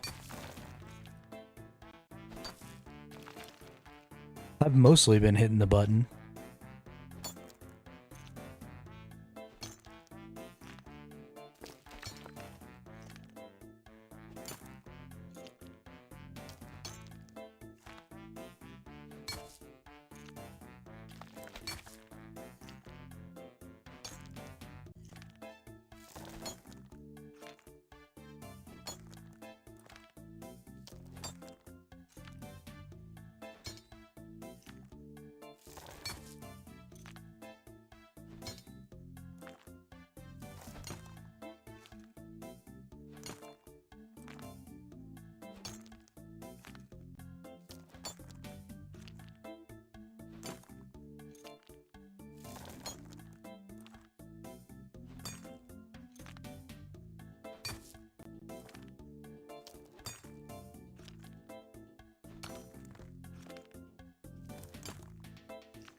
Could you imagine if you had to do this in real life?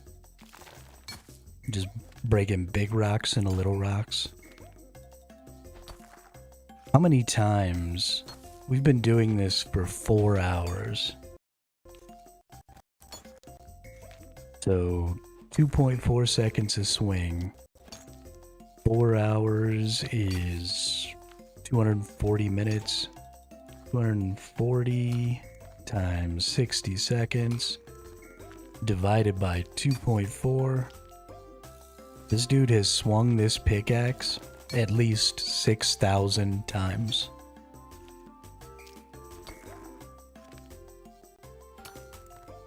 For an old man with a gray ass beard, my dude is ripped out of his brain. How strong do you have to be to swing a pickaxe 6,000 times? That's crazy.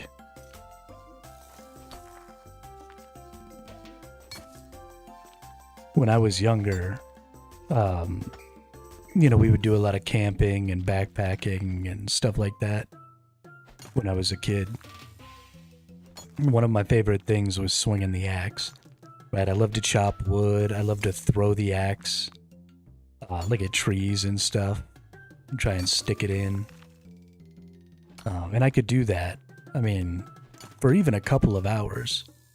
But then I would just be sore as fuck the next day. And I've been over here doing this for days. There's no way. No way I could do this in real life. Maybe an hour a day.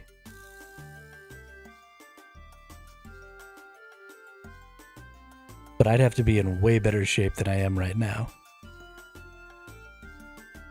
I'd have to work up to it. For like a couple of months at least. That's just crazy.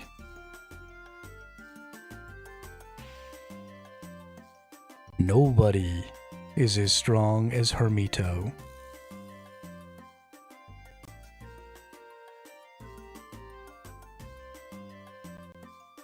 All day out here swinging his pickaxe, getting all the good goods.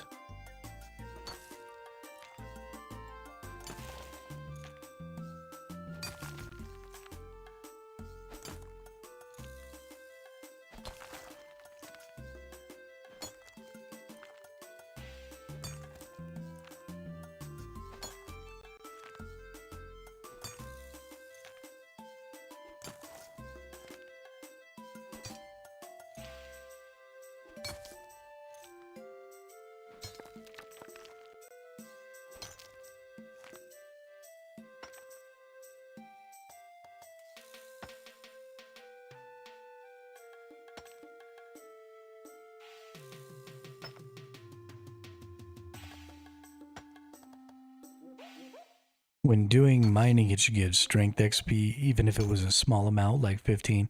I absolutely agree, Dean. Especially because there's a form of fishing that gives strength XP. Right, you're telling me that fishing for leaping trout gives me strength XP?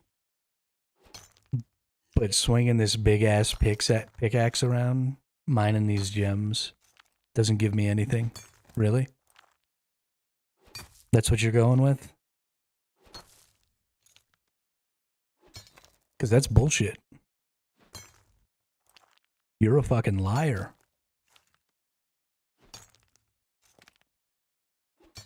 Arguably, it should give you more strength XP than mining XP. I mean, not really, but close.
One more round of filling up that ore. Just gotta grind it out.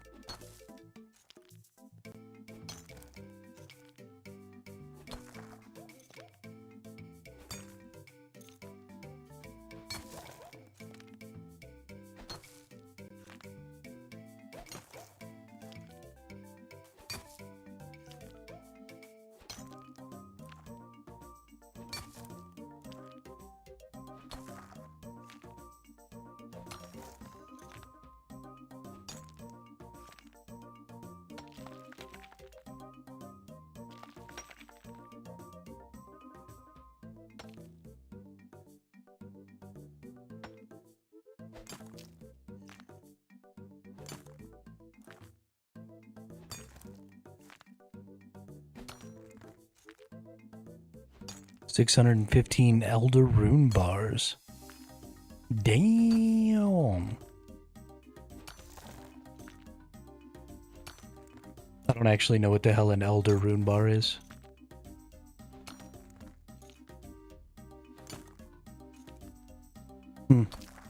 Right here. Requires a Runite Bar, Light Animica, and Dark Animica. Ooh. So I'm gonna have to get... That's why the Runite Stone Spirits and the Luminite Stone Spirits hold their value so well. It's because you need the Runite and the Luminite to make the Elder Rune. That makes sense.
Yeah, no kidding.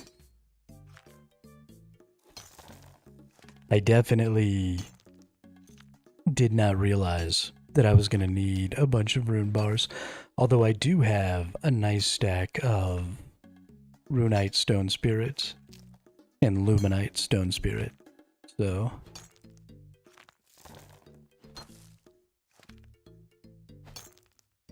Hard Boss Telos, 4,000 in Rage Blindfolded. Well, that's pretty good.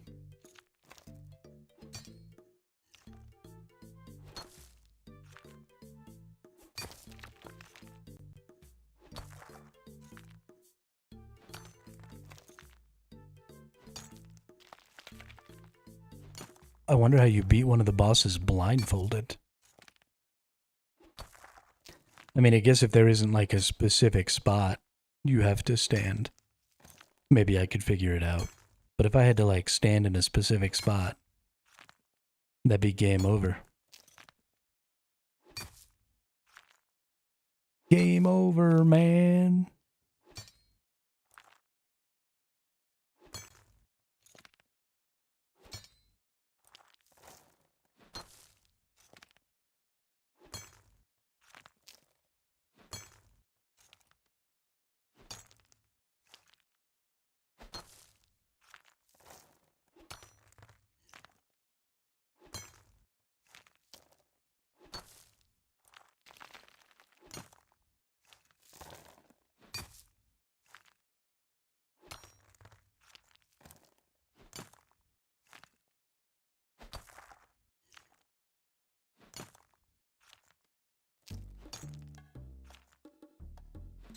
I mean, as long as they have decent audio cues, it'll be fine. It's just about where your positioning has to be.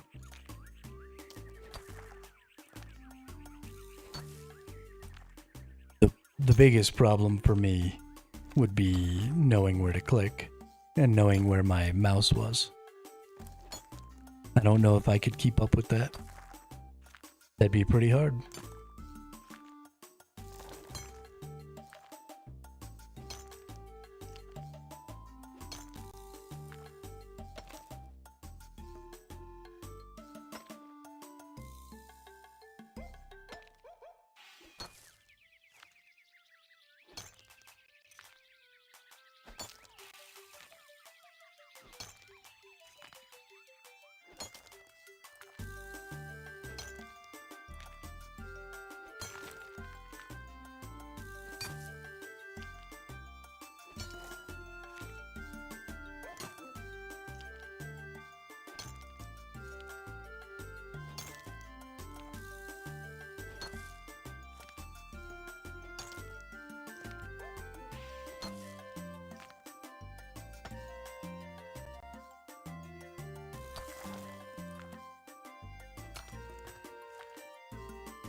Most other bosses after Telos, what they attack with is random and not scripted, or they have a random factor to them. Gross. I mean, actually, I think that's better, obviously, but it is going to make it harder. There is, again, and we've talked about this a bunch of times, but I'm going to keep reiterating it because I think it's super important. But thanks to the Revo bar being able to take over all of your standard rotation skills, and you being able to do a lot more reactive skills, and, you know, switching and praying and all that stuff manually, it means that you can have a lot more interesting dynamic shit happening on the screen and allow me to react to those things because my eyes will be up here waiting for things to react to instead of down here clicking these buttons trying to get my timers right. Right, we just let this shit happen and then I can be looking up here at the main part of the screen, being prepared to react with things like, you know, resonance or freedom or, you know, flicking a prayer or, you know, some spells, switching weapons, like all that shit. So I'm very happy that they are moving towards a little more dynamic bossing. I think that's very good.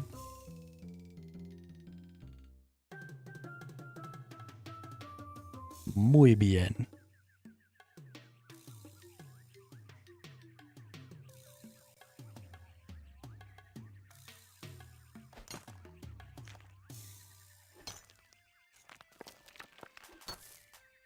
Is it seriously only Tuesday? Goodness.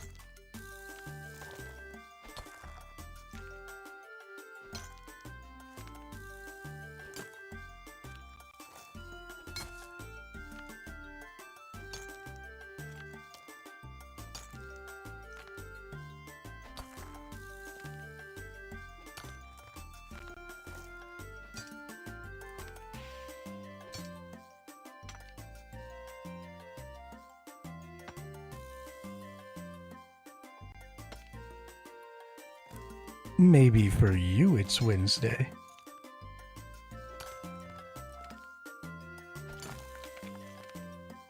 For normal people, it's still Tuesday.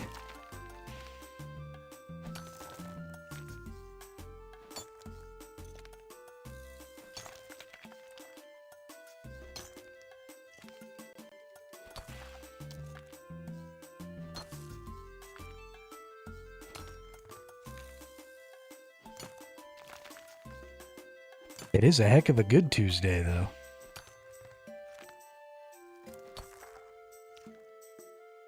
I'm in, like, a really contented mood today. Just generally feeling happy about everything.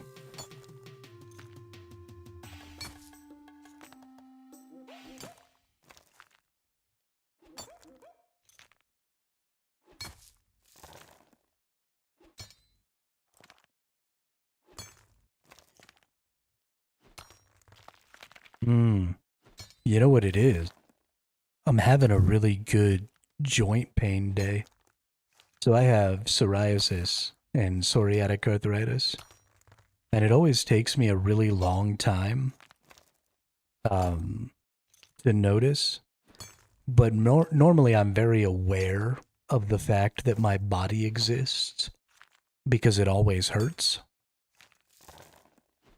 And there are some days where, like hours and hours into the day, I'll realize that I feel like really light, like I don't exist.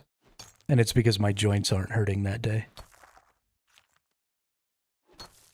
It doesn't happen very often, but like my hands and stuff don't hurt today. Which is real nice.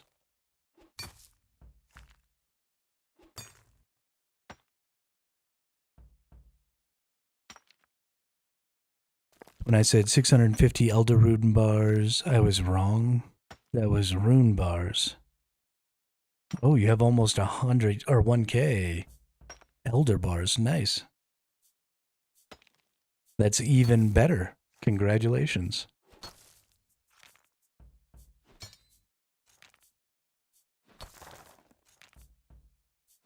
Congratulations. I'm such a sucker for wanting to be able to make like higher and higher tier gear and wanting to be able to craft at a really high tier that now that you've started talking about rune bars, I'm like, I should go back to working on my smithing so that I can get to rune bars.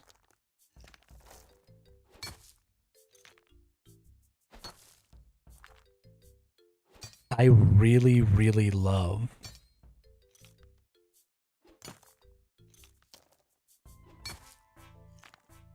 tomorrow. I will be back on at 2200. Yeah. Yeah, I get on usually right about 2200 every day.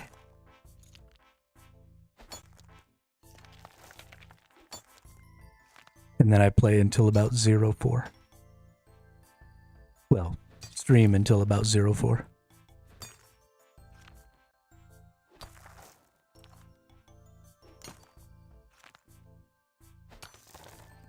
Yeah, I don't get on until like super late.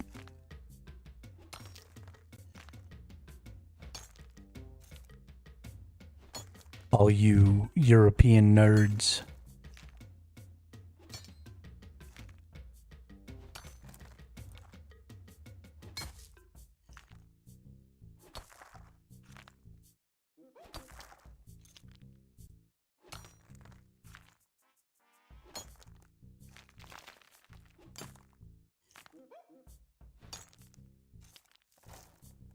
Nice. Gotta love those days off. Being able to just be a bum, play video games. Those are the best days.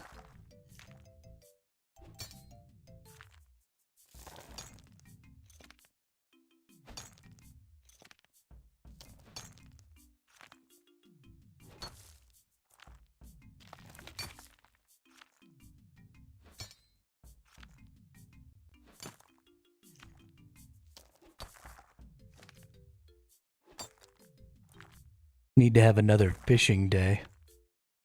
Because I need to get up to 68 so I can get them green blubbers.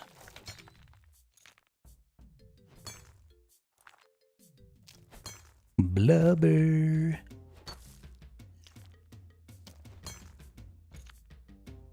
And so I can go to the fishing guild.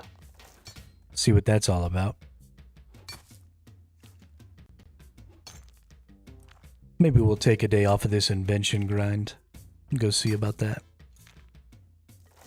What do I need in cooking to be able to cook blubbers? Or do I even have to cook the blubbers? Can I just eat them? Nope. 72. Okay. Not bad.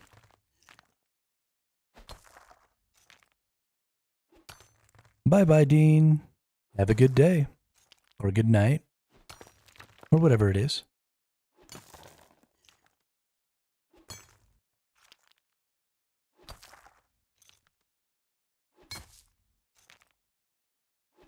Cooking gaunts before cooking them blubbers? What's a gaunt?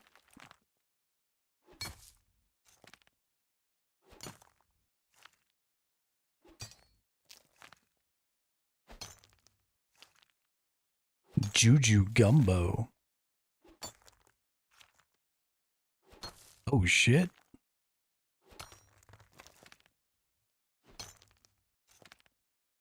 Gauntlet. Oh, cooking gauntlets. Yeah, you're right. I'll do that definitely before the next fishing stream. Yo, these are good. Says heals 2050.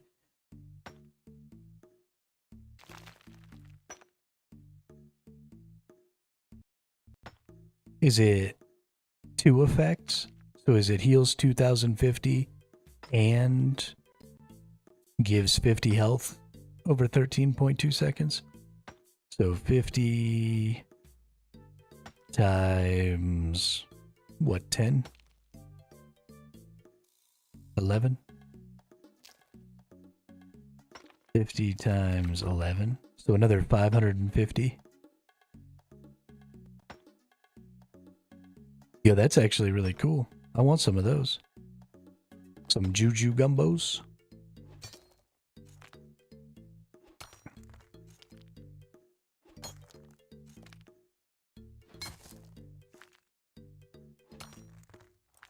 That's a lot of healing. That's almost 3K. We got any more gumbo down here somewhere?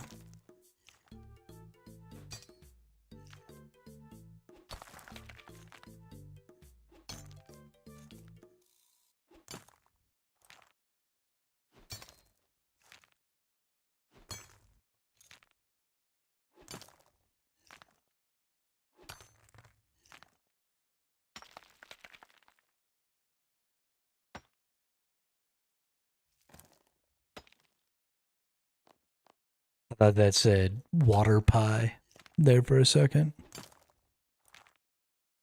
Yeah, I did notice that, Ian, that I wasn't quite getting the max. So that would have been another 400. Yeah, so it would have been 3K. Because that would have been 2,450 Plus another 550 overtime. That's actually pretty massive. I wonder what the recipe for that is. Because that's double what I get. More than double what I get from the Desert Souls.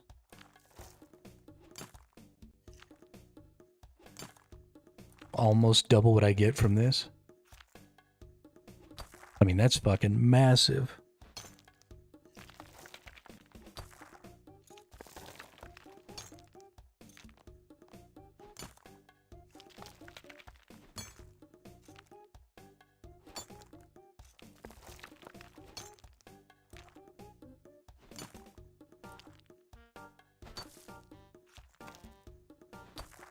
Could live forever off of this shit.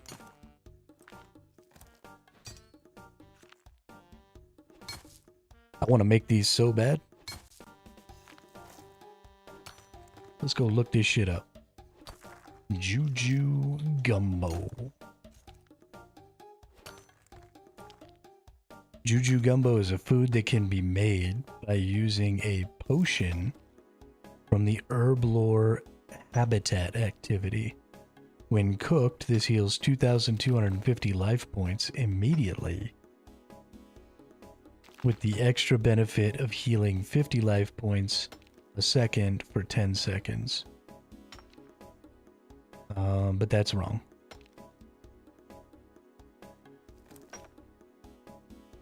It's actually 2,800.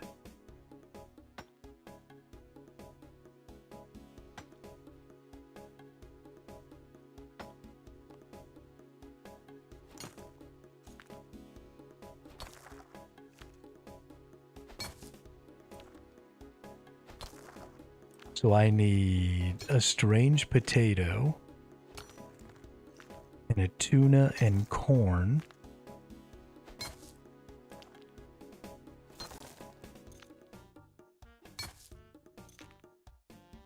Who this is? Ogie 31.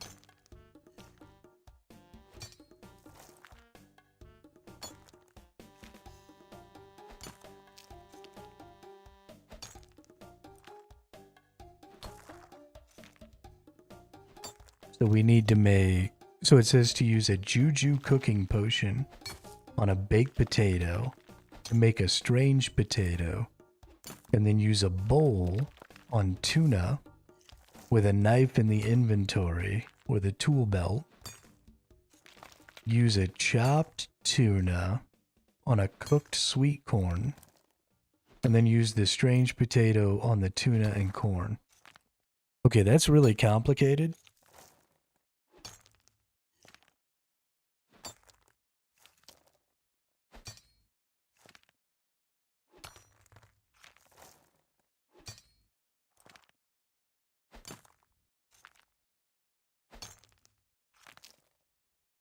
But I also kind of feel like it might be worth it. Because almost 3,000 HP is fucking massive.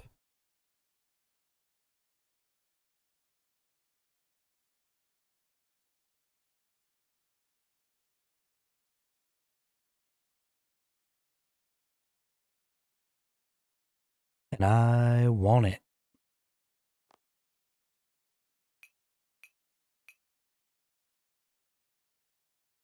Alright, we're going to fill up one more time. And then we're going to start cutting these bad boys. See what happens.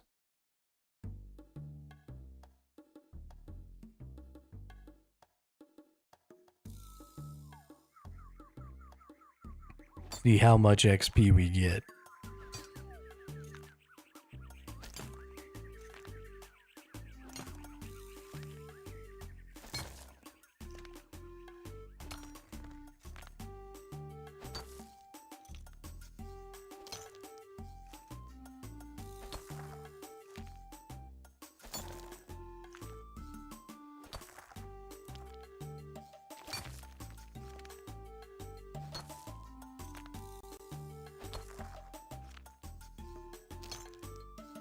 Juju Gumbos were added to the game in 2010.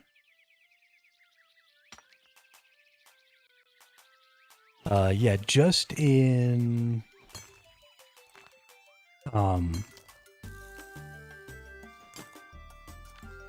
Emeralds, I'm gonna have somewhere between 60 and 90k XP, because they give 60 XP when you cut them. And I have over 1,000. So, and then I think I'll get a little more than that same amount out of the rubies and the diamonds.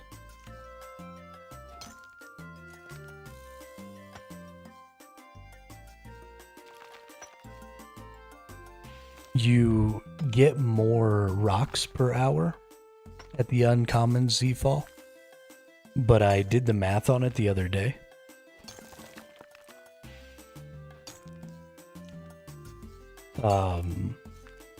And you get more XP per hour if you do the precious gem rocks, if you can do more than 293 damage in an average hit,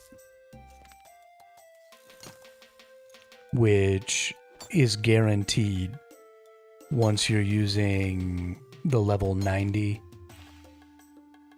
mining pick. You basically can't do less than that.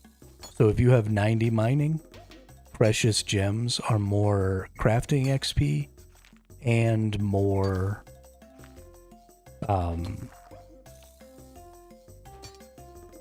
more porters per hour.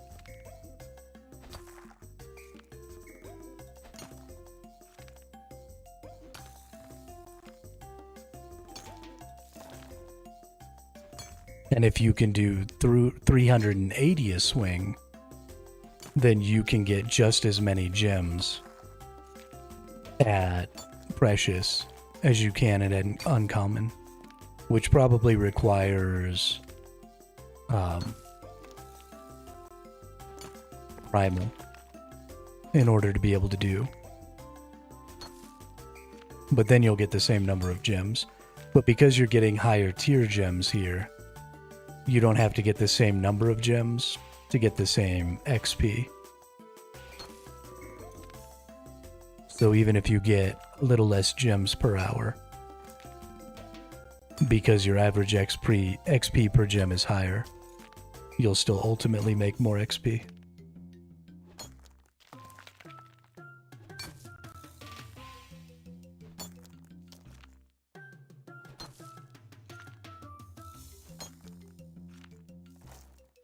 But you get more porters per hour at precious gem rocks at 266 damage. And you get more XP per hour on precious gem rocks at 293 damage. And I'm doing about 274 right now.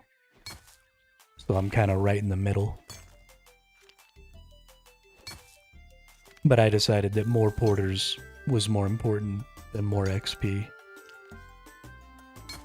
And I'm just going to keep running with that. Also, I've got an extra 5 damage here. And yeah.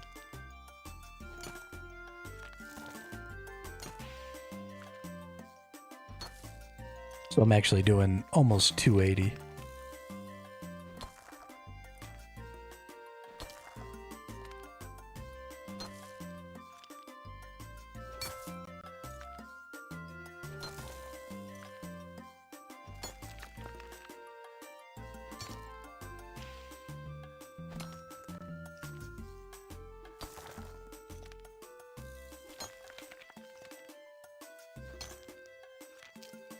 But I should be making pretty close to 80k an hour XP right now, which should give me 400k when I finish this up. But I don't think I was paying close enough attention. And I think I'm going to come up a little short.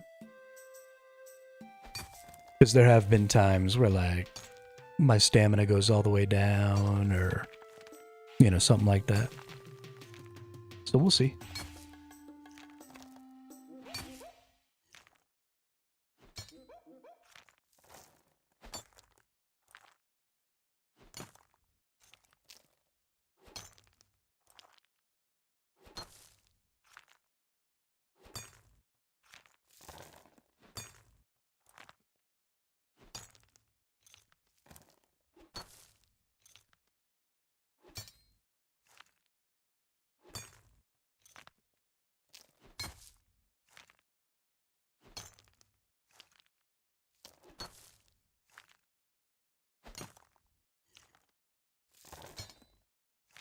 But let's see. You can get 1,500 gems in an hour. And your average XP per gem is 62 XP. Yeah, so the maximum XP per hour you can get at uncommon rocks is 93k. That is the absolute maximum. And here, if you could get one-shots, which you totally can. I mean, I can't, but it's possible. No, I do not have a fully grown cat yet. The next time I do a fishing stream, I'll take care of it. But the average XP you get here is 80, like 82. So if you could get 1,500 of these, then the maximum XP you could get would be 123,000, which is about 30% more.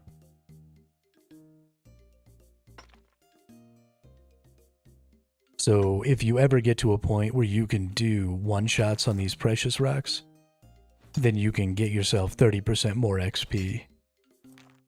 As well as pretty similar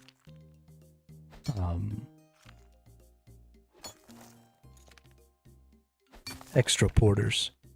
The math is pretty close. It's actually more extra porters, if I'm not mistaken.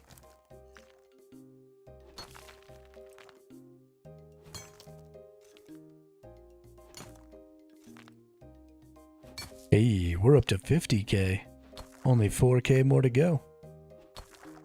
Booyah.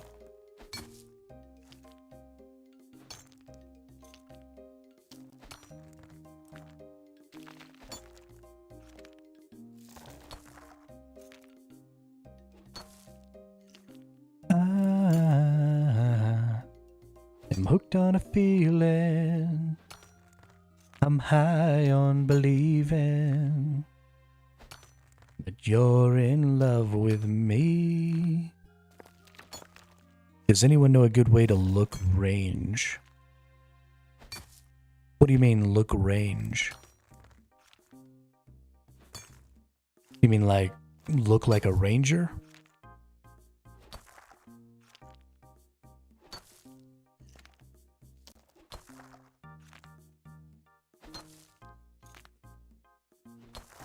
Oh, level range.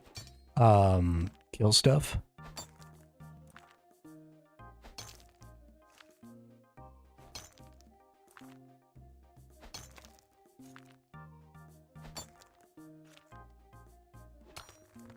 I guess it kind of depends. Do you just want to level range? Or do you want to level something else sort of in tandem? Because if you're gonna be leveling range, then it's probably a good idea to also be leveling Slayer, unless you have like a high Slayer level already. Or, you know, going and killing stuff.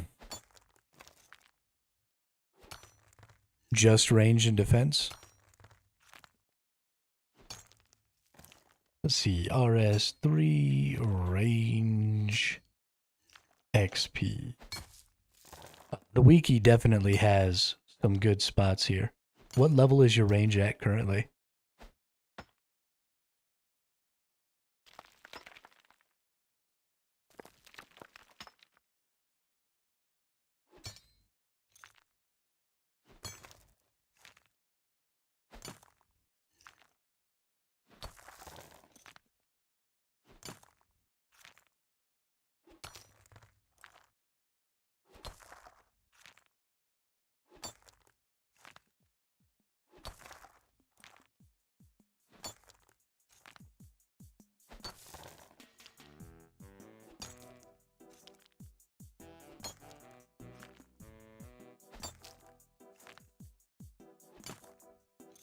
82.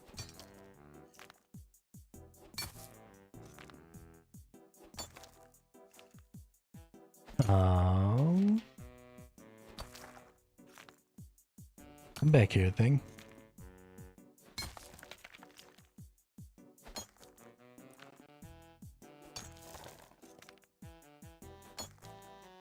Let's see, that's at 50 to 70. This is 70 to 99. There's the Aviancy in the God Wars dungeon. They're over by Kriara. Because they're a really good enemy to kill. The exiled Calphites are apparently a good enemy to kill. Greater demons are a good enemy to kill.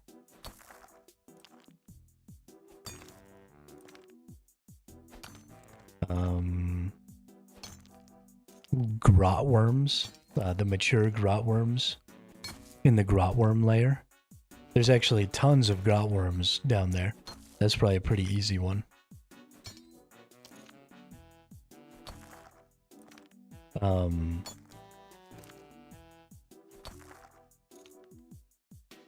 Yeah, I would go to the wiki if you're just looking for an enemy to grind. The wiki has data on a couple of different monsters that might be a really good idea.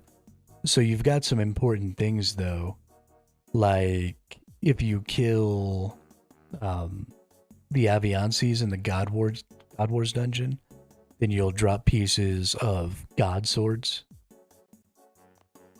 So, you know, that's kind of a nice little like bonus. One of the big things I feel like I've noticed about this game so far is there are a few skills that you really don't want to worry just about leveling those skills. You want to kind of worry about the secondary and tertiary things, whoops, that go with that leveling.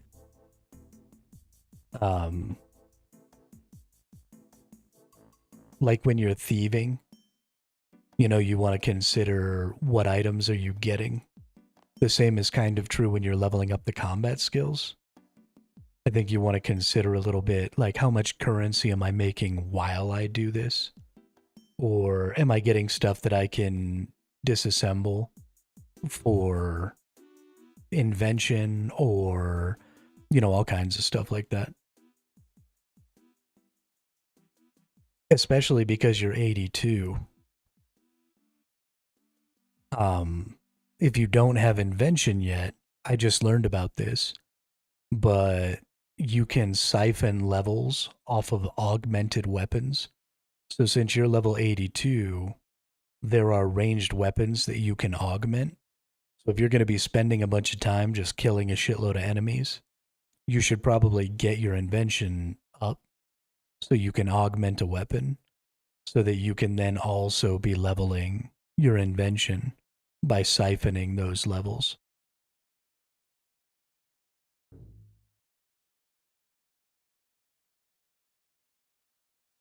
But, I mean, if you're just full set on as much defense and ranged XP as you can get, then I would just go to the wiki, pick one of those enemies that's weak to range, and then just go murder the shit out of it.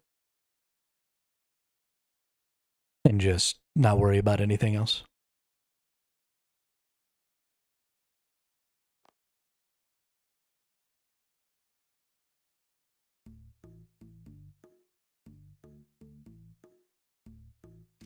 All right, so we are at 803059.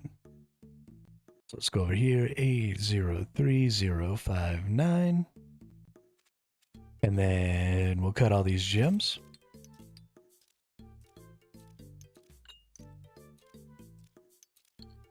And then we'll see where we get to.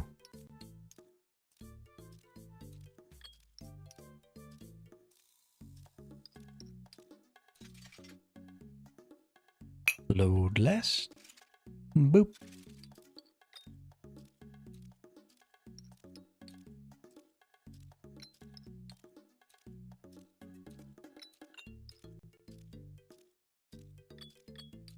This is going to take so long.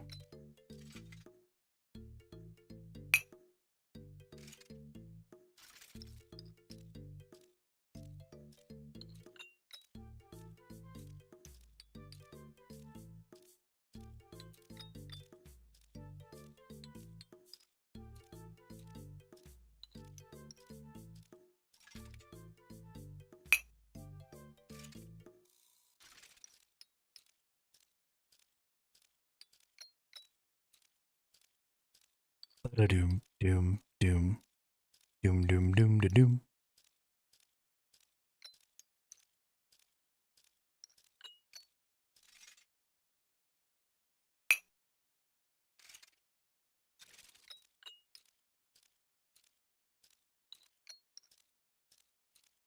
Picked up a couple thousand gems. Now we get to cut a couple thousand gems.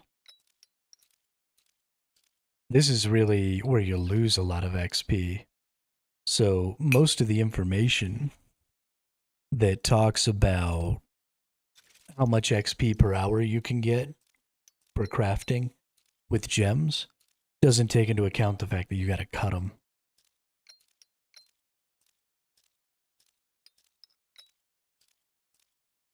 Ooh. That's a good point. Killing the new boss is a great fucking idea, William. That is a damn good point.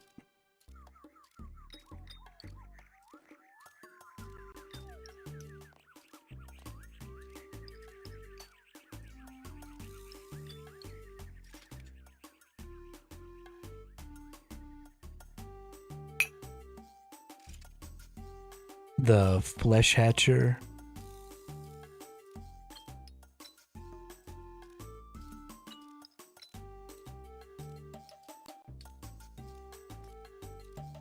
This nerd. Flesh hatcher Macarnas. Floating eyeball, dude. You do have to have 40 dungeoneering to be able to go into his zone. But he's weak to range.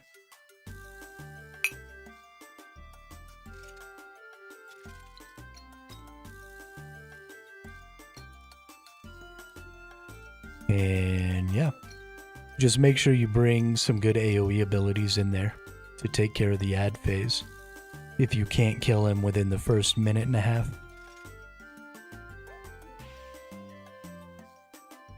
If you can kill him in the first minute and a half, then you don't even have to worry about the ad phase.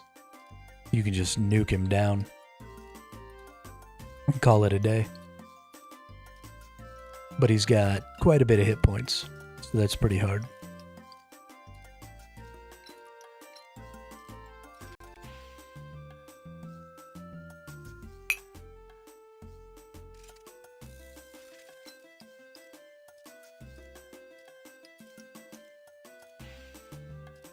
But you automatically have a portal in War's Retreat. So you don't even have to use up one of your portals to make a portal out there. You do have to kill him one time though, because you have to have 80 dungeoneering to just be able to go out to his spot without having killed him first. But if you kill him, then you should be able to just teleport out there from War's Retreat. But it's pretty easy to just walk out there, so. For the first one. You don't need any special stuff. You will have to learn to flick your prayer. You'll need your magic prayer, and you'll need to flick it every time the orb comes out of the sky and lands on you. But other than that, all his other attacks can just be walked out of. They've got big things on the ground, and you just walk out of the big thing on the ground.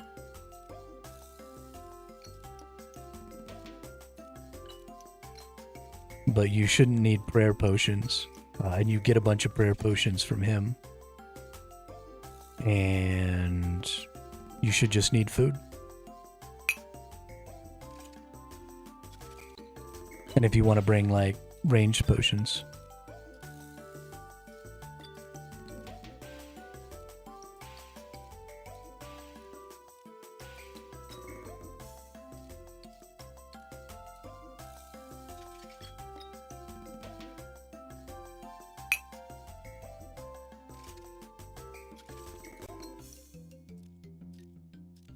If you go in there and you have trouble killing him, and you want me to kind of walk you through the mechanics, I'm more than happy to go and kill him one time real quick and just kind of explain it to you. But I would say give it a try. Bet you'll be able to figure it out pretty quick. It's not very difficult. The hardest part about that boss is just the ad phase. Everything else you can just calmly walk out of.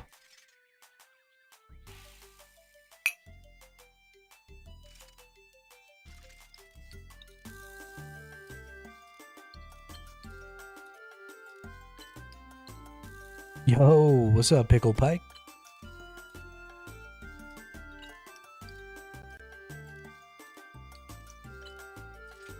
How are you?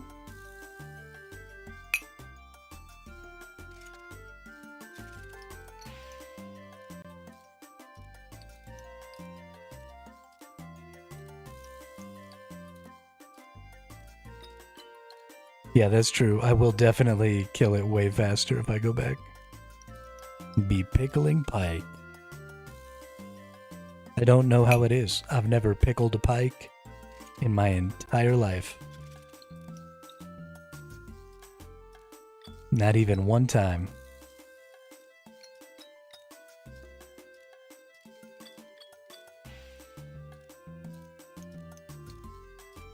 I've never eaten a pickled pike. I've never eaten a pike.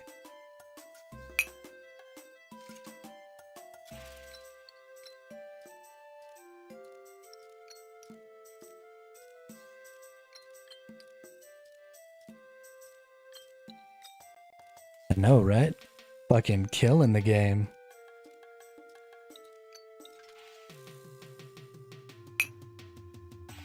We're out of control. Yo, what's up, Epi?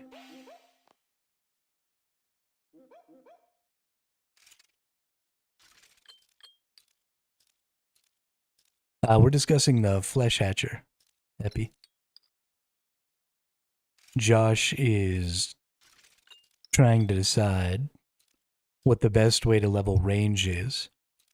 And William came up with a brilliant idea of using Flesh Hatcher.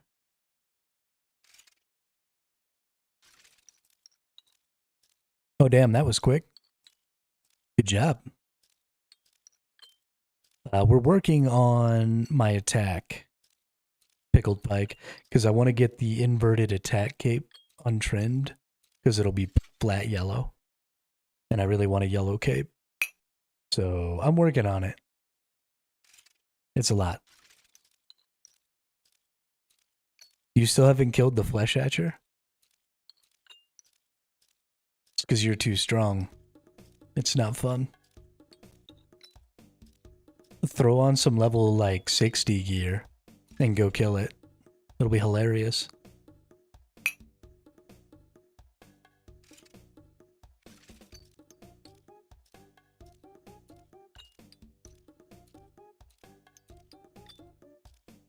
Yeah, he's not a difficult boss, especially, I mean, you're level 82 ranged. So your damage output should be pretty good. If you don't have to worry about his ad phase, he's really not difficult.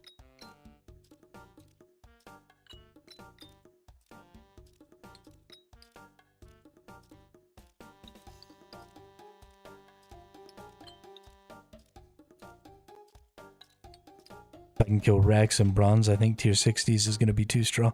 Jeez. Well, maybe you should go in there in some Bronze gear then. Or how about no weapon? Just punch him to death. Ooh, that's an interesting idea.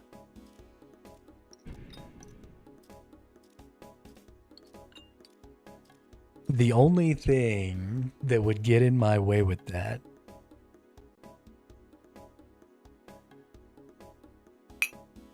is the ads.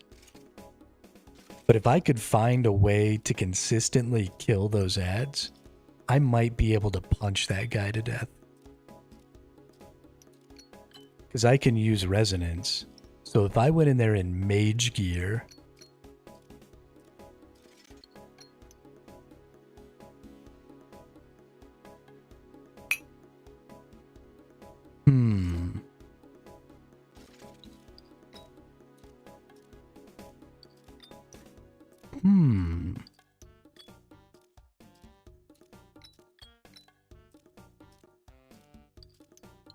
Yeah, but thankfully you can send...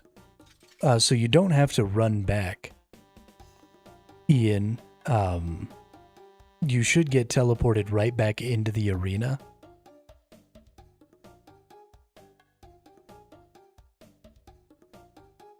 And if you have War's Retreat, then War's Retreat has a portal that'll take you right back to the entrance of the arena in the wilderness. So you shouldn't have to like run through the wilderness to get back out there. You can just teleport back and forth to War's Retreat.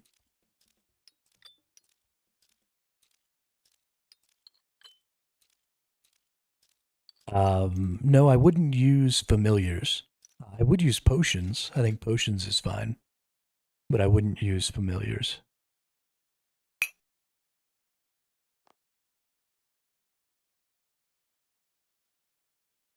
For a low-level boss, I can't just stand in the arena and fight it over and over again.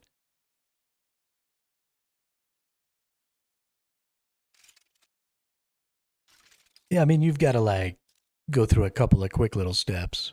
But it's not that big.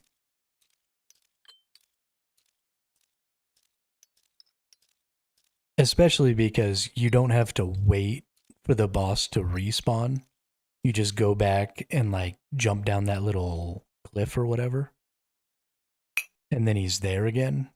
So actually, it's probably faster than standing in the arena waiting for the boss to come back. Because you can just auto-bank everything from the chest. And then you go back up to the start. And then you just run back over that cliff again and boom, start fighting him. So it's actually probably faster.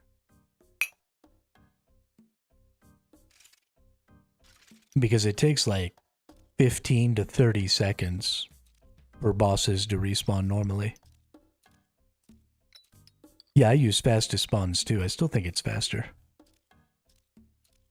Because the spawns still take a little while. It's annoying because it's more buttons.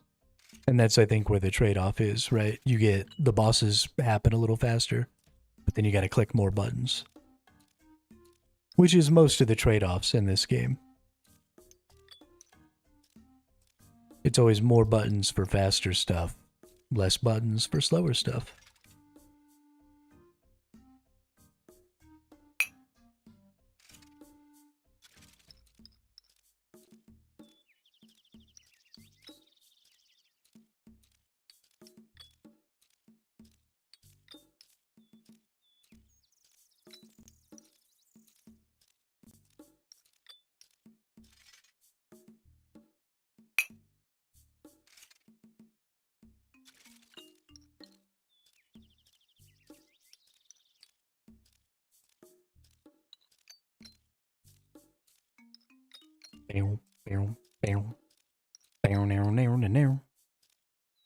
Better do boom boom.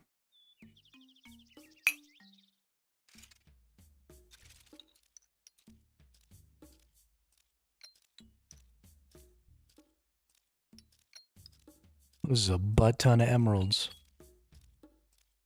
Goodness gracious me. Goodness gracious, great balls of fire.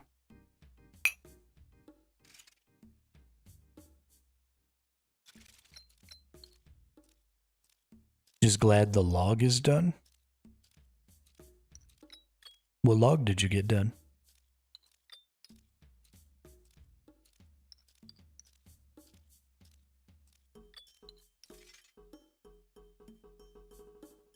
Oh, the flesh hatcher. Got it.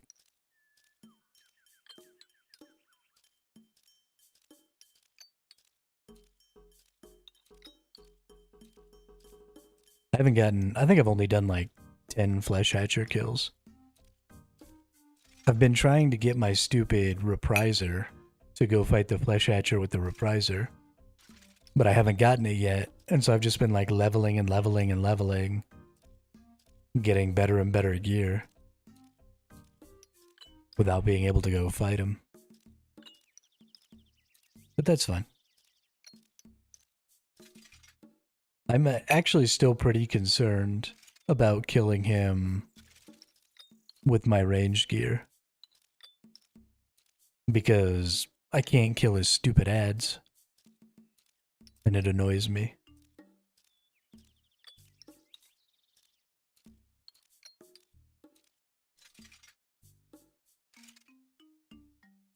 No, no, no.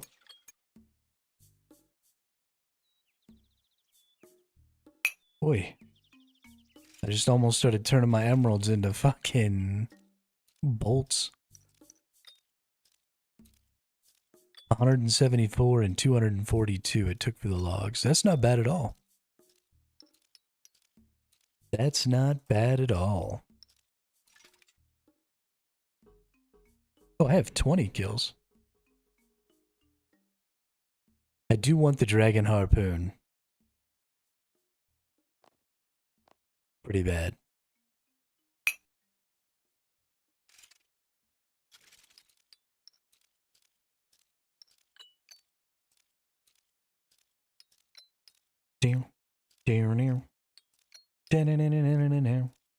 We've already gotten about 80,000 XP here. We might be closer to the amount that I expected than I thought.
Do some quests, get to the God Wars dungeon.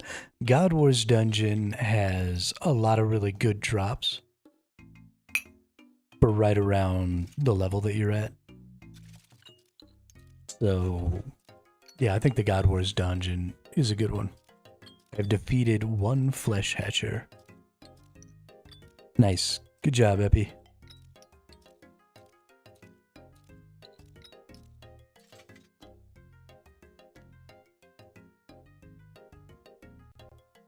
Did you do it with no gear on?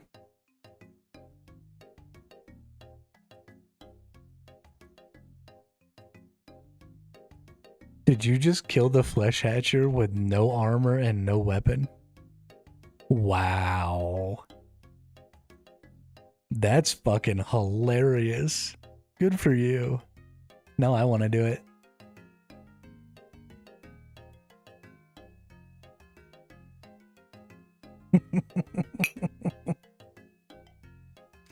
That's so cool. Good job. Did you bring any like necro runes? Did you use the necro runes so you could use the defensive skills or anything? Or did you just punch him?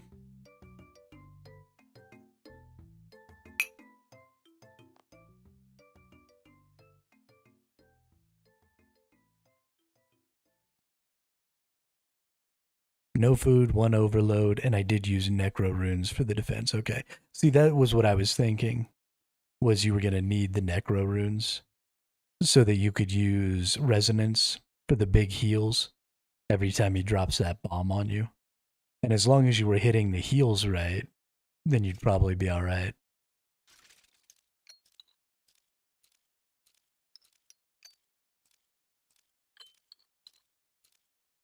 And then, you know, some strength skills and stuff like that. So you could use like punches and kicks and stuff.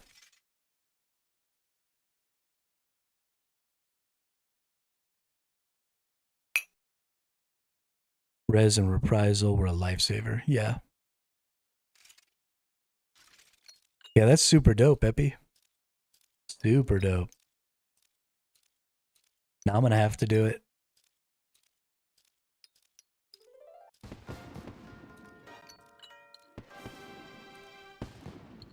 Although your cape is also...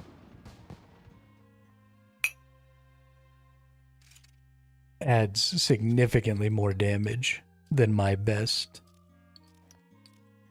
hybrid cape.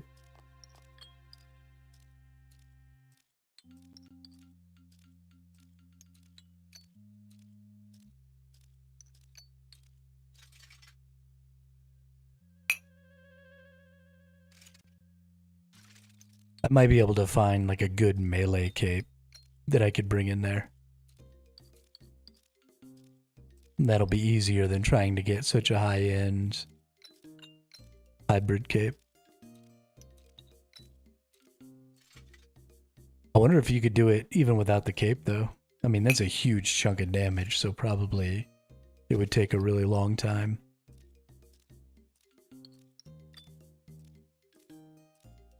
Yeah, good point. Get the Jad cape.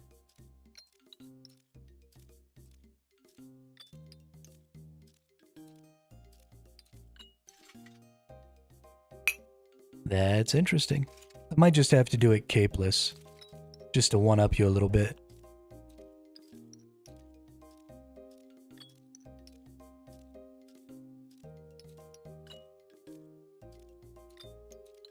You jackass. Now, I might stop doing this just to go do this to try and beat Epi.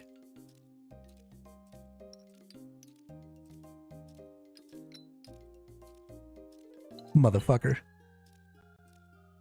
I like that, though. The fact that you could just beat that boss without gear is dope.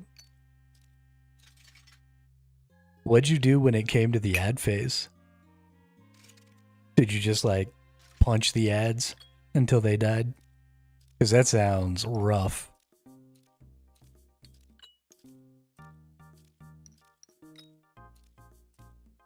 Reprisal, okay.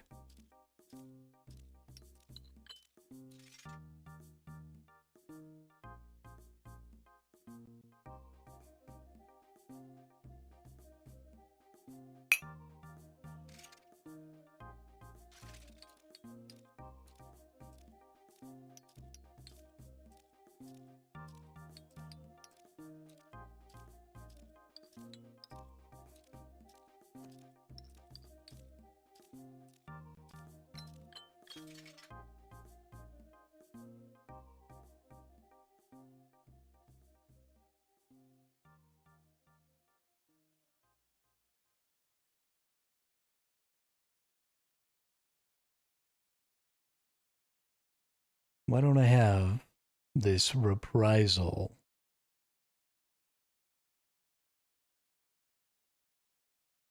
What is reprisal?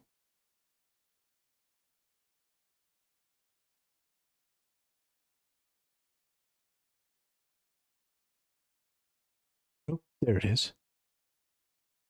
Use the target's power against him, stores 100% of the damage taken over 6 seconds. After the duration deals 100% of the damage stored. Can be recast within its duration, consumes 15% adrenaline. Okay. Got it, got it.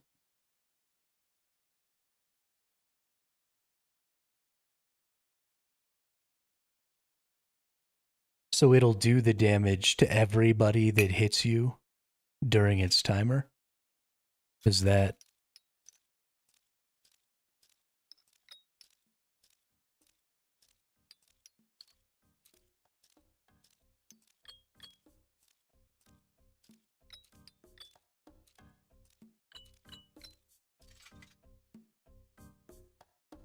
Only to one, so instant kill one, punch the others. Okay.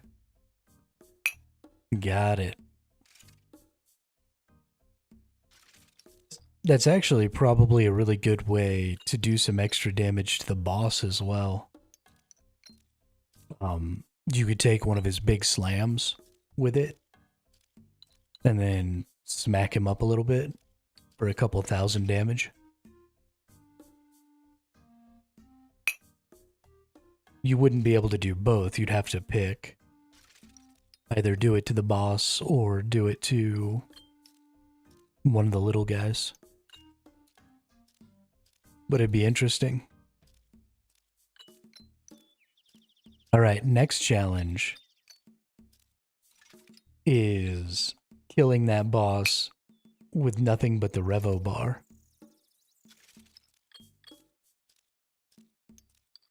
And flicking prayers. So no other manual cast skills except prayer flick.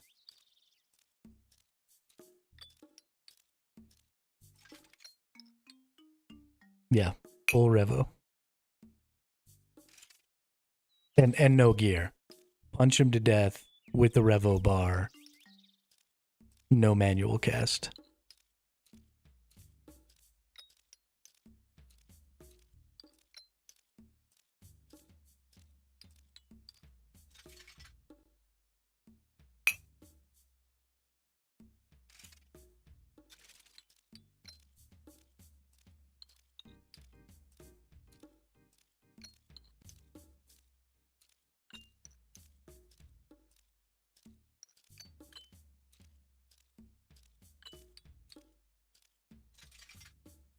And Necro runes would have to be fine, because I honestly don't even think it's possible without Necro runes. Well, that's not true.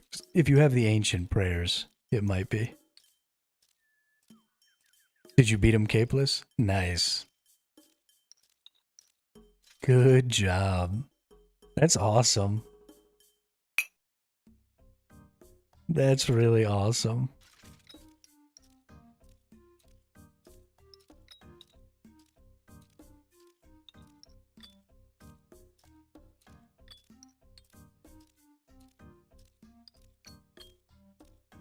I honestly thought it was going to be harder than that. I didn't think you'd be able to just go over there and do it in one try. That's kind of crazy. Especially since you haven't killed the boss before.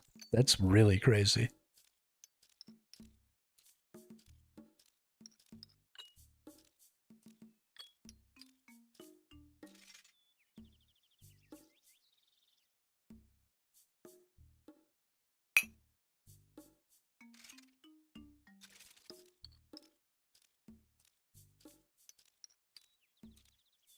Don't send me what you pick for your Revo bar, because I'm going to try this. And I'm going to see if I can do it. And I don't want to just copy your Revo bar. So if you come back tomorrow for the stream or something, then we'll talk about it some more. And you can share what you used for your Revo bar. But I definitely want to give it the old college try.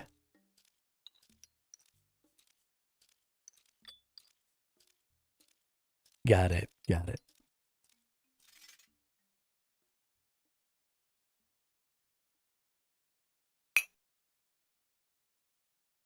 Like, I'm going to send it, not I'll send it to you. I'm a little old for send it to be part of my vernacular.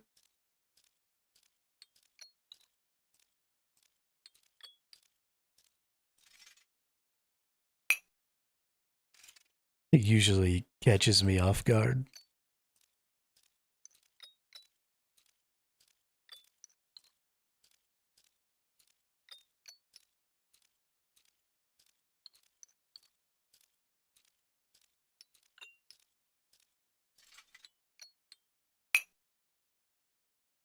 Brother, you're leveling so fast in terms of days created. I don't know how much you play, but damn. I play a lot, Pickle Pike. I'll show you. We'll go look at my time played, and then you'll weep.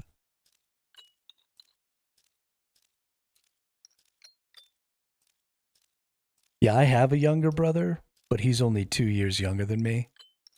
So that doesn't really. I'm the middle one. I have a brother that's 2 years older and a brother that's 2 years younger.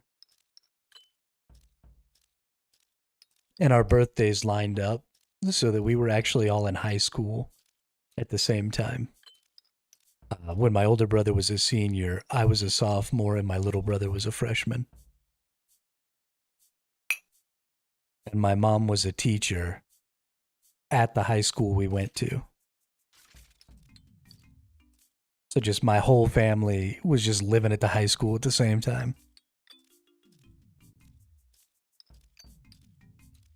Although it did mean if I ever wanted to ditch one of my classes, I would just get my mom to write me a hall pass. And then I would go hang out in her class because she taught theater.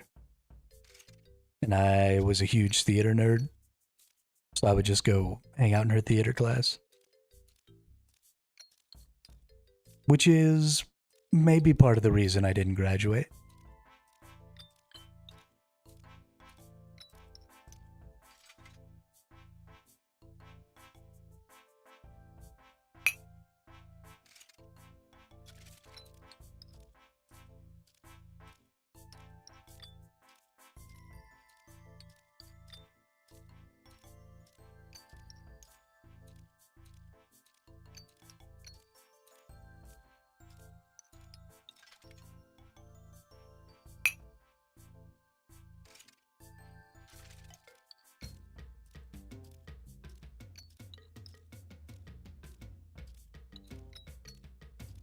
No, yeah, I never graduated high school.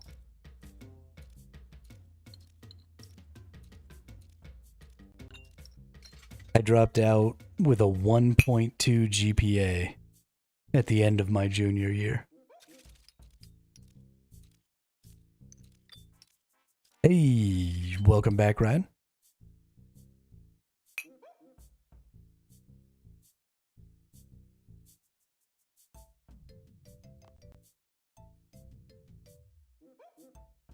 Remove.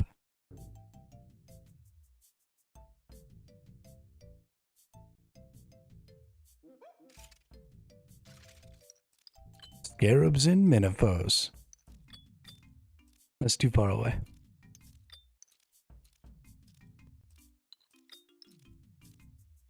Too busy.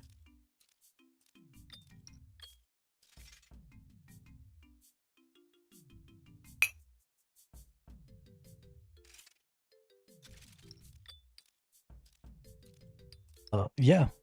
Yeah, I started working when I was 15. Is when I got my first job while I was actually still in high school. And then I dropped out. And when I turned 18, I moved into my own apartment. And then when I was 21, I started going to college. And then I only went to college for like 3 semesters. And I was like, fuck this, I'm out.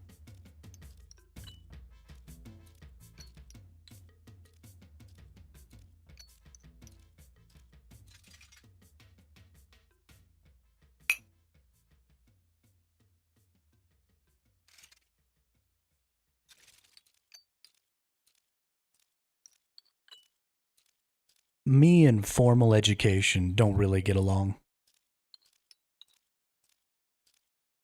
I like to read. I like to learn stuff. Yeah, well, so we have what's called a GED, general education something. So you can take a test that proves that you have all the knowledge that you would have gained in high school. And I missed one question on that test. And then, I had to go take my ACT, which is the standardized test to get you into college. I think I got a 24 or a 26 on it. I don't remember exactly. And then after I got out of the Navy, I took my SAT and I got a 1900. That was about 10 years ago.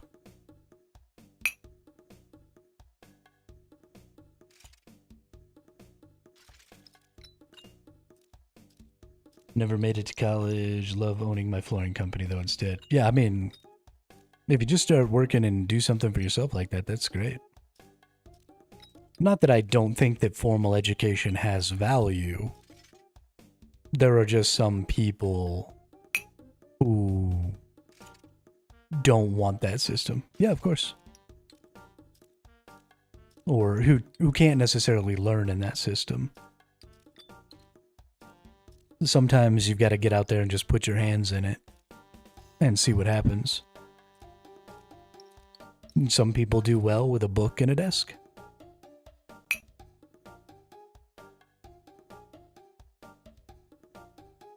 I've never even heard of the GMAT before. Not something I've ever taken. But I also didn't go to business school.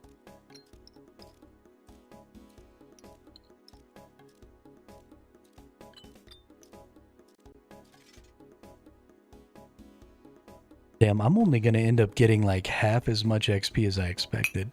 That's crazy. For MBA degrees, okay. Yeah, Ryan, I definitely would agree with that. Definitely would agree with that.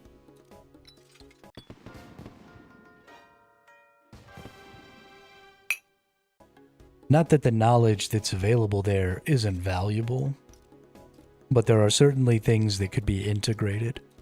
I think a basic knowledge of computer programming is important. I think a basic knowledge of finances is important.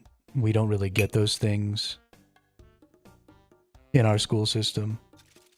I think things like shop and auto shop are really important. You know, maybe you don't need to know how to like tear down an engine and put it back together.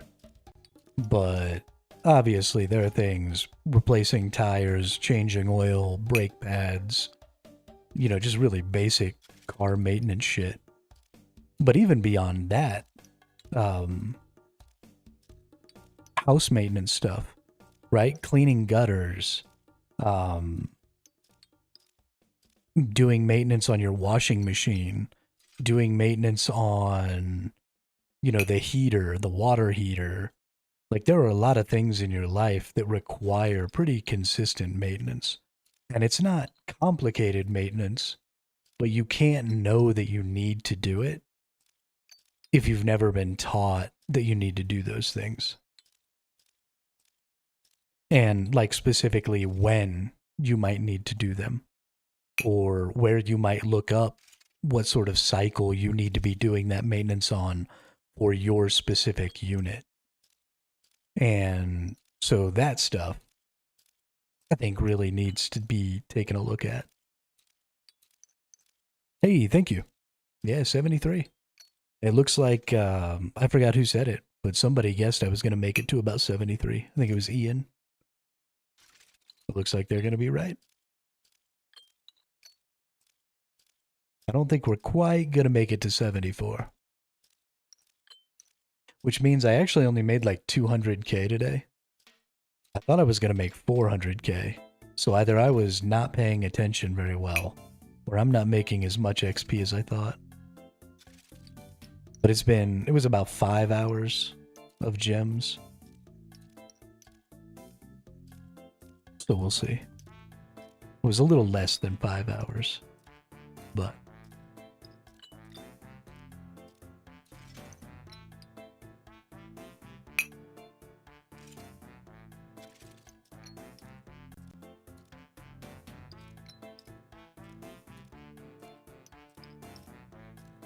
you got a whole lot of gems?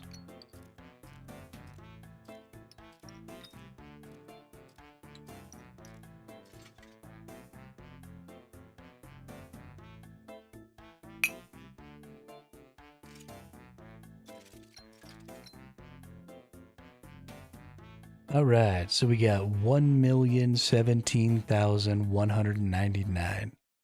So we're going to subtract that here. Minus 1,017,199. So we made 214k XP in 5 hours. Not a great number, but it could have been worse. Could have been worse. Let's go say hi to Hans so that we can make Pickled Pike cry with the percentage of hours that I've played this game. Ooh, Miscellanea. I need to work on that. We'll do that tomorrow. We'll go explore Miscellanea. Alright, Hans. Talk to me, baby. Talk about something else. I've been patrolling this castle for years. I remember you. You've spent 26 days, 22 hours, and 1 minute since I arrived 64 days ago.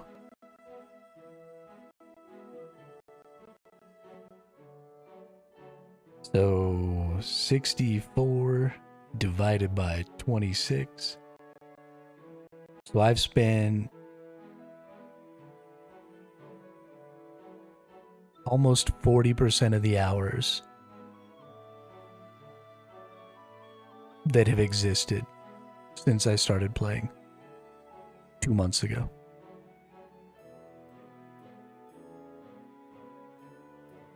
Yeah.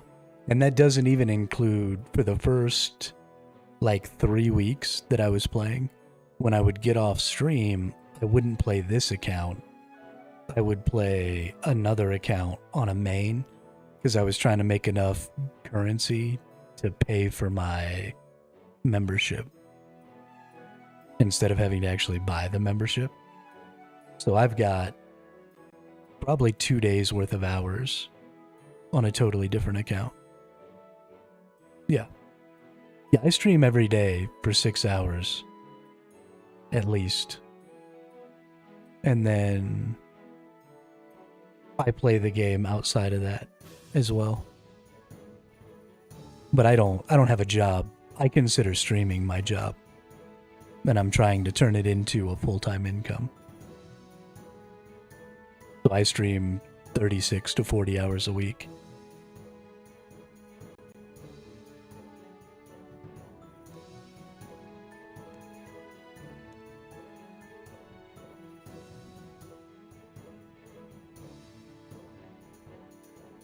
You'll be able to claim the 5-year cape from Hans in 1,761 days. Gross.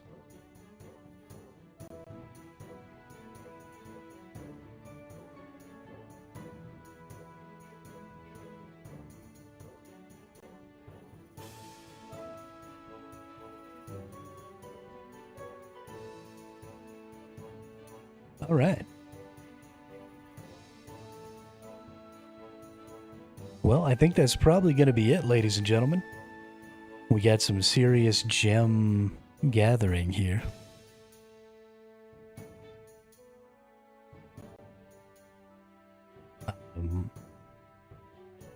But yeah, hope everybody has a great rest of their day. And I appreciate you all coming out. We had a really good viewership today. So that was great. We had tons of interaction, people talking, all that good stuff. Those are always the best days for me and the best days for the stream. They bring in more people and all that stuff. So I always really appreciate that. But yeah, I hope everybody has a good rest of their day, and I'll see you all in the next one tomorrow.